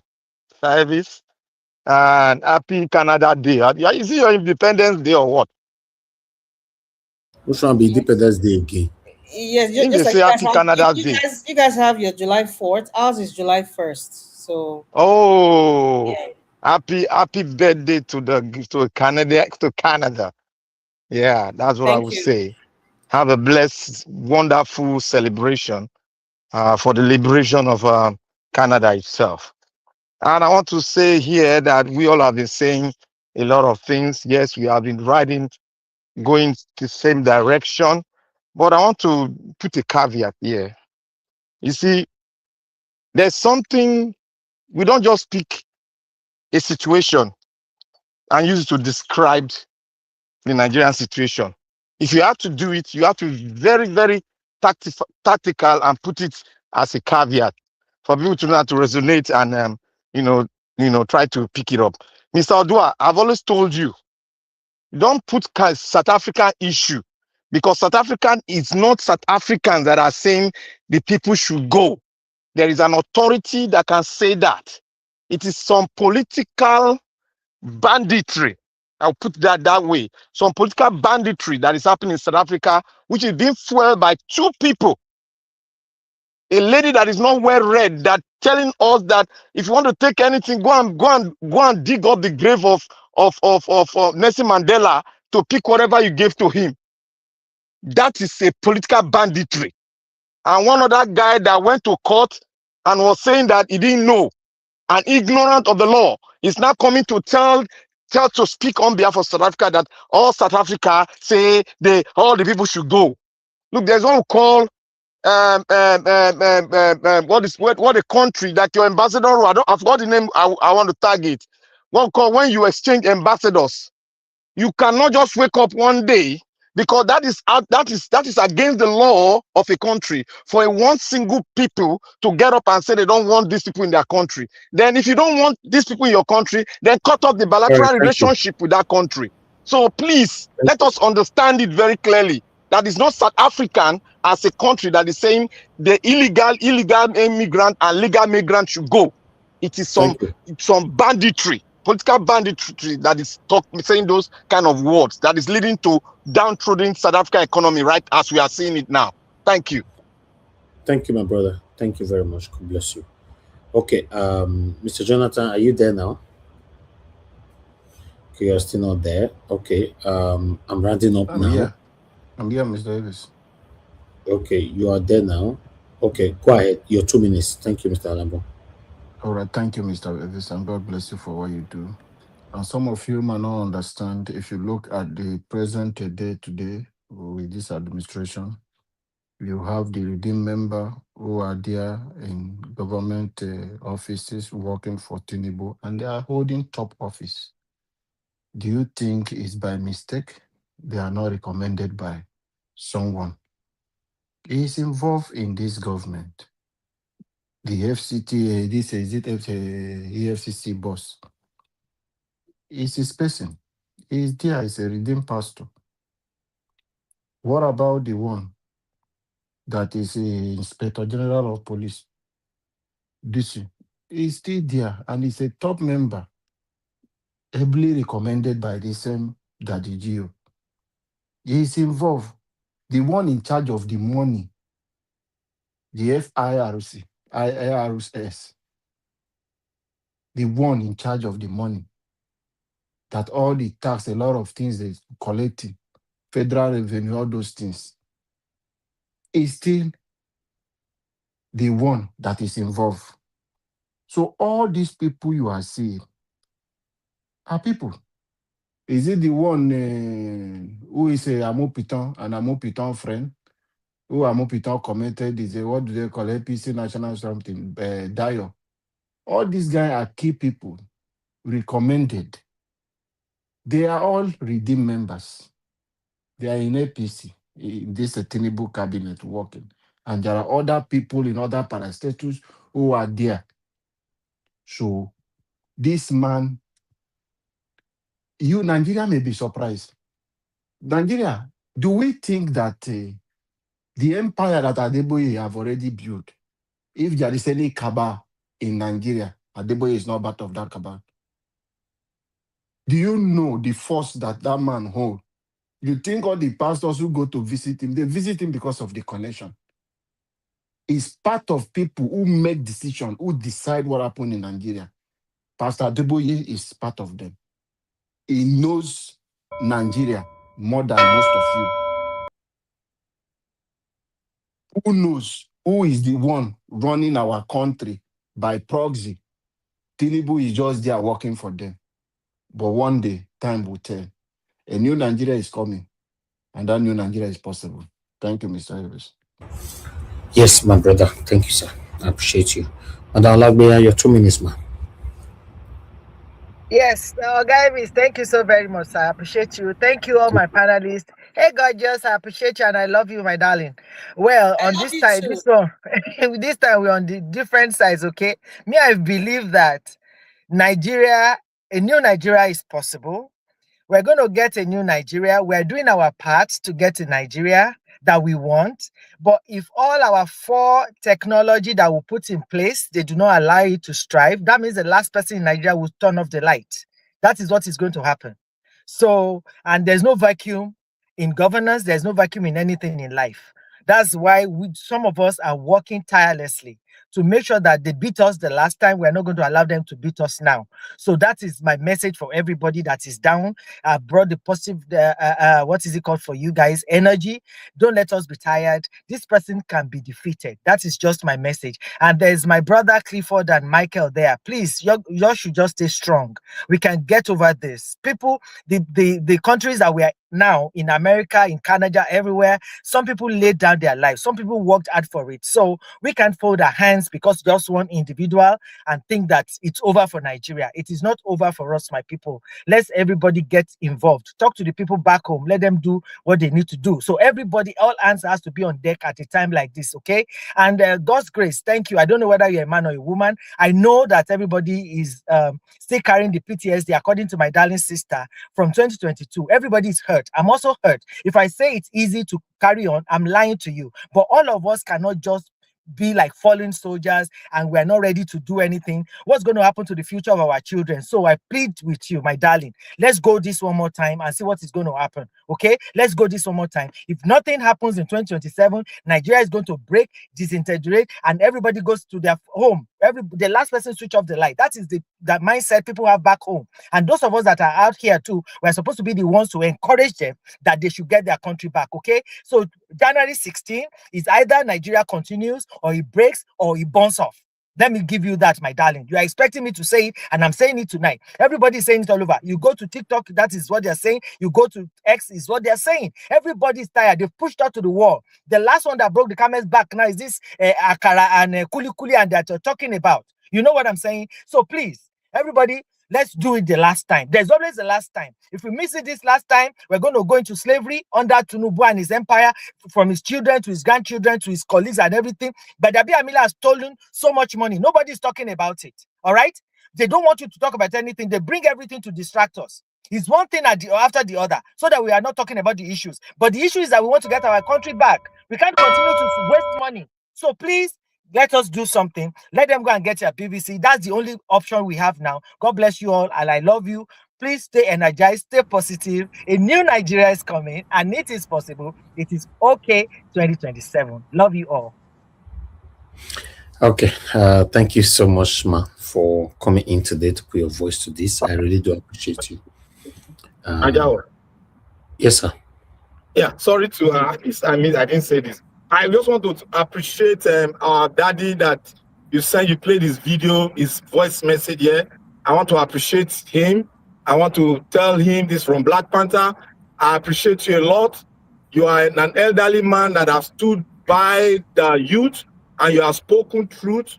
Despite we are not perfect, but we thank you for standing on the side of truth and standing on the side of the youth that gathering together to make sure that Nigeria is sanitized and get back to them. I want to appreciate you and thank you. May God bless you, sir. Sorry, Niger Watch. Hey, Black Panther, special invitation to Orlando, Florida for Pounded Yam and Egusi, okay? Because you were in Ekiti, right? So I'm going to give you a replay. I enjoyed the Pounded Yam. It's going to be What's going on here? What's going on? It's going to be powder. Not...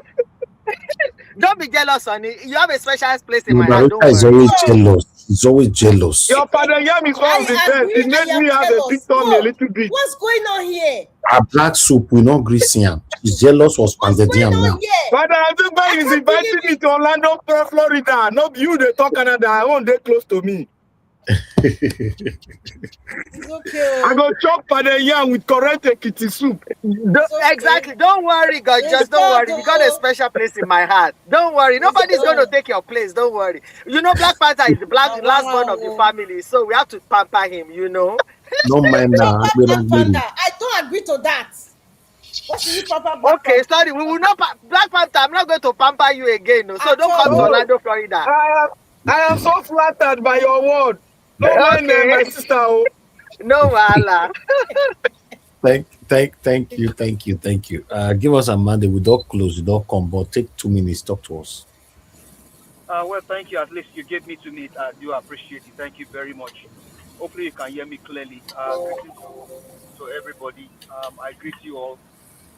Thank you for all that you do. The panelists, greeting to everyone. Mommy Diaspora, I greet you. Thank you very much, everybody. Hopefully you had a wonderful flight to the UK, and your family is doing well. Everybody's ill, and everybody's doing good. Well, there are words that actually brought me. I can't just hold it. I was going to make a video, but I'll just continue later on whatever I leave here. Now, when Madam Mita was speaking, can you hear me? I think somebody is echoing. Something is echoing. Nobody's talking. Keep talking. We're listening. Okay. Thank you very much. Well, based on the issues that have been discussed, right, it is very, very sad what we see play out in our country. More sad because Yoruba would say, where you think you will find wisdom, if you find ignorance there, it is always disheartening. Where you think you find knowledge, when you find foolishness there, it will be painful. And where you think you find truth, if you find lies and falsehood there, it is more painful. Now, for every nation on the face of the earth, they are being saved by integrity, they are being saved by justice, rule of law, and care for the people. Now, more so, you have leaders, spiritual leaders, that will now stand tall and speak for the soul of a nation. I always say here that Elijah and Elisha told Ahab and the wife Jezebel when they were troubling Israel that dogs was going to eat their flesh and lick their blood. And the words never fell to the ground. Now, my question here is, what more will Bola Ahmed Tinubu do that will make Pastor Adeboye now speak and say, you know what, man, you are a failure?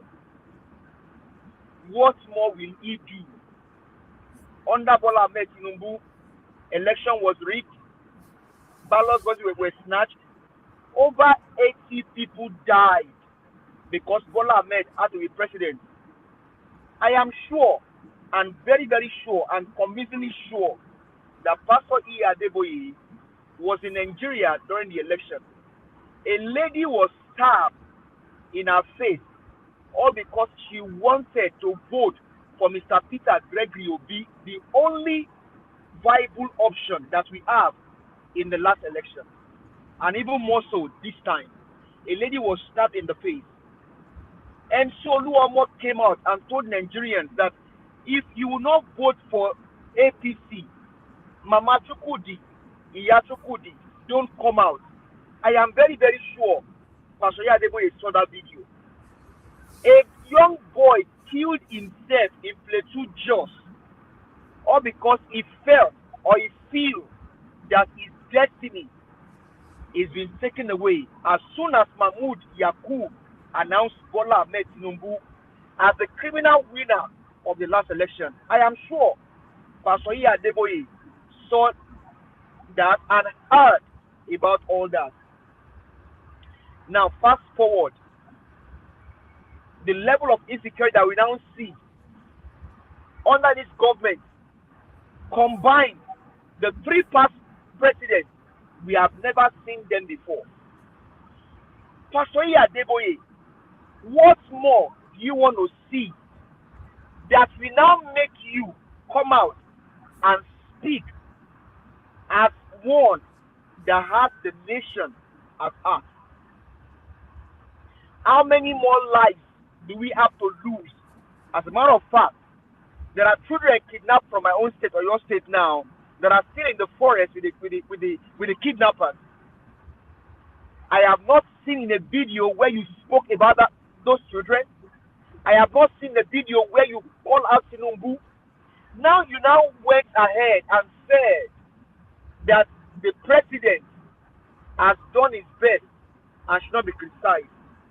The last time I checked, Bola Ahmed Tinubu is the commander-in-chief of the armed forces of Nigeria.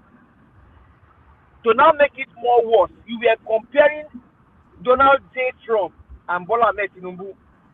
The night is far from the day that comparison shouldn't have come up. Let me now tell you, sir. Donald J. Trump sat in the Situation Room. I know my friend was making a reference to that earlier, and these are things in my mind. Donald J. Trump sat in the Situation Room when the strike was carried out in Iraq, in Iran, and their leader was brought down. In Venezuela, Maduro was taken. Donald J. Trump was in the showroom after 2 a.m. was watching how those things happen. Now, the issue of Saddam Hussein, Barack Obama sat in the Situation Room with the head of the all chiefs in the U.S. He was there when they brought down Saddam Hussein. Now go to George W. Bush Jr. When 9/11 happened, George W. Bush Jr. folded the sleeve of his shirt and ran from the White House to the Trade Tower. He ran on his bare foot. He was running there. Now, how much more life will be taken down that will make you now begin to speak as the one that God has placed over a nation, or as a father to children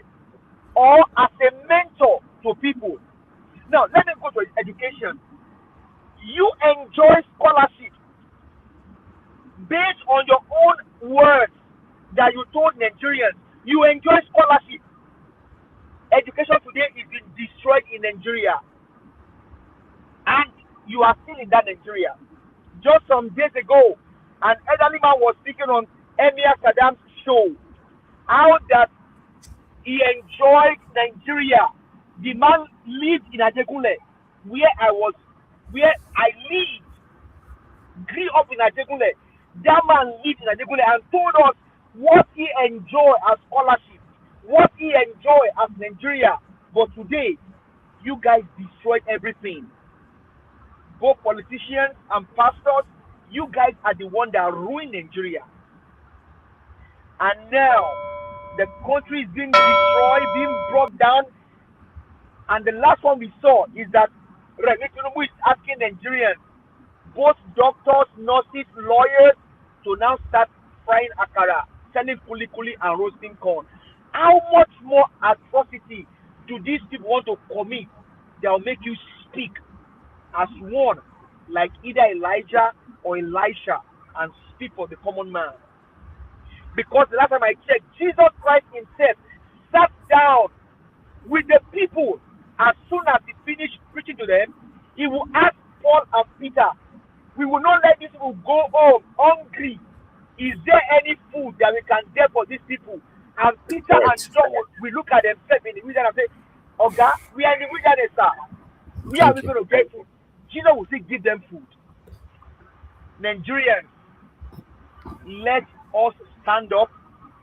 It is now glaring to us that it is us all that must fight to save our nation. I don't think these our elders, they have us in mind. Don't stop speaking. Don't stop calling them out. They enjoy Nigeria, but we are suffering. I don't know how a parent will enjoy and then allow his own children to suffer. But remember, it is only for 6 feet. We all will die one day. But you only be remembered by your words and your actions and what you display when your country was going down. Thank you very much, Mr. Elvis. God bless you. Unfortunately, they don't think like this the way you are thinking, that they will die one day, they will do this. What these guys are doing, they're accumulating wealth. In case they die, their children will continue from there. Their children will continue to enjoy what they stole and all that. So that's why you see that they normally call it generational wealth. So they don't think like that. They don't care. That's why you see even in their sick bed, they are still stealing, signing documents and all that to loot more money. Yes, so yeah, they are not interested on these things. So until Nigerians wake up to face the reality, all this hoping for karma to happen to them, or for them to die one day and all that. If they die, nothing happens, nothing change. Any of them that doesn't have to make Nigeria better. They have looted you dry. Their children will continue to enjoy the wealth that they loot. For example, the money that Abacha loot, they are still returning it to the returning something tomorrow, and their children are not affected at all. You know what that means? Only one person, Alison Maduke, loot and ran away to London. The person that they replaced with Alison Maduke, 10 trillion naira missing and all that. So if you look at these things, so we shouldn't be adding karmas, and God will judge them to our submission, because those area doesn't work. Yes, they don't see those areas finish. After all, a Bible, now that they swore them, all of them into power. Bible, now that they hold to swore them into power, and at the end of the day, they still loot and do whatever they like. So that's it. I appreciate every one of you people. I would like us to round up here. Chris, you're muted. You want to say something? No, I mean, no, which time you want to talk, I don't want to interrupt you. I completely agree with you. Karma not the work. Abacha wife, go see university for Niger State. You still get one for Niger Republic. Where the karma there? Where is it coming from? There's no karma. We should stop adding God will judge you, or God will do this. We will die one day. Your children will suffer. This thing doesn't work with those kind of people. They work with them. It doesn't work. They don't become bone. They know they work for them. Not be the same Bible where they taste well for them. Not be they taste well they into your office. No, mind the grandmaster now. That one they call grandmaster for redeem. When I go Yeah, research, what do they call grandmaster? so it doesn't work. So for me, No, they work for their body. Nigerians are lazy. We are not ready. We are divided. Until we are united to speak in one voice, we'll just remain like this. That's it. So yeah, we'll continue from where we stop again tomorrow. Mr. Elvis, Yes, sir. to all our Nigerians and those who are fantastically religious, even the same God we serve admonish us, you and I, to pursue and overtake. That's why David inquired of the Lord. He said, Lord, should I pursue? And God gave them go ahead, pursue and overtake. Nigeria, let's pursue these criminals and overtake them, please. They are not listening to you. Sorry. So what they talk now, go TikTok as I end this show now that they press below for that side. So that's what they do. They are not interested on what you are calling them for. They don't do it. In fact, if you want to doubt me, join one of their program. They are discussing something else. But when it gets to when you want to speak, switch straight to politics. You see, they'll throw you out. Go and try it. So I'm telling you, Nigerians that you are calling, they are not interested. They are not interested. So it's very, very crazy. Mr. Nigeria, I beg no vex you, no vex. Because to me, I see God is using this opportunity, but people will not see it that way. I think the other day now, the people they released from Ethiopia prison, say they bring them to Nigeria. Then with those people alone, if they mobilize themselves on the streets and say our country must be good, and our vote must count. Judges, you people must give us a fair judgment. Not to talk of the one coming from South Africa. Oga Odowa, those are we not people going to make the country better? Those people Not to talk of the one we have on the ground. Those people you talk, so whenever there's a protest, they not will come out for inside their house. That's what I never say understand Nigerians. You think say the effort where you get it, they come this panel to come and put your voice into something. Now wait till people send like that. You don't know Sir, where we I come. understand. That is why I don't want anybody to be seeing South Africa as their enemy. They should see it as a wake-up call. You know, so it's crazy, man. It's crazy. Let's just continue to do our part. That's what I'm saying. Do your part, I'll do my part. You know, and that's it. You know, I wish the way Nigerians engage streaming every blessed day. Let's assume just 10% of that are engaging in streaming of politics, talking about what is affecting us and calling out the government. I believe say by now Nigeria for that better. You know, we have more than 65% of Nigerians on air. As I dey talk now, not beside the joke, I want to end my show now. Go TikTok, go see Nigerians. They are shouting power tap, power tap, power tap. How they tell the talk power tap and tap and tap and tap and tap and. You know, take your bra, come down small, take her come down small. Yeah, down. No, not let them flag me or not take everything down, take her come small. Hey, oh yeah, I'm gonna give her flower, give her flower. This is what these guys are doing. For real? Oh my God. I don't know what they happen for this Nigeria. I say this is what these guys are doing.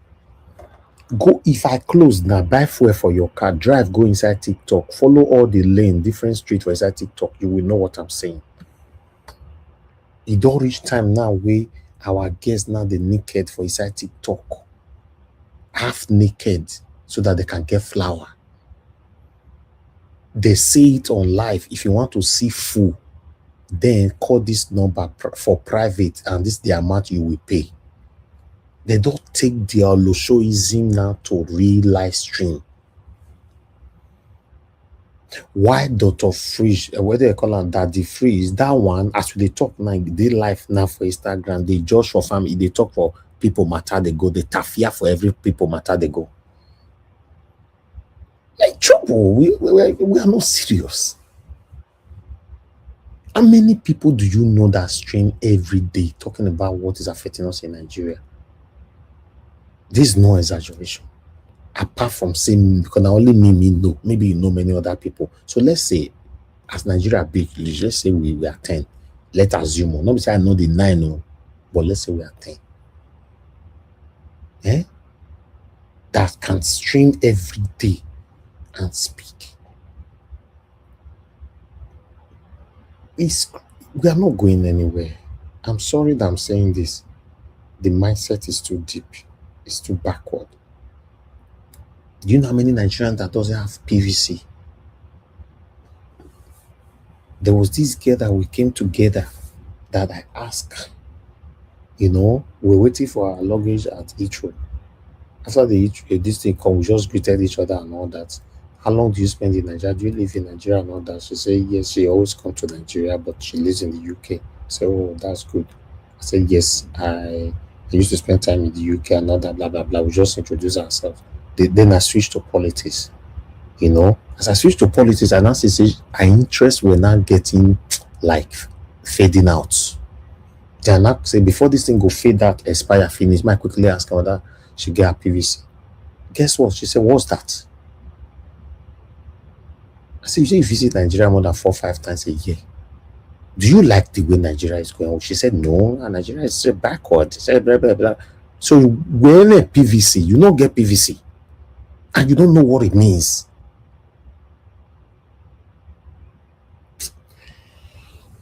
It's a talk for another day, man.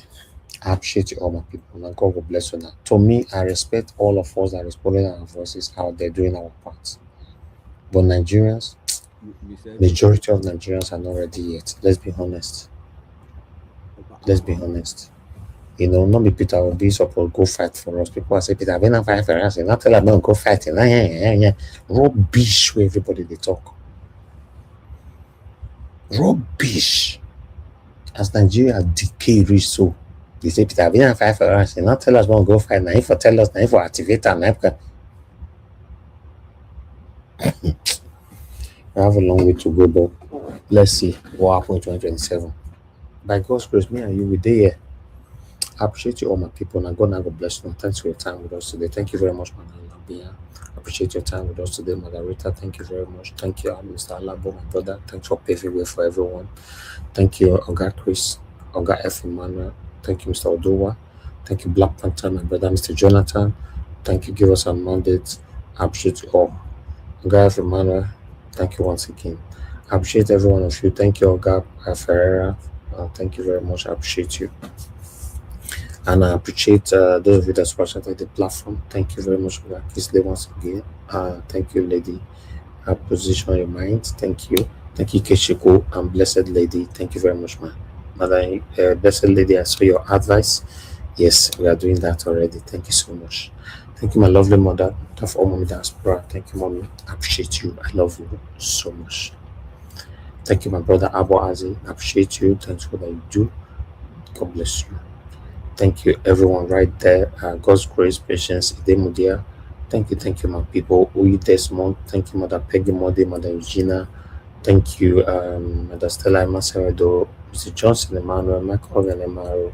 God bless you, all my people. Thank you, you all right there. Okay, before I say I've come to the end of the broadcast, Abu, as you said, Nigeria was, let's go test driving around. Call me if you enter any room. Maybe we go for inside TikTok.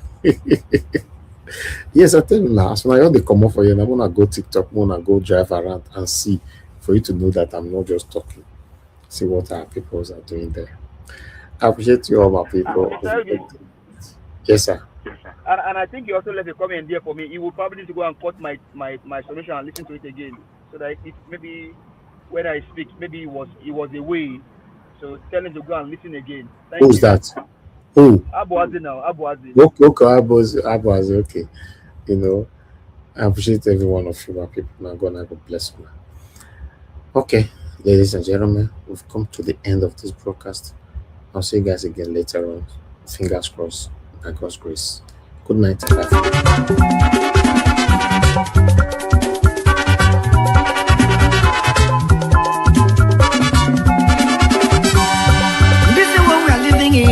In this world, all of us today in motion. Everybody there in motion. Moving to our various stations. As we there in motion, make we do good to ourselves, yo. Make we do good to our neighbor. Before we reach our station, every walk gets paid. Every walk gets paid. Whether na good work, nobody walk. Every walk gets paid. Whether na good work, nobody walk. I make a dey fear my God. Whether na good work, nobody walk. I make a dey fear my Maker. Whether na good work, nobody walk. Come on, go on, song. Organize.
My God,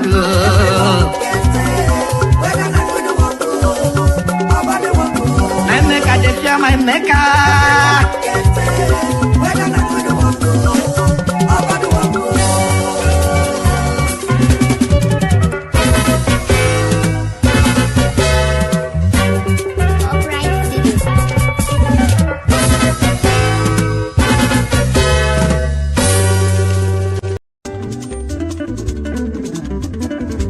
Ayé Tinubu la wà yìí, bàbá lákò ẹbí. Ayé Tinubu la wà yìí, bàbá lákò ẹbí. Ẹbí gba mẹ̀kún nínú ìgboro, ẹ tún ń pa wá. Òrìṣà bó lè gbè ní ó bá ṣe bí mo ṣe bá mi. Ẹ fẹ́ bí pa wá, ẹ tún pa wá dànù. Òrìṣà bó lè gbè ní ṣe bí mo ṣe bá mi. Àmánéjì nínú ẹbí Boko Haram tún pa wá. Àwọn bandit, àwọn lákàrà wa. Ẹ ò rí nǹkan ṣe sí, ẹ wá sọ pé ìṣèjọba. Master of strategy, kílẹ̀ strategize. Díẹ̀díẹ̀, wọ́n ti lọ rìpọ́tù àkáǹtì mi. Facebook àkáǹtì mi.